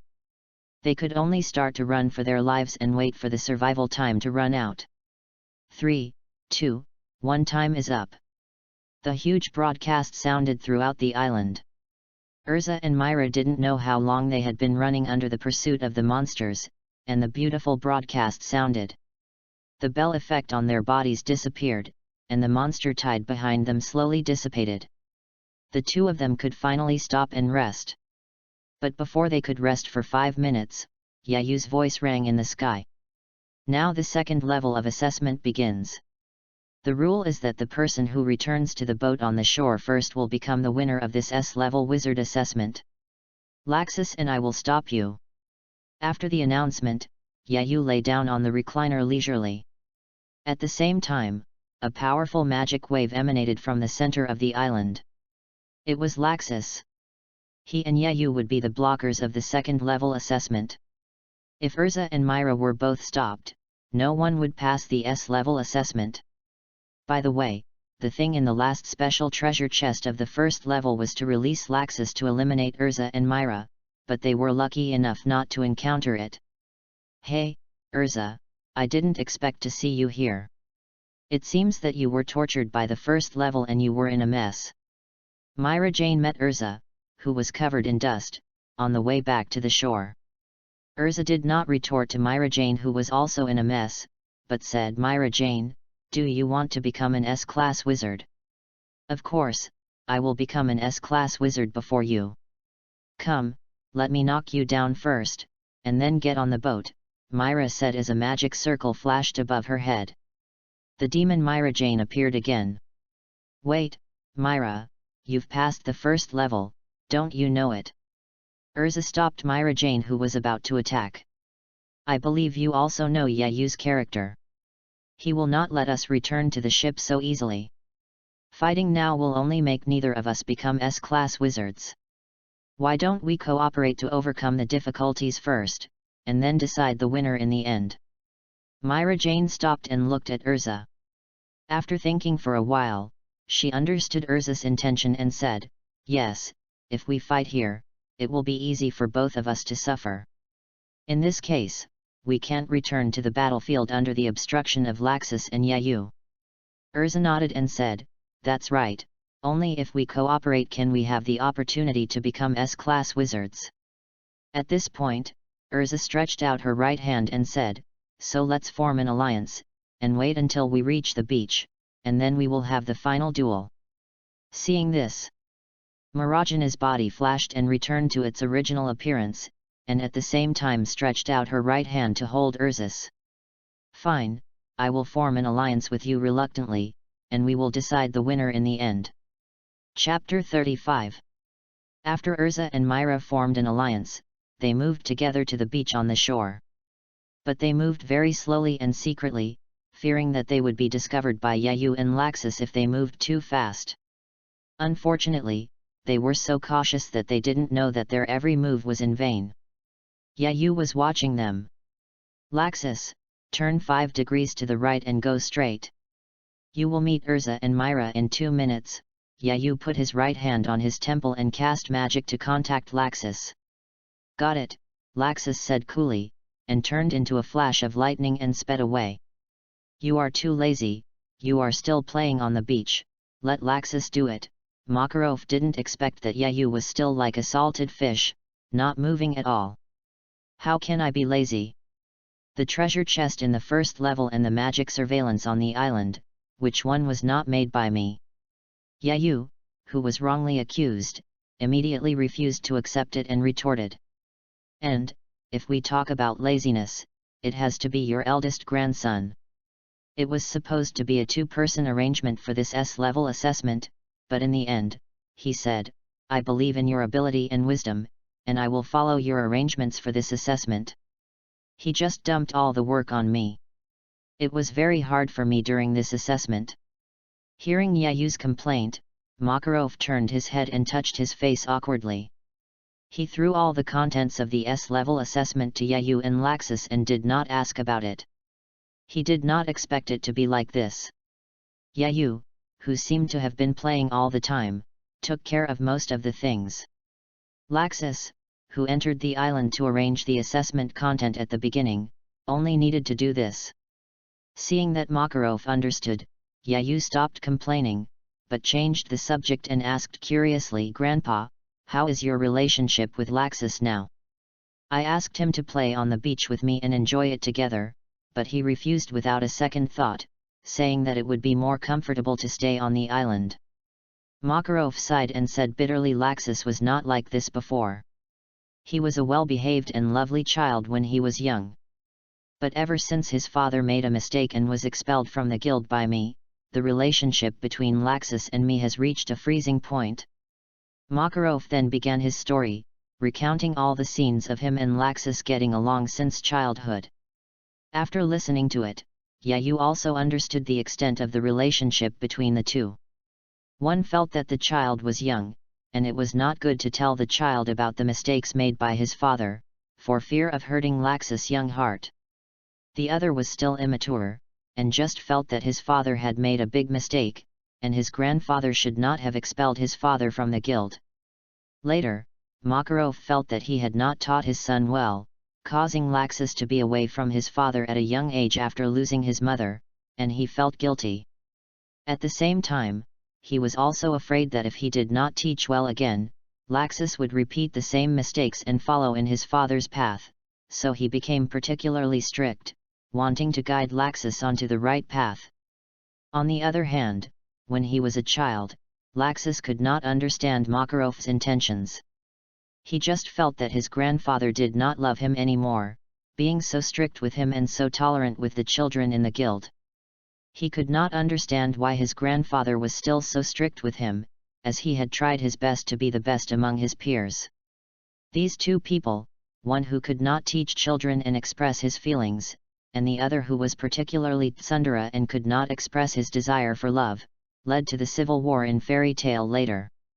It was not until the Tenro Island arc that they both grew up, understood their own problems, and understood each other's difficulties, and completed the reconciliation. Yayu, do you think I am a failure as a father and grandfather? My son has gone astray, and my relationship with my grandson is very bad. Makarov closed his eyes and said bitterly. Old man, this is not your problem, you have done your best. Yayu rubbed his temple in distress and said to the Emo Makarov. Old man, how about this? I'll talk to Laxus later and see if I can ease the relationship between you two. But let me make it clear first, I can't guarantee that it will work, and there is a high probability that it will not work. Yayu took precautions in advance to prevent Makarov from having hope and then disappointment, causing a psychological gap.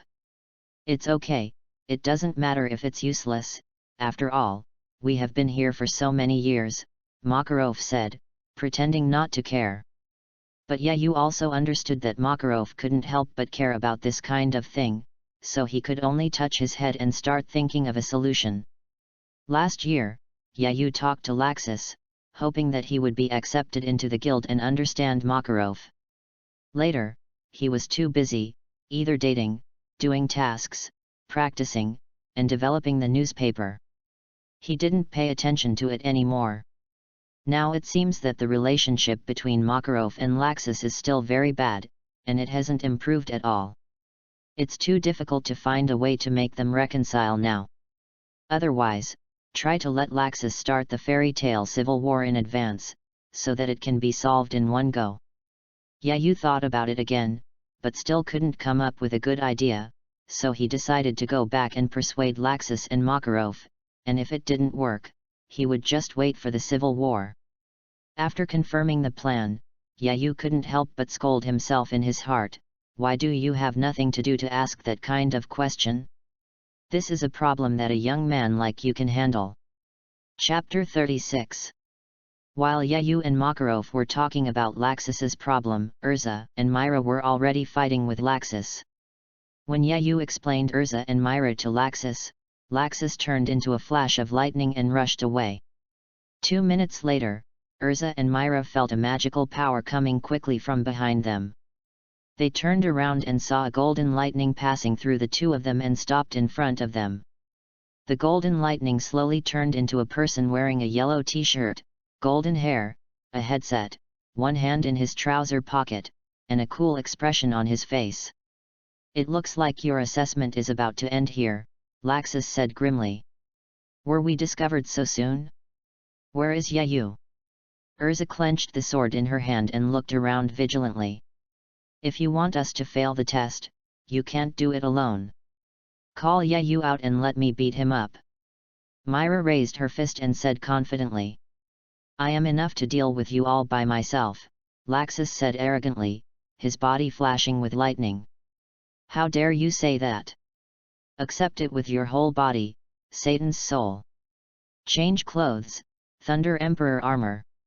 Myra was about to take action without saying anything, and Urza immediately followed suit, changing into armor that can improve resistance to lightning, holding the Thunder Emperor's spear in her hand. At this time, Urza's hair is braided, and a ribbon is tied in her hair. The appearance is a light green armor with lightning patterns. Take it, Laxus, Dark Spark! Myra shouted, and her hands began to gather dark energy, turning it into a light bullet and shooting towards Laxus. It's just a trifle, Laxus said disdainfully, and released a lightning ball from his left hand, blocking the dark sparks one by one. While Myra and Laxus were fighting, Urza quickly moved to the right side of Laxus and stabbed him with a shot. Laxus pulled out his right hand from his pocket, and with an electric fist, he knocked the Thunder Emperor's spear away, and the current on his hand also followed the Thunder Emperor's spear to Urza's body. Fortunately, the Thunder Emperor's armor has a high resistance to lightning attributes, and Urza was not affected by the current, and stabbed at Laxus again. Laxus blocked it with another punch, and fought with Urza again. After a few moves, Urza was distracted. Myra, however, had an extremely keen sense of battle, and instantly seized this opportunity of distraction. She immediately gave up the confrontation, flapped her wings vigorously, and instantly came to the left side of Laxus, forming a double-sided situation with Urza, and attacked Laxus at the same time. Urza and Myra cooperated very well, and the offensive of fists and guns was endless, leaving no breathing space for Laxus. Facing attacks from both sides, Laxus was overwhelmed and at a disadvantage. He was hit several times and paid the price for his arrogance at the beginning. Lightning! Lightning burst out from Laxus' body, and then transformed the lightning into light, flashing Urza and Myra for a moment, and immediately retreated to escape from the situation of being surrounded on both sides. Laxus, when did you learn Yayu's moves? You always play dirty, Urza also complained. Myra also nodded in agreement. Yayu obviously has the ability to win in an upright manner, but he just likes to use some dirty tricks to win. After hearing Urza's comments, Yayu outside the screen immediately refused to do it and shouted in dissatisfaction. What do you mean by dirty? This is clearly a tactical necessity. It is to create a weakness. It is to create an advantage. How can such pure white light be dirty? When you become S-class wizards and go out on missions, you will know what is dirty, and then you all come and apologize to my eyes of light. Unfortunately, Urza and Myra on the screen couldn't hear them, and they took a breath and fought with Laxus again.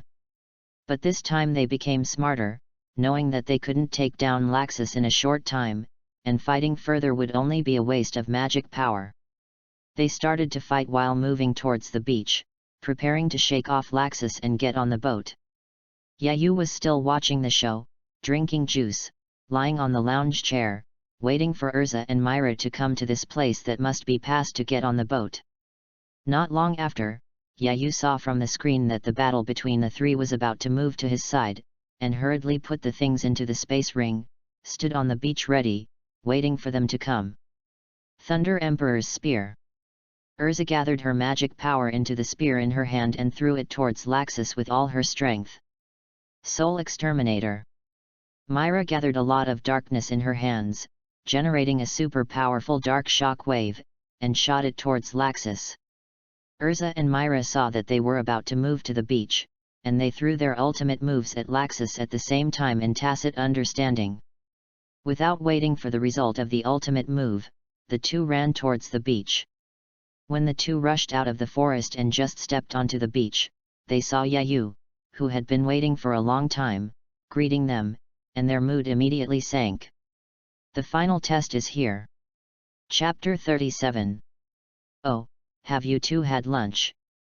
Yayu greeted Urza and Myra enthusiastically. Eat? I want to eat you now. Myra said angrily. How scary. You actually eat people. Yayu Huang Silang's face. Old man, look at Myra's face, it smells like a dark guild, should we just sentence her to fail the test? Yayu turned around and complained to Makarov on the boat on the shore. This made Myra so angry that she rushed towards Yayu without saying a word, trying to twist his head off. Really, these two are at it again, Urza said helplessly. Ever since Yayu confessed to Urza last year, Myra and Urza have not fought each other, and usually just bicker. The two suddenly became peaceful, and this change surprised everyone in the guild. What's going on? Could it be that the S-level assessment has some magical power that can make Urza and Myra peaceful? But this change left Myra with no one to fight within the guild, causing Myra, who was eager to fight, to choose to challenge Yayu. Yayu certainly would not refuse this punching bag that was delivered to his doorstep, and it was a good opportunity for him to experiment with some of his own magic. In addition to his own magic, Yayu would occasionally surprise people from various angles, playing in a shady way, which made Myra furious. This gave Urza and Myra, who were watching the game, the impression that Yayu played dirty. Myra never challenged Yayu again, but used Urza as a shield and kept making trouble for Yayu to avenge the last challenge. The guild also changed from Yayu watching Urza and Myra fighting to Urza watching Yayu and Myra fighting. Dark Flow. A large amount of dark energy gathered in Myra's hands, forming a huge dark claw that grabbed Yayu. Two small white magic circles flashed under Yayu's feet, and his own magic instant step was activated. This was a magic developed by learning from the instant step in Bleach, which allows one to move quickly.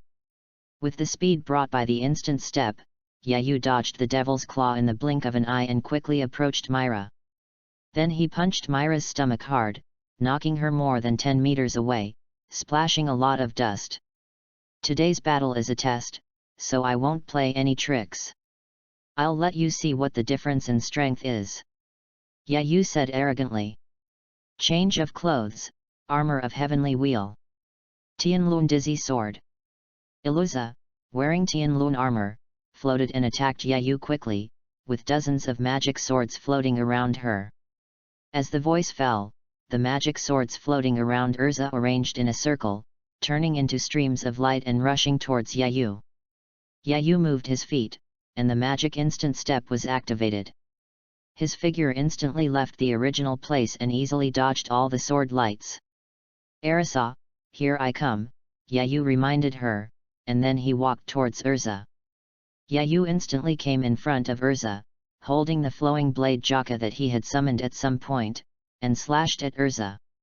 With Yayu's reminder, Urza barely reacted and raised her sword to block the attack. So fast! Urza was surprised at Yayu's speed, because Yayu had never demonstrated his flash step in front of Urza before. But Yayu did not give Urza time to be surprised. He flashed to Urza's right again and kicked her, sending her flying more than 10 meters away. "Go to hell!" Just as Urza flew out, Myra appeared behind Yayu and attacked him. Her hands were covered with black energy. Dark sparks. Instantly, dozens of energy balls exploded on RYUJIN's body. The smoke from the explosion obscured Yayu's figure. "Light shape magic, escape. Muda, it's useless." Yayu sneered, and waved his hand to disperse the smoke.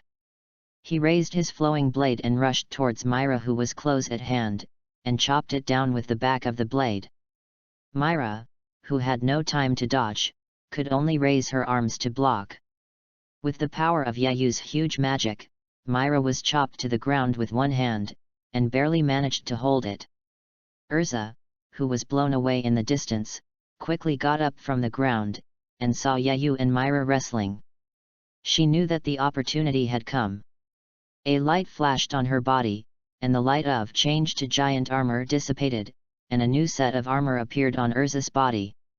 This is an armor that can increase the power of throwing attacks. The appearance is yellow with dark blue patterns and a little bit of white plush armor at the connection of the armor. In her hand, she was holding a javelin, a long spear that had the power to destroy all evil, the evil-breaking spear. It was a pity that the Thunder Emperor had just been used against Laxus, otherwise the evil-breaking spear would be very suitable for throwing. Urza raised the javelin and threw it hard at Yayu, who was wrestling, and the javelin flew out like a rocket. Hearing the sound of breaking air from behind, Yayu first kicked Myra, who was kneeling on one knee, away, and then hid to the side with a flash step. The javelin flew along the beach and flew into the distance, causing a roar. "It was so scary, it almost hit me," Yayu said calmly.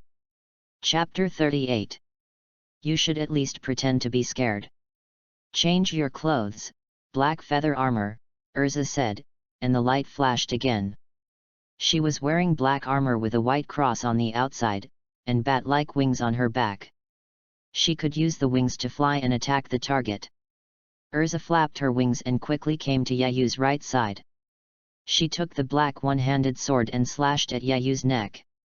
At the same time, Myra, who was originally kicked away, also quickly came to Yayu's left side, condensed a large amount of dark energy in her hands, strengthened her demon claws, and went straight to Yayu's chest. Just like the battle with Laxus just now, Myra and Urza on the other side formed a two-sided pincer attack. Seeing that the swords and claws of the two were getting closer and closer, Yayu opened his mental perception and immediately saw the flaws in their attacks. Light shape magic, sword. Yayu blocked the attacks from both sides at the same time, and used his skill to guide Myra slightly, causing her to overexert herself, and rushed from the left to the right, blocking Urza. Yayu seized the opportunity, put away his sword and punched Urza with two punches. Bang! Bang! Two loud noises were heard in succession. One punch hit Myra's back, and the other punch hit Urza's shoulder, knocking them down directly.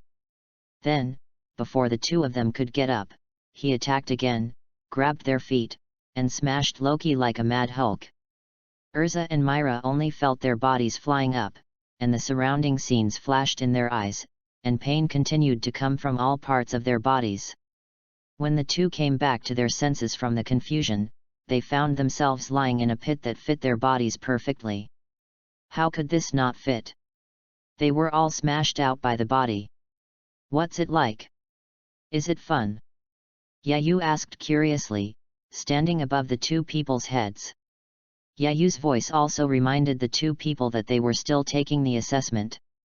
Change clothes, flying armor. Arisa's body flashed again, this time it was a set of armor that could increase speed, the clothes on her body were animal skins, the ears were also changed into animal ears, and the weapons were double swords. Animal ears? Are you trying to seduce me? Urza, Yayu raised his eyebrows and said excitedly. Urza ignored Yayu's words, but stood up quickly and came to the front of the problem in an instant. Yayu easily drew his sword to block it. At the same time, Myra immediately got up, went around Yayu's side, and attacked together with Urza. This time, the use of force was obviously much more cautious, and was not guided and deflected by Yayu. The sword light flew across, and the collision between sword and knife, sword and claw produced sparks that kept flashing, forming a strange beauty. Urza's speed at this moment, coupled with Myra's flanking attack from both sides, temporarily maintained the situation at a 50-50 level. But this is not what Yayu wanted.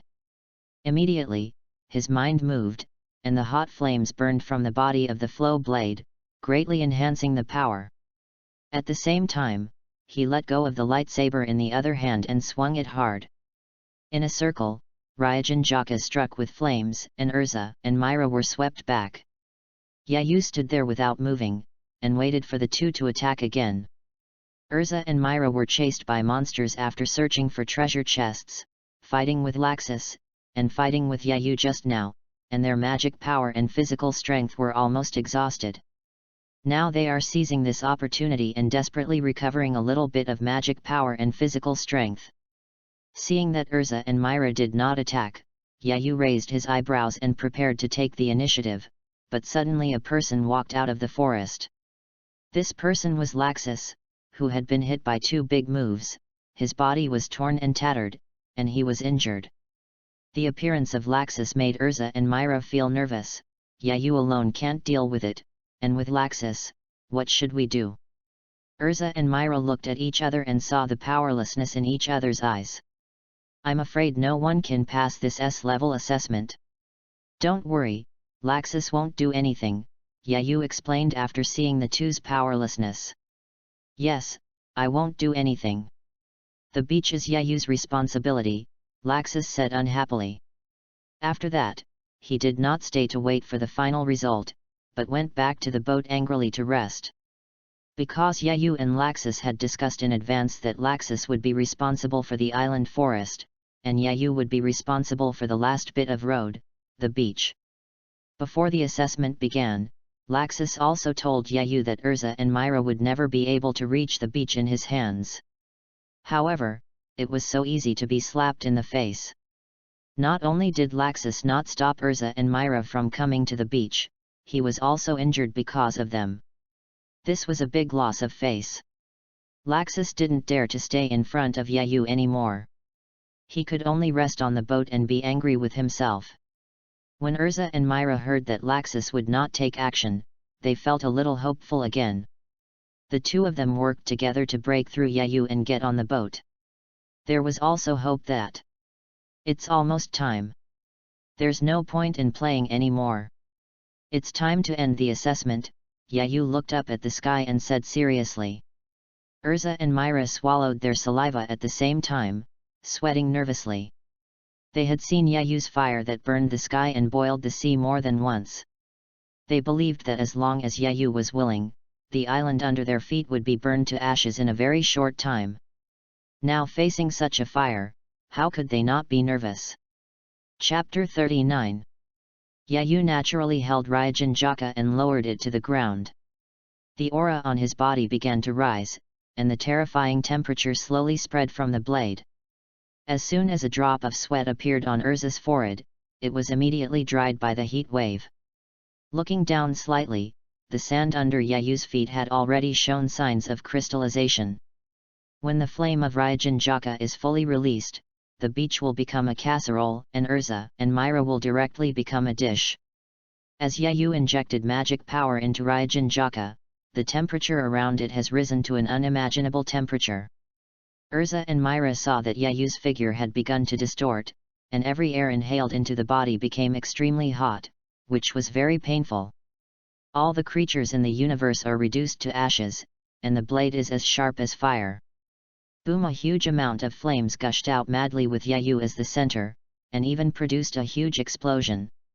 Everything around was also ignited by the flames. The burning forest, the crystallized beach, the boiling sea water, everything close to Yayu, all under the influence of RYUJIN JAKA, have undergone tremendous changes. Laxus, who changed his clothes on the boat, looked at the sky dyed red by the flames again. The figure wrapped in flames began to ache all over his body. This was the problem that appeared after being defeated by Yayu with RYUJIN JAKA last time. Whenever he saw the flames, he would feel a burning sensation on his body. Humph, Yayu, you are stronger than last year.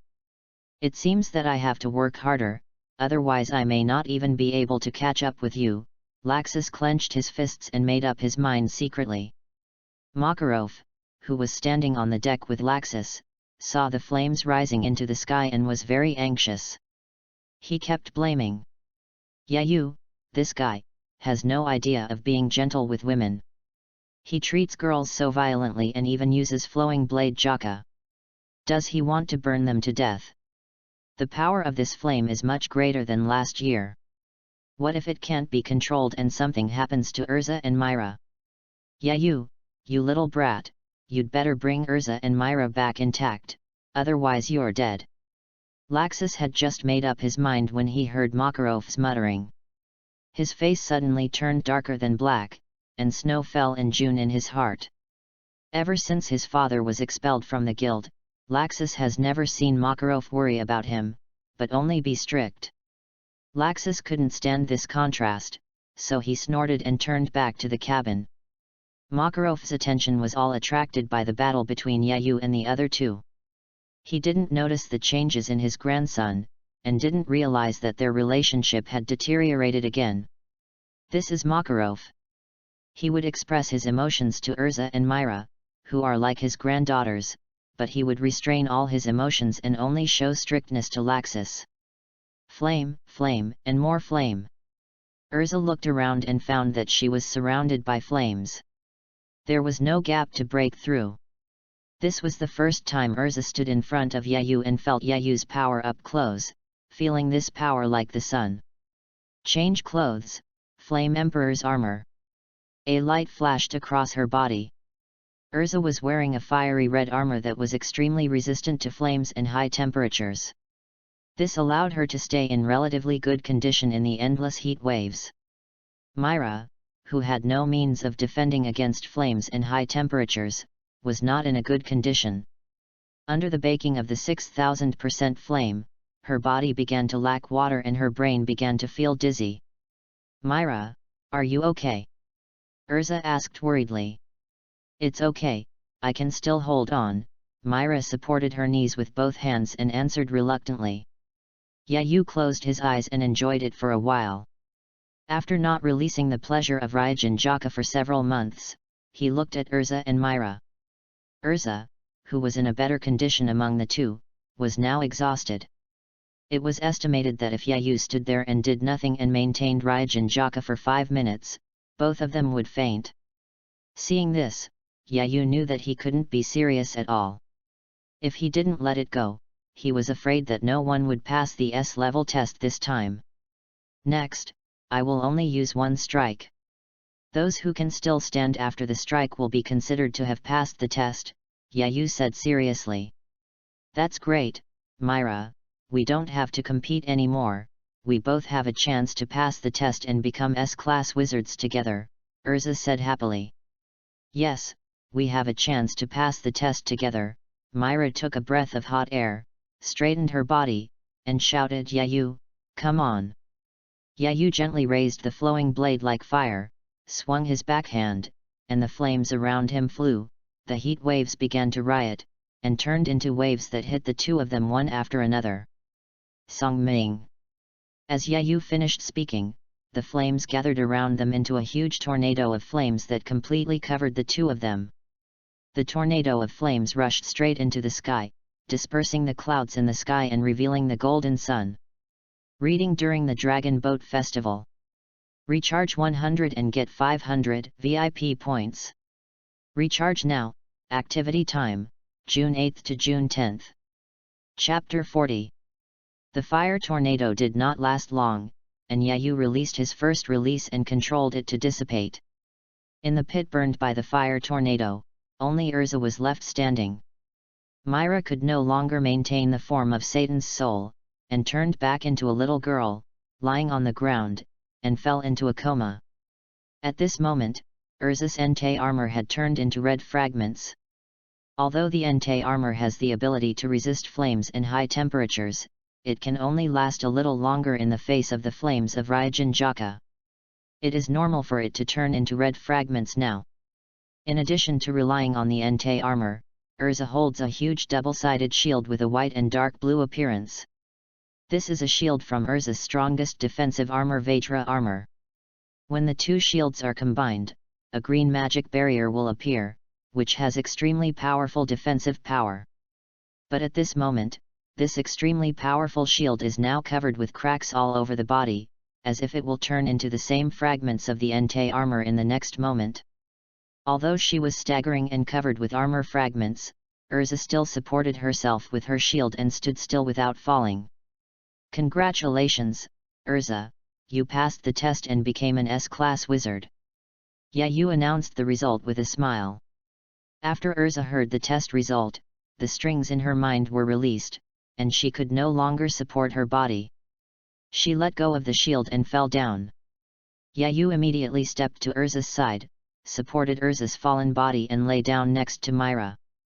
He took out the recovery potion that Grandma Polusika had prepared early in the morning from the space ring and fed Urza and Myra to drink. After drinking the potion, the breathing of the two immediately became much smoother. Yayu checked the injuries and found that there was no big problem. Just go back and rest for 2 days. Yayu looked at Urza and Myra lying on the ground. One of them felt insecure because of the Tower of Paradise, so she used armor and a strong character to protect herself. The other disguised herself as a little girl who was not easy to bully because she wanted to protect her younger brothers and sisters. Only when they were asleep would their faces show the youthfulness of this age. You are all so strong-willed, don't you know that I will feel bad for you? Yayu sighed, and then he supported one of them in each hand and walked towards the boat on the beach. What happened? Are Urza and Myra seriously injured? Do they need to go back for treatment? Makarov asked anxiously when he saw Yayu bringing the two back. It's all right. I was very measured in my actions. Besides, I couldn't bear to let them get seriously injured. Don't you believe me? Yayu asked with an expression that said, you don't trust me, my heart is hurt. Get out. Do you think the fire tornado you released has any sense of measure? Makarov heaved a sigh of relief when he heard that no one was seriously injured, and then he cursed with a smile. Yayu suddenly remembered something and said, Grandpa, I just changed the assessment rules temporarily, and the one who finally passed the assessment is Urza. Okay, got it. Send them back to the cabin to rest first.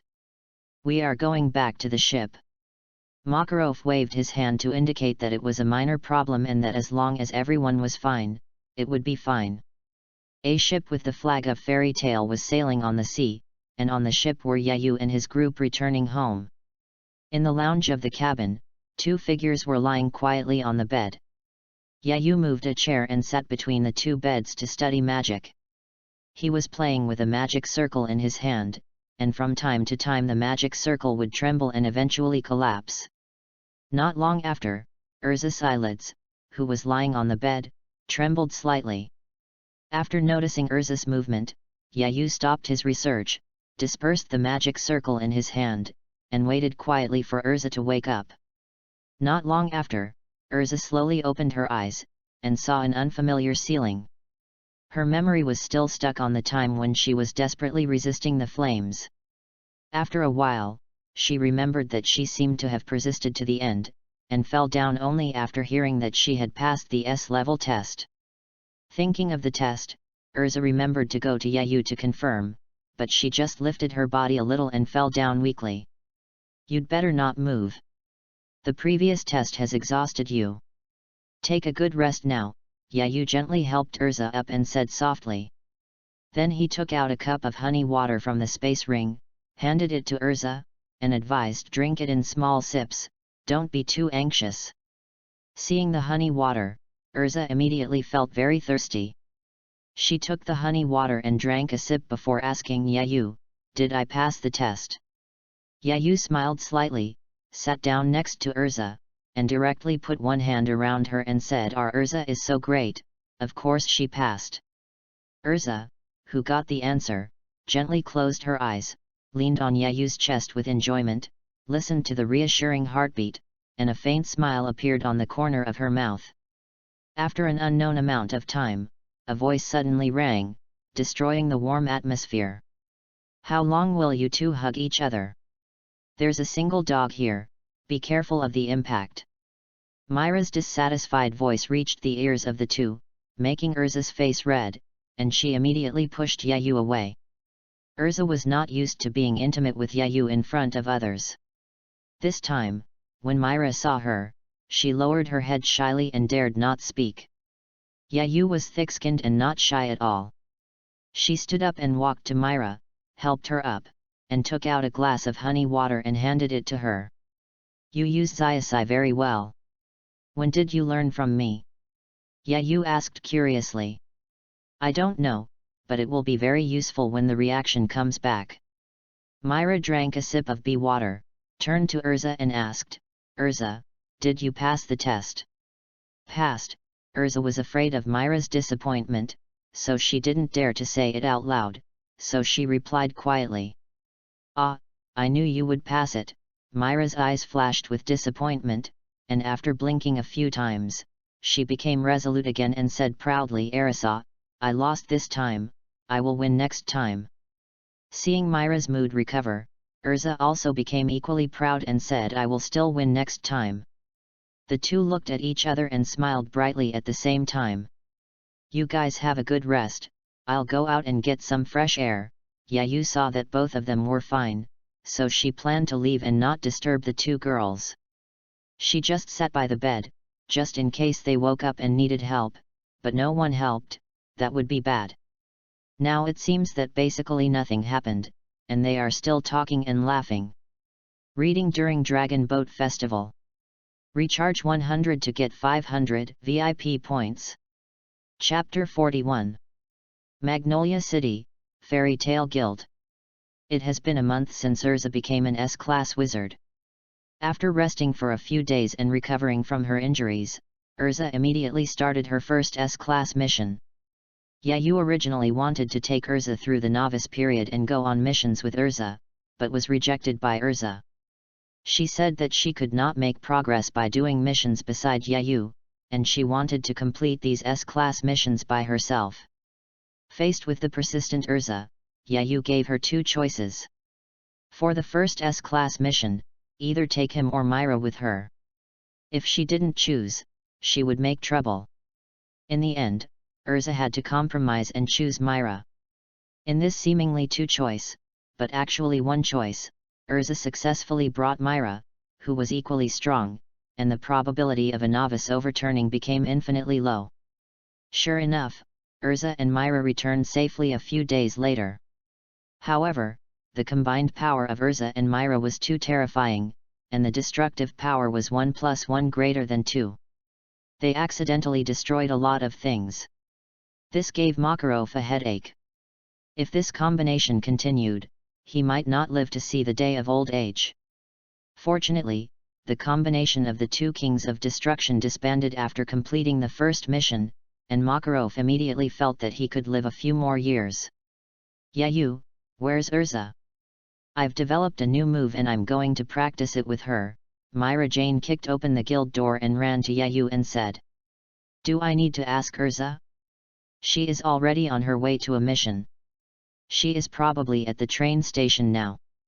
Yeah, you thought about it. Urza just said hello to him and took a mission from the second floor before setting off. What?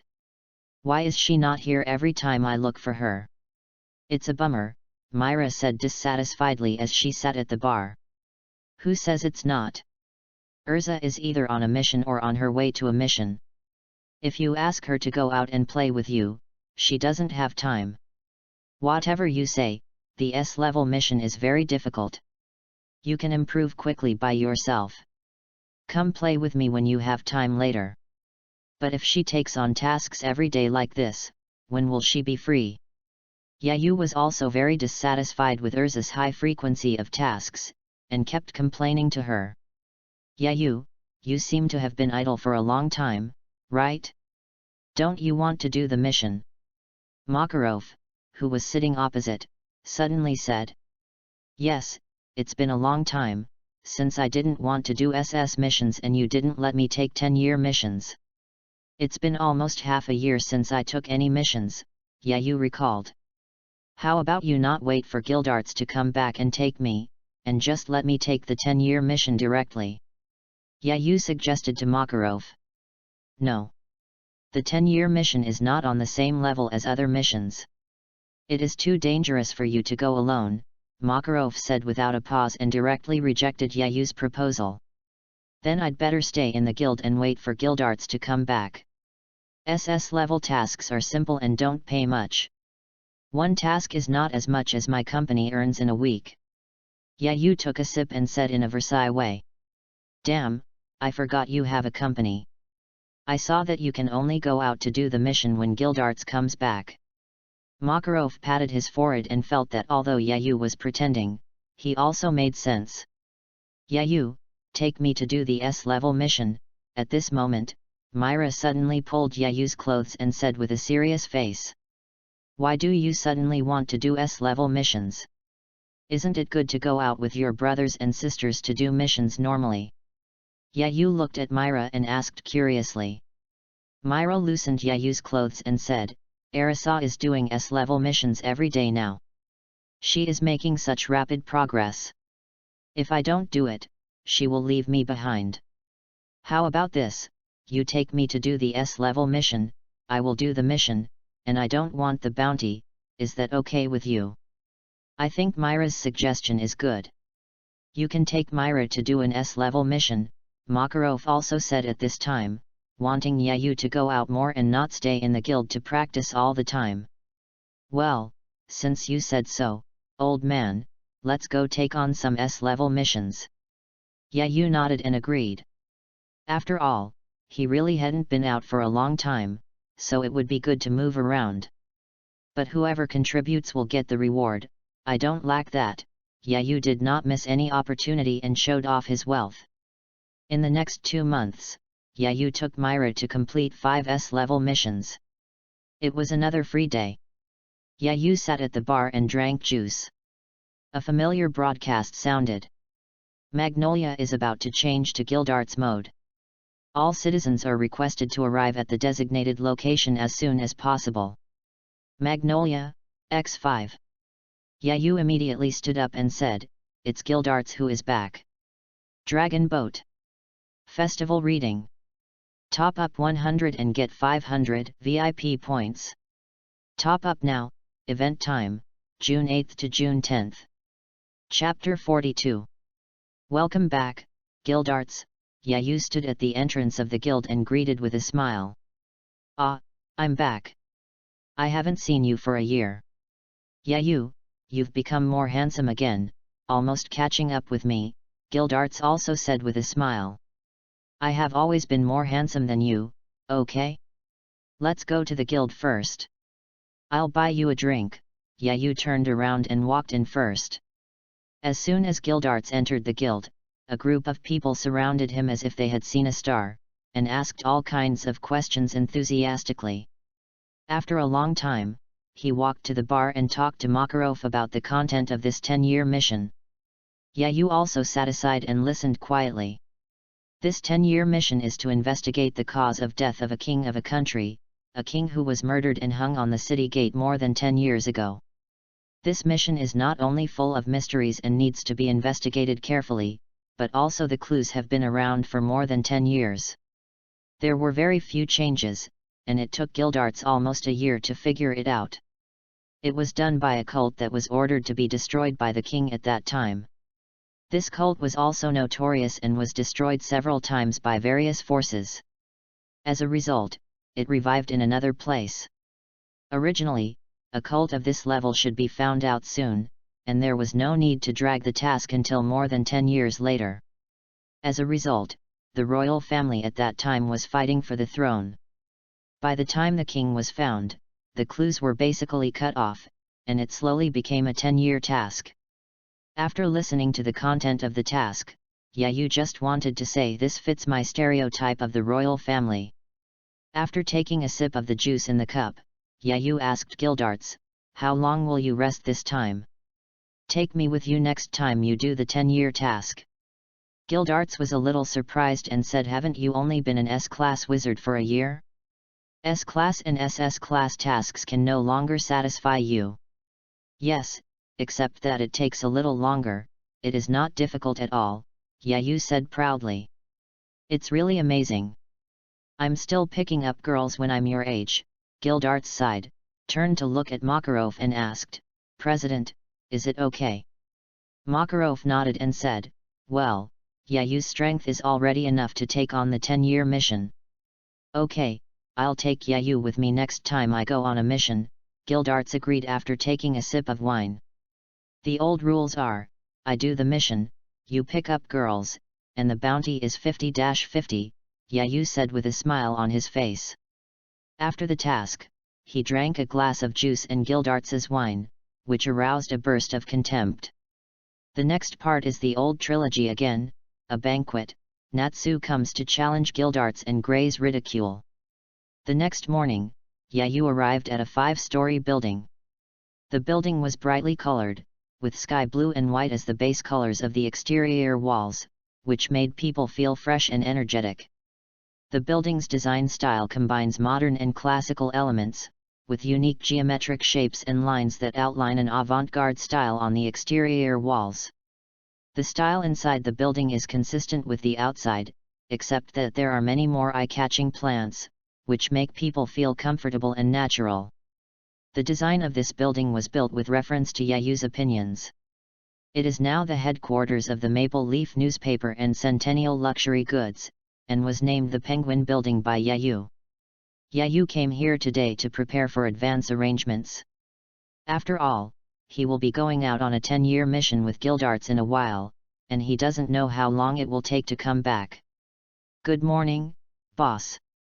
"Morning." "Good morning, boss." "Morning." After Yayu entered the Penguin Building, he greeted the employees along the way and came to the chairman's office on the 5th floor. Because he didn't come to the chairman's office meeting often, Yayu kept it very simple, with an office area, a reception area, and some decorations. After Yayu came in, he sat directly on the sofa and immediately told the female secretary Kelly, "Go and call the 2 general managers to come for the meeting." "Okay, boss," the secretary replied and left. Soon, the secretary led 2 middle-aged men who exuded confidence and wisdom in. "Boss, what do you want from us?" "Boss, do you need to report your recent work?" As soon as they came in, they asked. "You 2 sit down first, Kelly, you do the same," Yayu gestured with his hands. These 2 middle-aged uncles were found by Makarov. They are both sons of his old friends. They have management experience and business acumen, and their character is also guaranteed. Now they are in charge of a department respectively. Mike is in charge of Maple Leaf newspaper, and Jack is in charge of Century Luxury. The secretary Kelly was met by Yayu when he went out on a mission before. She is the second daughter of a wealthy merchant family. She wanted to make a career on her own, so she ran away from home. Less than 2 months after running away from home, all the money on her was cheated away. If she hadn't known some magic, she would have been cheated away. Later, she met Yayu when she was almost starving to death. After some contact, Yayu found that although the 18-year-old Kelly looked energetic and cute, and her personality was innocent, she was very talented in business. Yayu thought for a while and decided to trick her into being his secretary. He handed over everything to her, and he became a hands-off shopkeeper, only making decisions on major matters. Reading during Dragon Boat Festival. Recharge 100 to get 500 VIP points. Recharge now. Event time, June 8 to June 10. Chapter 43. Seeing that the three of them were sitting down, Yayu looked at Mike and asked directly, "Tell me about the data of Maple Leaf newspaper and the problems you encountered." "Okay, boss." Mike sat up straight and started reporting. "Our Maple Leaf newspapers are currently involved in traditional literature, cool novels, news, entertainment news, magazines, etc. As long as it can spread information, we are there. Our newspaper has now completely covered the entire Ophelia Kingdom, with a comprehensive market share of an astonishing 84%. It is expected to reach 90% in 1 month and a 100% monopoly in 2 months. Relying on various profit-making methods provided by the boss, the newspaper has a revenue of about 23.3 billion J from its inception to now. Excluding the acquisition of other newspapers and various expenses, the newspaper now has about 2 billion J in cash. But after we monopolized the Kingdom of Ophelia, we made about 6 billion in net profit every month. The recent problem of the newspaper is that it is slow to penetrate other countries. It should be because the local newspapers have heard of our Maple Leaf newspaper and have begun to be xenophobic and obstruct us." Yayu nodded after listening, very satisfied with the current development speed, and said, "Well done. It's very simple to deal with those local newspapers. We just need to target one group, win over another group, and secretly stir up conflicts between them. Then they will naturally have no energy to stop us. No one will stop us in the early stage. I believe that with the current strength of the newspaper, we can occupy the entire market in less than half a year." After hearing the solution proposed by Yayu, several people agreed that it was feasible. "Boss, what a great plan! I believe those local newspapers will not survive next year in the face of such a brilliant plan," Mike praised excitedly. This was the first time he had seen such a brilliant plan. "Sure enough, those local newspapers are completely vulnerable to the boss," Jack flattered. Yes, Yayu, how did you come up with this idea? It's amazing. I learned something new," Kelly also praised with a smile on her face. "Haha, it's okay," Yayu rubbed his fingers and smiled. "People in the fairy tale world don't write history books, so there is no way to learn from history. In addition, there is magic, which can break all laws with one force. As a result, the conspiracy level of most people in the fairy tale world is at an extremely low level." Yayu just took out some of his ancestors' things, which was a dimensionality reduction attack. "Boss, you are too modest. If you change your plan a little, you can destroy an entire country with one move. It is not something that can be described as okay," Mike said seriously. "That's right, Yayu, you are too modest," Kelly agreed. Okay, stop praising me. If you keep praising me, my tail will fly to the sky." Yayu pressed his hands to stop them from flattering. Turning to Jack, he said, "Centennial Luxury has been launched for 2 months. How is the situation?" Jack immediately replied, "Boss, Centennial is developing smoothly. Now the whole Kingdom of Ophelia is beginning to be swept by the luxury trend. With the Maple Leaf newspaper's best efforts in promoting it, everyone from the royal family to the merchants and wizards has started to wear our century-old clothing as a trend.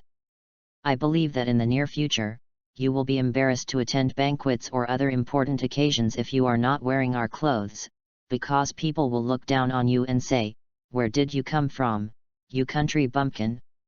You don't even have 100-year-old clothes.'"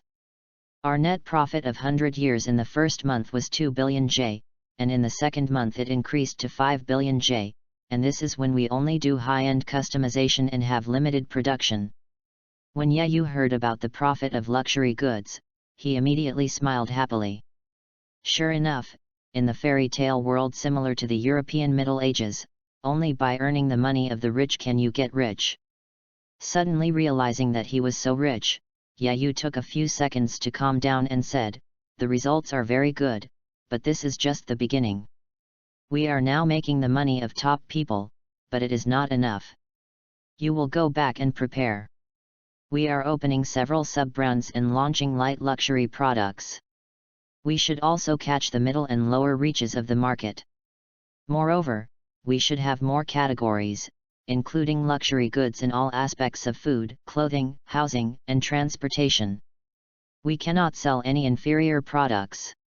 And remember the most important thing, those who are rich are not afraid of the price, but are afraid of not having enough bigger. You can make mistakes with anything, but you can't make mistakes with bigger, understand?" Yayu said to Jack seriously.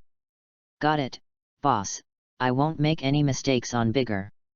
Jack immediately raised 3 fingers and promised firmly. "Well, I believe you," Yayu nodded, then looked at Kelly and said, "You are in charge of the finances of both departments.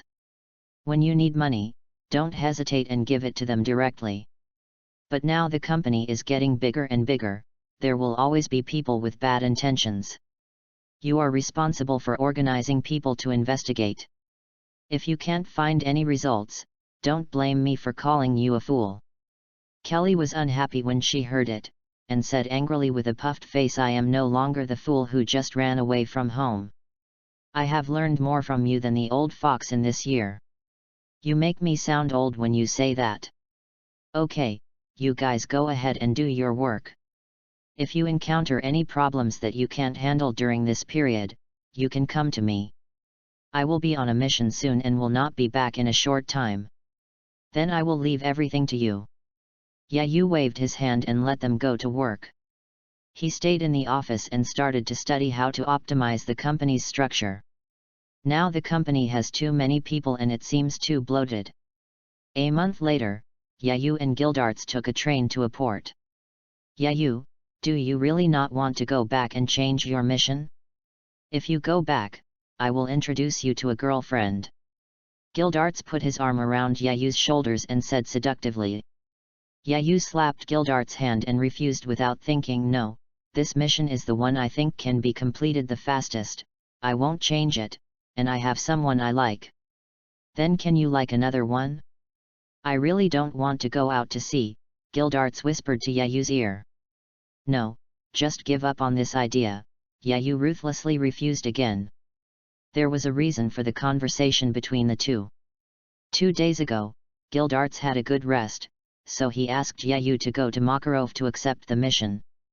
The right to choose the mission was given to Yayu by Gildarts, and Yayu chose the mission of defeat the Demon Island Turtle among more than a dozen 10-year missions. The content of the mission is, 15 years ago, a member of the Magic Council went out to sea for something and was attacked by a mutant Demon Island Turtle as big as an island, and died on the spot. In order to take revenge, the Magic Council issued a mission to conquer the turtle, but 15 years have passed and no one has completed it.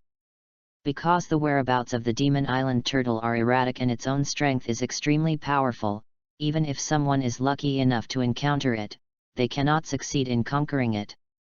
So much so that in the circle of S-class wizards, there are rumors that this mission has the potential to become a century-long mission.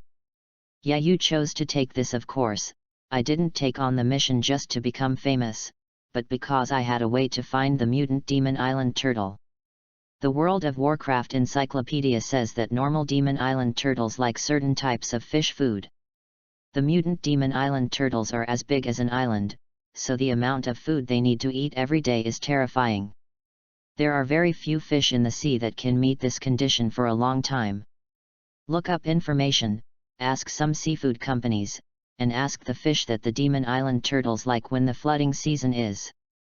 Add to that the locations where the Demon Island Turtles have been seen appearing in the past 15 years, and you can determine where the fish will appear after an analysis. Knowing the locations where the mutant Demon Island Turtles will appear, the difficulty of this mission will drop sharply. That's why Yayu chose this mission and brought Gildarts to the port and out to sea. Reading during the Dragon Boat Festival. Recharge 100 to get 500 VIP points. Recharge now. Activity time, June 8 to June 10. Chapter 44. Gildarts, hurry up, it's time to get on board, Yayu called out, and went ahead to board the magical long-distance ship, the Bedarim, which had been rented in advance. Here we go, Gildarts followed behind, reluctantly saying. Welcome, Mr. Yayu, I am the captain of the Bedouin, James. As soon as he boarded the ship, the 54-year-old Captain James, who had experienced the sea wind, brought 3 veteran crew members and 10 staff members to greet the big boss Yayu. The Magic Guide long-distance ship cost 5 million a day, and 2 people rented it for 3 months. James, who had been sailing on the sea for 40 years, had never seen such a person before. I'll trouble you in the next few days, Captain James. Yayu shook hands with James enthusiastically. Mr. Yayu, you are too polite. Our Bedouin is famous for its comfort. I believe you and your friends will have a great time on the upcoming voyage. Captain James smiled and offered the best service to the big boss Yayu. Yayu nodded and said, well, let's set off now. Okay, Mr. Yayu, let's go sail first, Captain James responded, and took the 3 veteran crew members to the wheelhouse and bridge. Then Yayu and Gildarts, led by the waiter, came to the lounge. As soon as he came in, Yayu took a glass of juice, sat on the sofa, and said to Gildarts proudly, how is it? This boat I rented is good, isn't it? Driven by magic, it is stable and has no bumps. There are also billiard halls, bars, swimming pools, concert halls, etc. in the cabin. You can eat well and sleep well, and the comfort level is perfect. Gildarts asked the waiter for a bottle of wine, and said incomprehensibly, why did you rent a ship of this level to go out to sea? You know, even if you complete the mission, the bounty is not enough to pay. Gildarts wanted to ask Yayu this question when he first saw the ship, but Yayu walked too fast, so he didn't ask it until now. Yayu took a sip of juice lightly, and said calmly, Gildarts, do you know Maple Leaf Newspaper and Centennial Company? Gildarts thought for a while and said, I know. In the past month since I came back to the guild, I found that now only Maple Leaf Newspaper can sell news magazines and other things. Many old newspapers have disappeared, which is a pity. However, the current Maple Leaf newspaper is much better than the old ones in terms of the level of detail of news and the entertainment of magazines. After getting Gildarts' approval, Yayu raised the corners of his mouth happily and clinked his juice with Gildarts. Gildarts was also used to Yayu's rogue way of clinking juice with wine, so he took a sip of the wine and continued, I don't know much about 100 years, but I heard that the things they sell are very expensive, and any one of them is more than the bounty of an S-level mission. I have been traveling around the world for so many years, but this is the first time I have seen a company that sells everything at such a high price. How much money do they make this month? By the way, why are you asking me this? What does this have to do with you renting such an expensive boat? Gildarts sighed and leaned on the sofa, asking Yayu in confusion. Yayu pointed his thumb at himself and grinned, I am the owner of Maple Leaf Newspaper and Centennial. What? Gildarts widened his eyes and shouted in surprise. Yayu drank the juice with a smile and enjoyed Gildarts' surprise. Gildarts put down the wine glass, stood up and sat next to Yayu, put his arm around his shoulders and said, Tell me, brother, how much can you earn a month now? The net profit this month should be around 15 billion yen, Yayu said, a shocking figure. 15 billion J. Even if I spend 100 million a day, and only spend 3 billion a month later, and then receive another 15 billion, won't it be forever? If I use all this money to find girls, even if I kiss one girl every minute, I will never be able to kiss enough girls in my lifetime. Ah ha ha ha ha ha ha ha, so many beautiful girls everywhere, surrounding me directly, every part of my body feels soft, this is heaven. The number 15 billion J seemed to have turned into a magical spell, rushing into Gildarts's head, making him fantasize and laugh like a pervert. Yayu seized the opportunity, took out his precious magenta camera from the space ring, and took a picture of Gildarts's perverted scene. Click, click, click, more than a dozen pictures in a row, perfectly capturing the heroic figure of Gildarts's perverted appearance. After taking the pictures, Yayu sat down again and drank juice, quietly waiting for Gildarts to come back to his senses. After a while, Gildarts came out of his fantasy and was about to chat with Yayu, asking if he would take me out to enjoy myself when he became rich. But before he could say anything, Gildarts found the bright spot, and immediately rushed over in anger, grabbed Yayu's neck, and yelled, "Why? Why you are so rich, but you don't even bring a girl with you on this trip? The captain is a man. The crew are men. Everyone is a man. Why don't you ask some girls to come up and play with you? Isn't it fun to go out to sea with girls?" Suddenly, a light bulb lit up in Gildarts's head, and he loosened his hand that was pinching Yayu's neck, put it on his shoulder, and asked kindly and gently, "Yabao, we have only set off for a few minutes now, and we can easily return to the ship. Let's go back and find some pretty girls to go out to sea together, okay?" Yayu slowly recovered from the edge of being strangled, and said firmly with a straight face to Urza, "No, vulgar powder will only slow down my speed of drawing the sword." When Gildarts heard this, he instantly became angry again, picked up the bottle and poured it into Yayu's mouth desperately, and shouted angrily, "You die!" Dragon Boat Festival Reading. Recharge 100 to get 500 VIP points.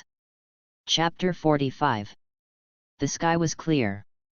The salty sea breeze blew slowly over the boundless sea. A ship named Bedarim passed by, pushing aside the waves.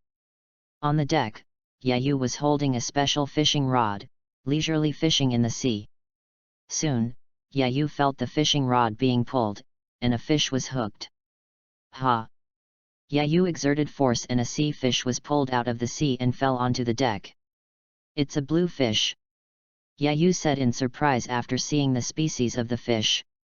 The blue fish is blue all over and usually lives in the area 50 meters below the surface of the Caspian Sea.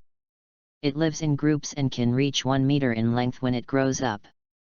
It has a strong reproductive capacity. Unfortunately, the fish meat tastes like dregs and no one likes to eat it. But it is one of the favorite foods of the monsters defeated this time, the Demon Island Turtle. "Gildarts, come out quickly, we are in the sea where the Bluewood lives." Yayu used magic to send a message to Gildarts in the cabin. Soon Gildarts came out of the cabin and went out to the deck. "Thank God, I'm finally here. Let me make it clear that I'll stay here for 5 days and won't find the Magic Island Turtle go back immediately. I have been drifting on the sea for 2 months. Do you know what it means that I have not spoken a word to a girl for 2 months? Do you know?" As soon as Gildarts came to Yayu, he kept complaining and telling her about his difficulties. Okay, I'll make it up to you when I get back," Yayu said softly. Hearing about the compensation, Gildarts calmed down and said, "Is your method really right? This is the 4th sea area where the Magic Island turtles like to eat food." "That's right, as long as the mutant Demon Island turtle eats, it will definitely come here," Yayu said confidently. This time of year is the breeding season for bluefish.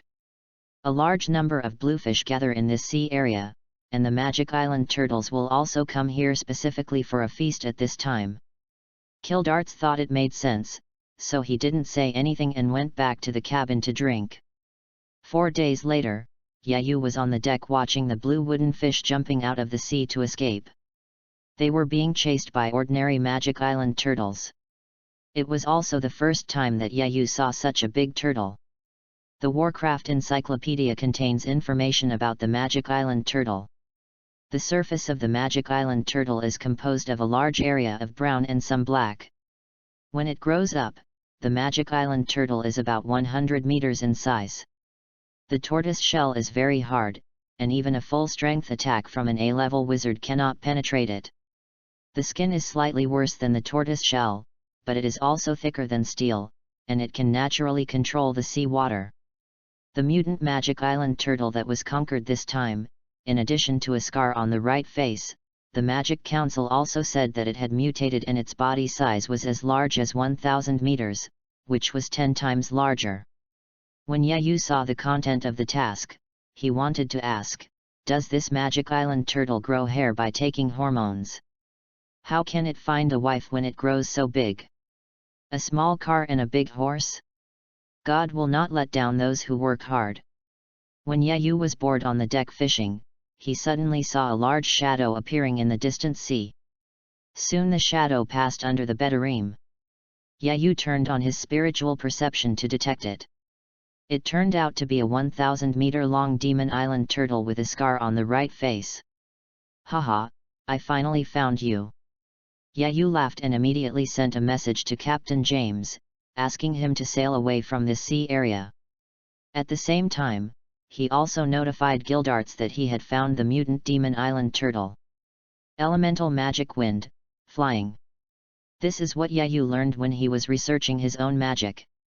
In addition, Yayu also learned most of the guild's high-level magic. Yet, Yu flew to a height of 308 meters in the air, following the shadow of the mutant demon island turtle all the way until he was 10 nautical miles away from the bedroom before he was ready to take action. A golden magic circle appeared, elemental magic thunder, spear of thunder. Yayu clenched his right hand, and a 2-meter-long golden lightning spear appeared in his hand. Tiny lightning flashed continuously, and terrifying magic fluctuations emanated from the thunder spear. After slightly accumulating strength, Yayu threw it at the shadow of the mutant demon island turtle. Boom boom boom. Thousands of meters of sea were blasted by the thunder spear, forming a huge hole. A large amount of seawater was blasted into the air, and it began to rain seawater. Soon, the seawater flowed back and filled the hole. The mutant demon island turtle also slowly floated to the surface of the sea, staring at Yayu in the air with its scarlet eyes. It was a damn human. Yayu looked at the shell of the mutant demon island turtle. Apart from a few traces of electric burning, there was not even a hole. Is the defense so outrageous? It was equivalent to an S-class wizard's full-strength attack, but he blocked it so easily. It's a really good material. I just happened to burn Urza's diamond armor shield, so I'll use your turtle shell to make a new one for her. Yayu held 2 thunder spears in his hand and rushed towards the mutant demon island turtle. The mutant demon island turtle also roared, and the sea water immediately rioted, forming more than a dozen 50-meter-thick water columns, aiming at Yayu in the air and pulling them out. Elemental magic water, mastery of water flow. A blue magic circle appeared behind Yayu, affecting the position of the water column attack. He easily passed through more than a dozen water columns and came to the head of the mutant demon island turtle. He aimed at its eyes and threw the 2 thunder spears in his hand. Facing the extremely fast thunder spears, the mutant demon island turtle only had time to turn its head slightly, close its eyes, and erect a water curtain for defense. Boom! Boom! Mow! The thunder spear instantly penetrated the water curtain and made close contact with the head of the mutant demon island turtle, causing an explosion and faint screams. Yayu flew back to the sky and used magic to blow away the water mist splashed by the explosion, revealing the mutant demon island turtle. The mutant demon island turtle took 2 thunder spears with its face, and only lost 2 10-meter-sized pieces of meat on its face. This would not cause much impact on its face that was about 100 meters long. As expected, he grew up on hormones, Yayu sighed. Mow. Author, I don't know if this is what sea turtles are called, so let's just assume it is. After being hit by a spear of thunder, the pain like a needle prick instantly spread throughout the head. This pain will not dissipate quickly, but will last for a while. The mutated demon island turtle roared in pain and anger, and instantly the 10,000-meter sea area became boiling. Several 1,000-meter-long water tornadoes shot up into the sky and attacked Yayu. Yayu condensed several spears of thunder again, and threw them at the water tornadoes one by one, smashing them to pieces. In the distance, Gildarts, who was standing on the deck of the Bedarim, looked at the battle area between Yayu and the mutated Demon Island Turtle, took a sip of wine, and sighed. Young people are full of energy, and the fight is so fierce. This kid's strength is growing too fast. He has only been learning magic for less than 2 years, but he can use it so skillfully. With that knife, he should be stronger than me next year. Dragon Boat Festival Reading. Top up 100 and get 500 VIP points. Top up now, event time, June 8 to June 10. Chapter 46. When the mutant Demon Island Turtle saw that the water tornado it controlled was destroyed by Yayu, it immediately changed its attack method. It sank its body and dived directly into the sea, and began to accelerate continuously.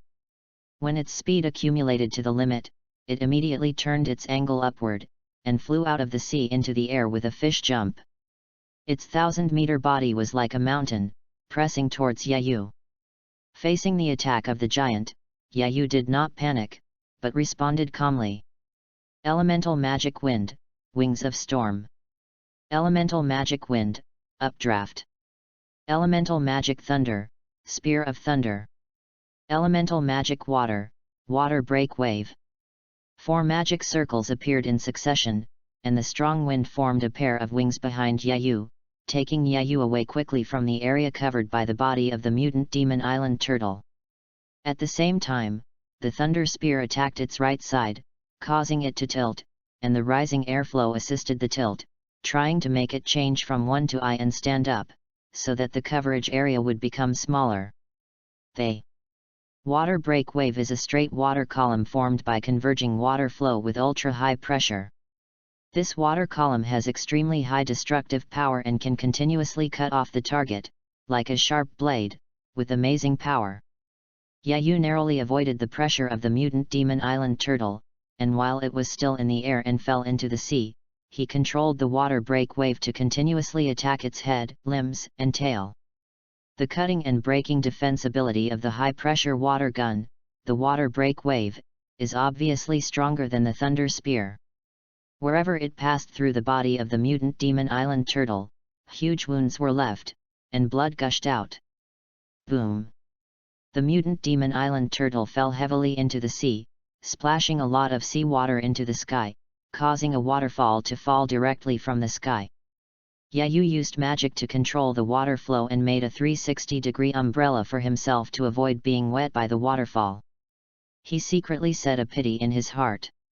The power of the high-pressure water gun, Shui Duanbo, is greatly reduced in water.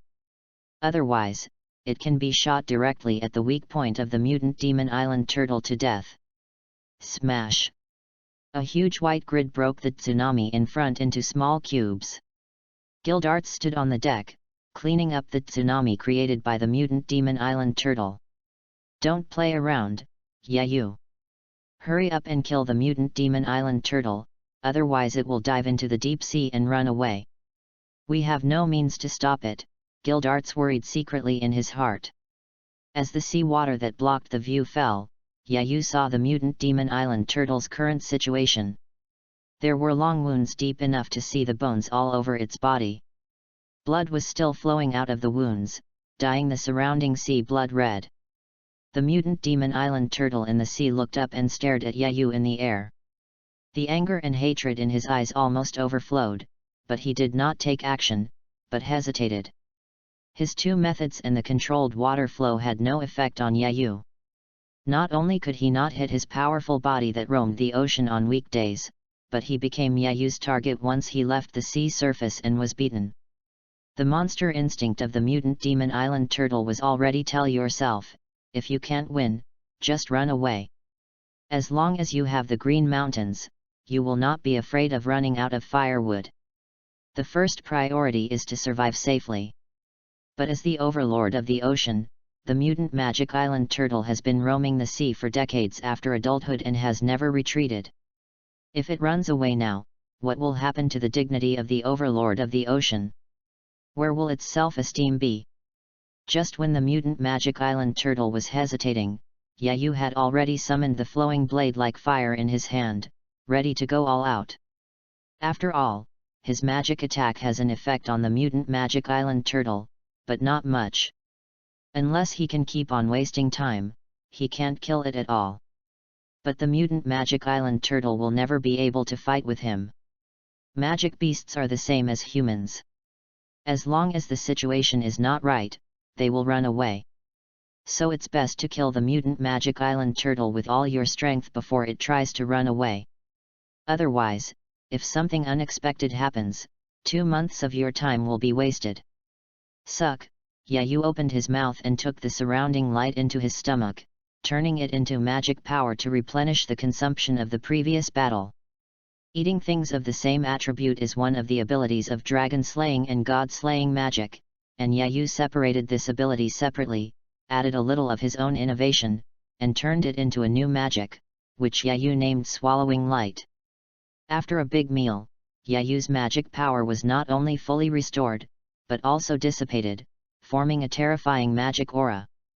Seeing this, the mutant magic island turtle immediately decided to give up the dignity of the overlord of the ocean, turned around and was about to dive into the sea to run away.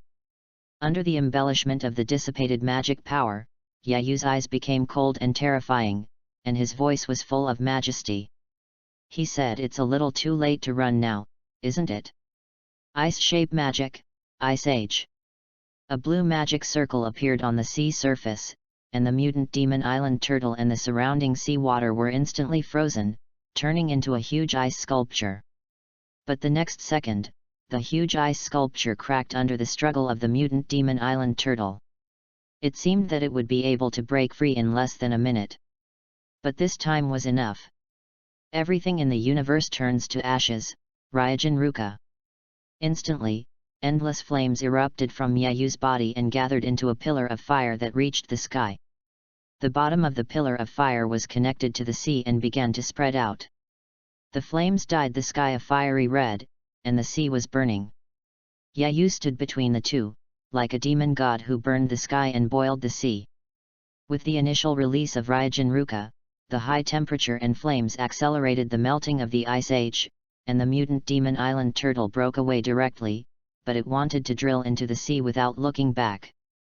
Looking at the mutant demon island turtle that was about to run away, Yayu chuckled and said, "You are very honored. You are the first beast in the world to see this move." As the words fell, the surrounding flames immediately gathered towards RYUJIN Ruka. Yayu clenched his hands and swung out with force. One knife to cremate. Instantly, the extreme flame turned into a huge red long knife, which stabbed into the body of the mutant demon island turtle along its head, and the flame immediately erupted in its body. The flame kept burning the flesh and blood into ashes bit by bit. The poor mutant demon island turtle didn't even make a scream before it died. Not long after, under Yayu's control, the flame burned the mutant demon island turtle to only a 1,000-meter turtle shell, which was used to make a shield for Urza. "It's my move, it's really cool," Yayu said narcissistically as he landed on the turtle shell. However, what made Yayu happiest was that the system task was completed. After receiving the reward, his strength would be greatly improved. Although he wanted to use the turtle shell as a shield for Urza, it was so big that it would be difficult to bring back. "It seems that I can only start forging shields on the spot," Yayu thought about it and made a decision. It just so happened that the magic device production obtained from the system had not been put into actual combat. Reading during the Dragon Boat Festival. Recharge 100 to get 500 VIP points. Recharge now. Activity time, June 8 to June 10. Chapter 47. Gildarts, who was far away, saw Yayu take out the RYUJIN JAKA, and knew that the crusade was about to end. He turned around and asked Captain James to come over. Not long after, the Beedorium arrived at the battle site. The first thing Gildarts saw was a 1,000-meter-long turtle shell floating on the sea. Yayu was standing on the turtle shell, walking back and forth, and it was unknown what he was studying. "Yayu!" Gildarts shouted. Yayu turned around and saw that it was Gildarts. He immediately put down his research and flew over. "Gildarts, we succeeded in cutting down the mutant demon island turtle." Yayu smiled and announced the good news as soon as he stepped onto the deck. "Well, congratulations on completing your 10-year mission," Gildarts said with a smile. "Hehe," Yayu laughed, and said, "Gildarts, I plan to stay here a little longer and forge the turtle shell into a shield to take back." Gildarts nodded, and didn't think about going back to pick up girls early, and said, "This is the first time I've seen such a big turtle shell, but it's too difficult to bring it back, and it's a pity to throw it away. It's best to solve it on the spot." Just when Yayu and Gildarts were chatting, Captain James and all the crew members came out, ran to the edge of the deck, and looked at the 1,000-meter turtle shell. Everyone's eyes widened, and their worldview was being washed away by the 1,000-meter turtle shell. It turns out that turtles as big as islands really exist, not legends.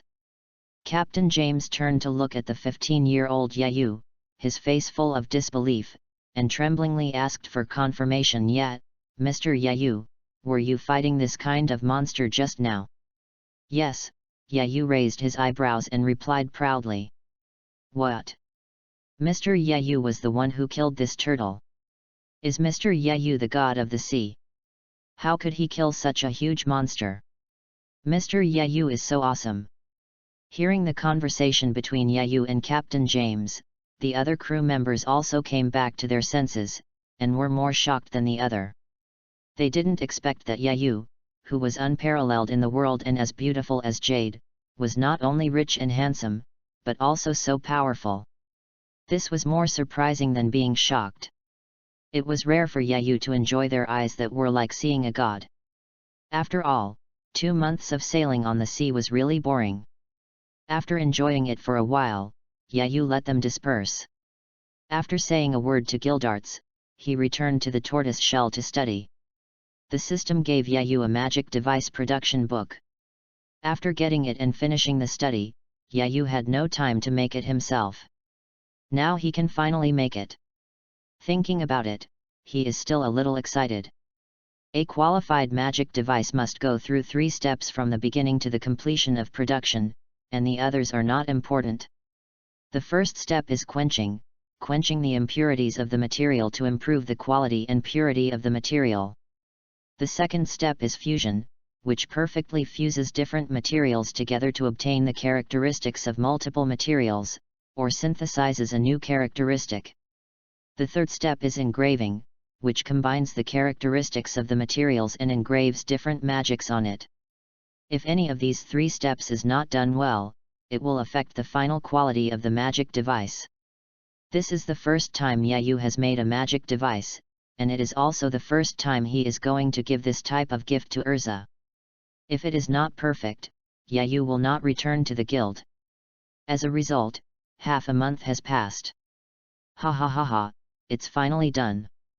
Yayu laughed loudly, holding up a huge 2-meter-high shield. The shield was all black, and on the surface was a black tortoise with a dragon head, a turtle body and a snake tail, which looked heavy and domineering.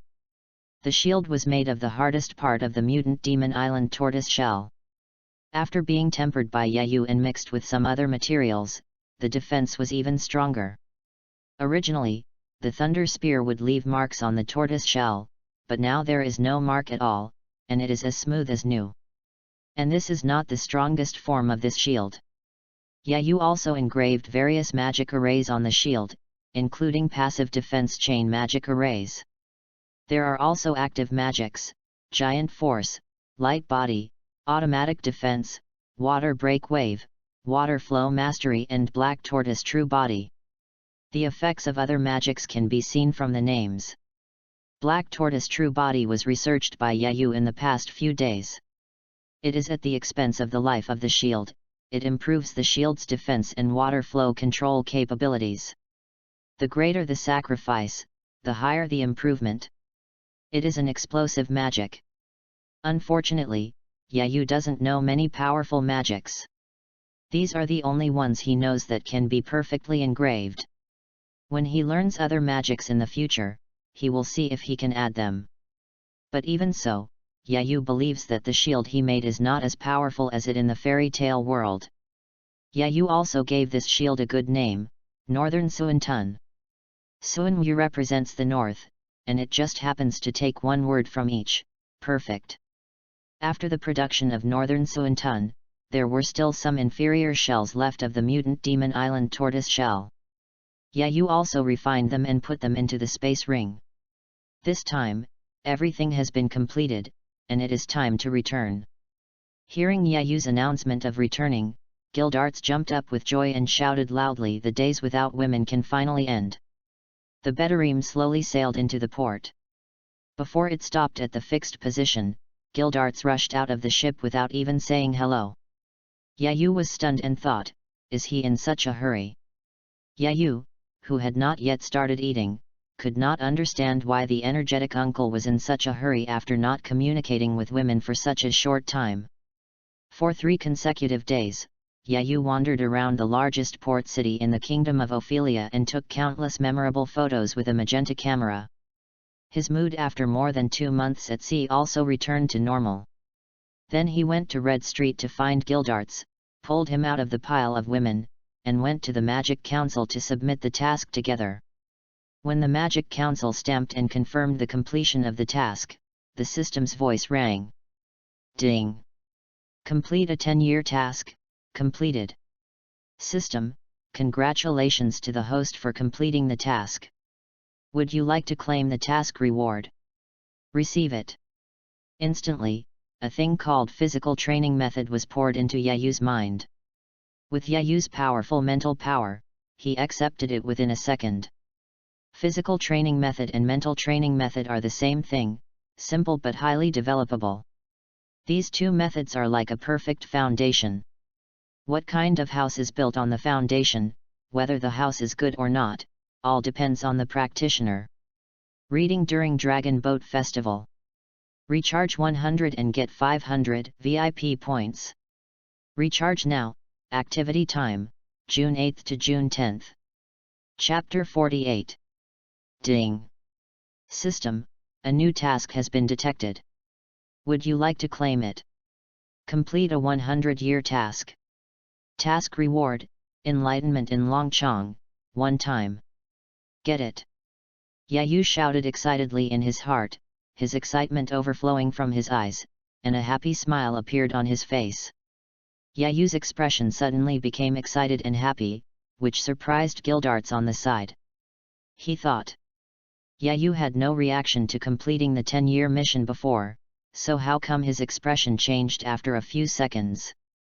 Gildarts certainly didn't know that Yayu was excited because of the reward for the system mission. Enlightenment in Longchong, I believe there are not many Chinese people who don't want to experience it once. The last saint in the history of our country, Mr. Wang Mingyang, reflected day and night in the quiet and difficult environment of Longchong. Combining his experiences over the years, he reflected on himself day and night. One day in the middle of the night, he suddenly had an epiphany in Longchong and realized the way of saints. He believed that the heart is the root of sensing everything, and thus proposed the proposition that the heart is the reason. He realized that the way of saints is that my nature is self-sufficient, and those who seek reason from things are wrong. This incident was called enlightenment in Longchong in history. The reward for completing the 100-year mission is this. Yayu can only say if God hadn't created the system, the reward would have been as long as the night. Taking 2 deep breaths, Yayu calmed down. After all, the reward hadn't been obtained yet, and it was too early to get excited now. System, open the task list. System, OK.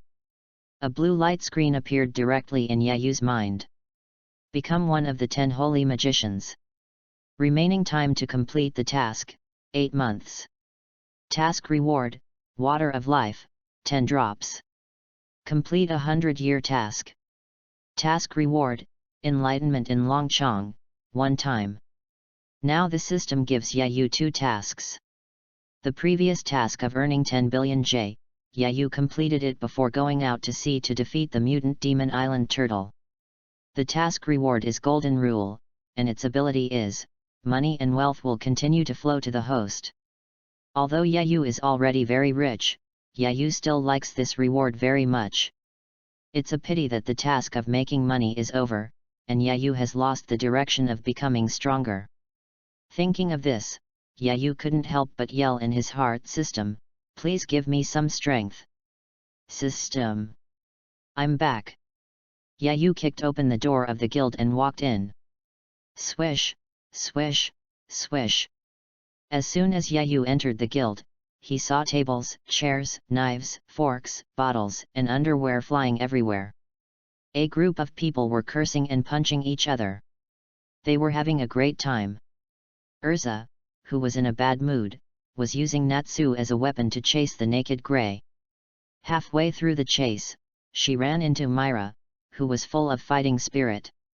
Myra knocked Grey unconscious with one punch, then picked up Grey as a weapon and fought Urza. The fight between the two also affected the people around them, and everyone in the pond suffered. Everyone in the guild was fighting, and no one paid attention to the direction of the door, and they didn't notice that Yayu was back. Yayu raised his eyebrows and smiled. He didn't feel disappointed because no one welcomed him, because this was fairy tale. However, Yayu was quite curious about why Urza and Myra were fighting again. The last time these two fought was the last time. Ever since Yayu confessed to Urza a year ago, the two became besties. Normally, they would just talk and argue with each other, but now they are fighting again, and no one knows why. But the important thing now is to take pictures. Yayu immediately took out the magenta camera and took dozens of pictures. It was rare for Natsu Grey to be used as a weapon by Urza and Myra. After taking enough Black History photos, Yayu put away the camera, stretched out his palm towards them, and thought to himself, "It's time to end this fight, otherwise how long will it take before I can talk to Urza?" Elemental magic light, Eye of Light. The white magic circle flashed, and a very bright ball of light appeared for a moment, and immediately all the people in the guild were blinded.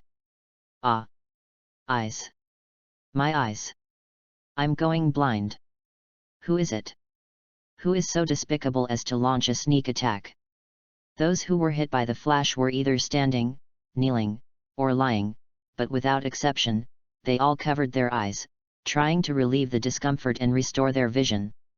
At the same time, some people were wailing, and some were cursing, saying that they had no martial ethics and dared to attack them. Only Urza and Myra, who often sparred with Yayu, instinctively realized that something was wrong, closed their eyes, and escaped. After Yayu did his prank, and stopped them from fighting, he carefully avoided those who were blinded by the flash, walked to the bar, asked the waitress for a glass of juice, and waited for Urza. Sure enough, before he got the juice, Yayu was hugged tightly from behind, and his back felt cold and hard.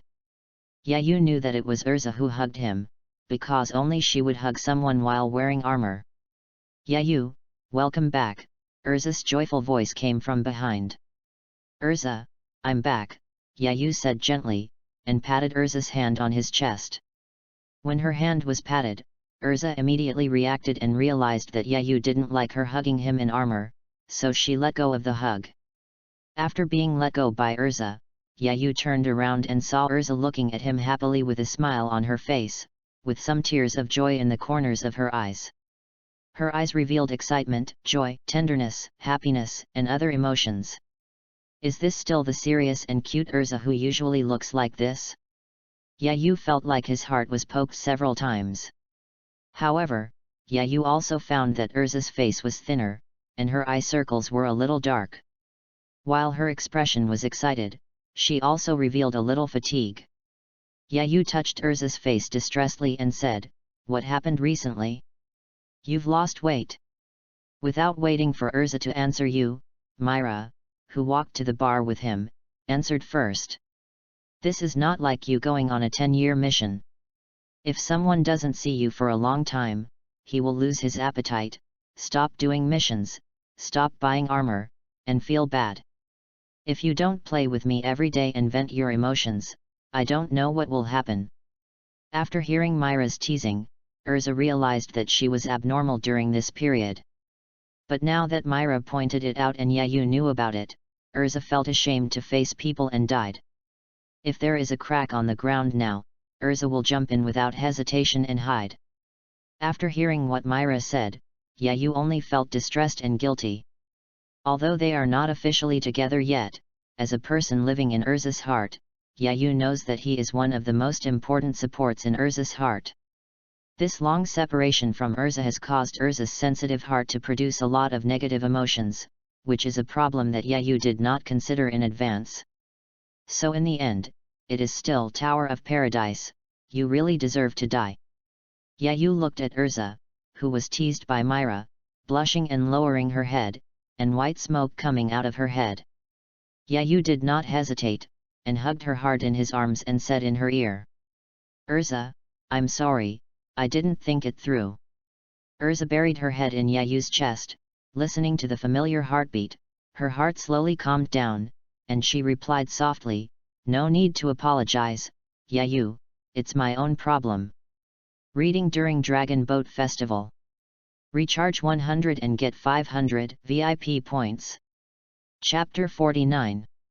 Myra stared blankly at Urza, who was embraced by Yayu, feeling a little envious. She also wanted to have someone to rely on so that she could relax a little. After watching for a while, Myra shook her head and threw away the envy. She was the sister of Elfman and Lysina, so how could she rely on others? "I think I can see clearly now." Someone rubbed his red eyes, blurry, and saw something, and said loudly, "Me too. I can see it clearly too," a bunch of people echoed. Hearing the voices of the crowd, Urza reluctantly pushed Yayu's chest away. If someone found out that she and Yayu were hugging each other, she would be so embarrassed. "Yayu, you were the one who dodged us just now, right?" Makeo, who recovered first, looked at Yayu sitting at the bar with bloodshot eyes and asked loudly, "That's right, it's you, Yayu, right? You are the only one in the whole guild who likes to use this trick." Wakaba also recovered and questioned Yayu together with Makeo. Others who slowly recovered also stood behind Makeo and Wakaba, glaring at Yayu together. If Yayu doesn't give a reasonable explanation today, they will let Yayu know what the anger of a low-level wizard is. Faced with the situation of being glared at by dozens of people, Urza and Myra couldn't help but sweat in their hearts. If this is not handled properly, they will all have to be sent to the hospital. And Yayu just stood up calmly, raised the juice, and announced loudly, "Brothers, the party is about to start. I'll pay for tonight's consumption." "Oh. Yayu is the best. Good job on dodging, we deserve to be dodged." When someone invited everyone to a party, everyone instantly lost their memory, forgot their glares, and began to cheer. Seeing everyone's faces change instantly like dogs, Yayu smiled and sat back at the bar. In the Fairy Tale Guild, there is nothing that can't be solved by a party, and if there is, there will be another one. Seeing that the problem was solved and they didn't have to be sent to the hospital, Urza breathed a sigh of relief, turned around and sat next to Yayu, and asked curiously, "Yayu, can you tell us about the 10-year mission?" "Yes, Yayu, we still don't know what the 10-year mission is like." Myra was also very curious and sat down with him, echoing, "Love. Yayu, we want to know too." The resurrected Natsu took happy to the bar and looked at Yayu with eyes full of curiosity and twinkling stars. "Take me with you." Gray, who had found his underwear, came over and leaned on the bar. "Since you want to listen, I will tell you." Yayu took a sip of juice and switched to storytelling mode, telling Urza and the others slowly. After a while, Yayu finished the story and gave Urza and the others the souvenirs he bought in the port city as gifts. Unfortunately, Kana was out on a mission and was not in the guild, so he could only wait for her to come back and give them to her. "Yayu, where did Gildarts go? Why didn't he come back with you?" Natsu raised his hand and asked in confusion. He's off to pursue his dream, and will be back in the guild after a while." Yayu slightly embellished the story of Gildarts looking for girls to play with. "As expected, it's Gildarts, so awesome. I want to pursue my ideal, too. Yayu, duel with me." Natsu suddenly jumped up excitedly, and after landing, he picked up his fire fist and rushed towards Yayu. Natsu's strange train of thought has been around for a long time, and Yayu has long been accustomed to it. He clenched his fists, acted first, and gave Natsu a baby-like sleep. Natsu fell down, and the world suddenly became quieter. Happy was also accustomed to it. He took the dried fish sent by Yayu in one hand and dragged Natsu to rest aside with the other hand.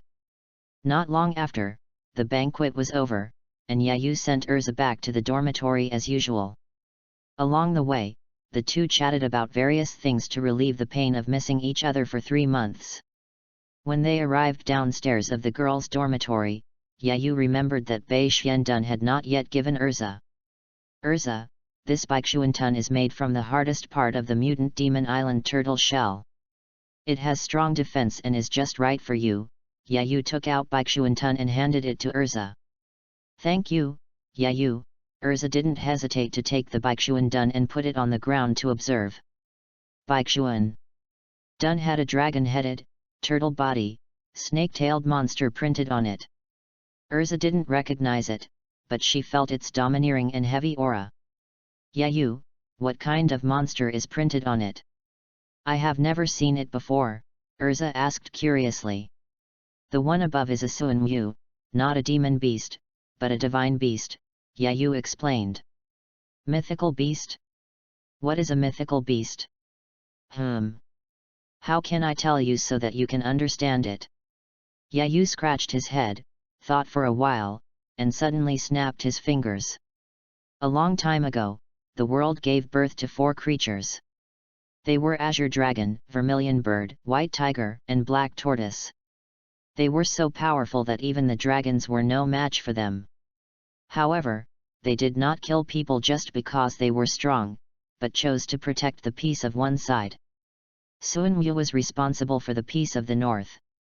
The term divine beasts is a title given by the world to thank them for their protection. Yayu made up a little and told Urza in words she could understand.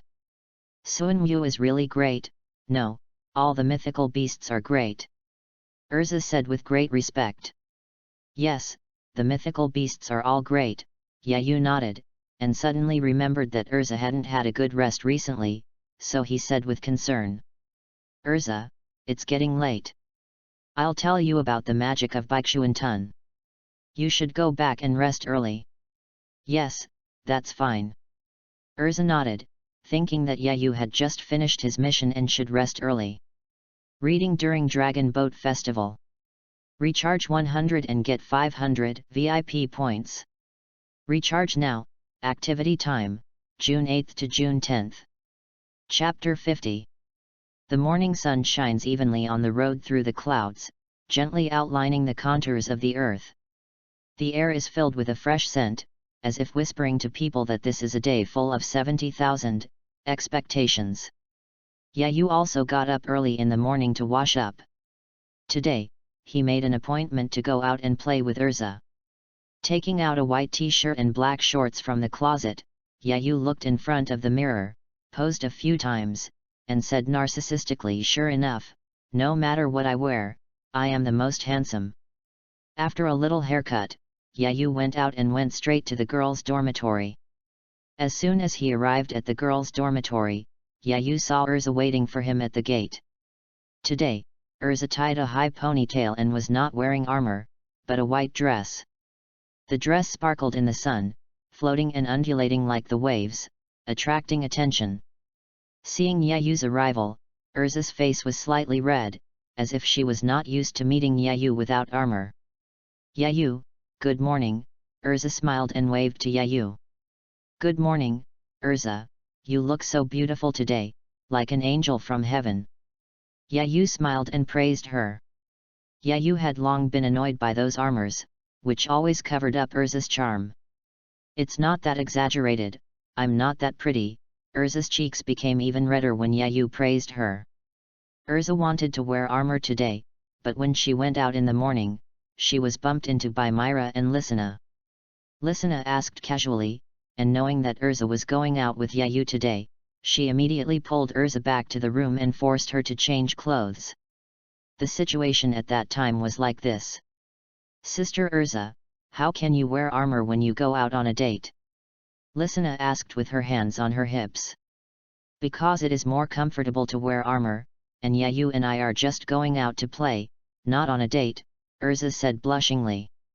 Sister Urza, I have seen the relationship between you and brother Yayu from your daily interactions, Listener said proudly. Wu Urza lowered her head shyly when Listener discovered that she and Yayu had an unusual relationship. As the little lover in the guild, although she has never had any actual combat, her eyes have long seen through everything. Listener said no one can have an underground relationship in front of me. Sister Urza, you have to know that no boy likes to see a girl wearing thick armor, so you have to take off your armor and change into a new set of clothes before going out, Listener said earnestly. Really? Urza asked in a low voice. Really, let me help you choose a set of clothes, I guarantee that Yayu will like it. Listener confidently opened Urza's closet. The closet was full of white long-sleeved dresses, short-sleeved shirts, and shorts. Listener widened her eyes in disbelief. Is this a wardrobe a girl should have? How come there is not even one piece of clothing to wear on a date? Listener turned her head stiffly to look at Urza, her eyes revealing. No other clothes? What's wrong? Urza tilted her head and asked, not knowing what was going on. Listener sighed. She admired Urza, but now she had to think of a way. She couldn't let Urza go out on a date wearing armor. Listener pinched her chin and walked back and forth a few times. Then a light bulb lit up in her head and she thought of it. Just because Urza didn't have clothes didn't mean that other people didn't have clothes. Myra, can you lend me a piece of clothing for Urza? Listener asked. Ah? My clothes? Myra was a little surprised. Her little girl's clothes were for Urza to wear? Don't say it, this was quite exciting. Myra agreed. Sure, you can wear my clothes. Let's go to Sister Myra's room. Listener took Urza and Myra's hands and hurried to Myra's house. Pushing open the door, Myra's room was very tidy. There was no extra decoration except for the family portrait of herself and her younger brother and sister on the bedside table. After arriving in the room, Listener opened the closet familiarly and took out a box from the corner. Inside was a white dress. This dress was bought by Listener for Myra last time when she went shopping. Unfortunately, Myra had never worn it. Listener, wasn't this the dress you wanted to buy for me last time when we were shopping, but I stopped you from buying it? How come it is in my closet now? Myra asked puzzledly with question marks in her eyes. Listener stuck out her tongue and said mischievously, I just wanted to give you a surprise, so I bought it secretly and put it in your closet. Later I saw you weren't wearing it, so I thought you didn't like it, but I didn't expect you didn't notice it. Listener was holding the dress, and suddenly found a problem.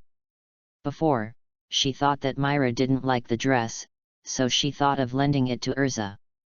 But the dress was only discovered by Myra now, which means that the dress is now a gift she just gave to Myra, not something Myra has not worn for a long time. So, can it still be lent to Urza? Listener was a little confused and didn't know how to start. The three of them were silent for a while, and Myra spoke first, and said in a seemingly generous manner, Urza, what are you waiting for? Hurry up and change your clothes, or Yayu will be here. Thank you, Myra, Urza said gratefully, and immediately changed her clothes on the spot. Seeing Urza wearing a white dress, Myra still felt a little disappointed. She was not disappointed that she lent the dress to Urza, but she was disappointed that she could not wear a beautiful dress. Little Myra has liked wearing dresses since she was a child, but she still has to protect her younger brothers and sisters and become strong, so dresses, which make people look weak, are not suitable for her. Thanks to the help of Myra and Listener, Urza showed her charming side, which fascinated Yayu. Today, Yayu took Urza to visit all the fun places in Magnolia and ate strawberry cakes from 3 cake shops. On the way, Urza also talked to Yayu about changing clothes in the morning. Yeah, you was so I just noticed that Urza doesn't have any nice clothes to wear. I also realized that the gifts I gave Urza before were all related to armor. Although Urza likes them very much, I am too straight. So, after listening to Urza, Yayu immediately took Urza to his own store 100 years and tailored a bunch of new clothes for her, so that she wouldn't have to wear pretty clothes when she goes out on dates with him in the future. And Myra and Lysina, they did a great job changing Urza's clothes this time. It would be unreasonable not to give such a good wingman some gifts. Find a chance to bring them to the store to measure their body data and customize a few sets of clothes for them. Reading during Dragon Boat Festival. Recharge 100 to get 500 VIP points. Recharge now, event time, June 8th to June 10th.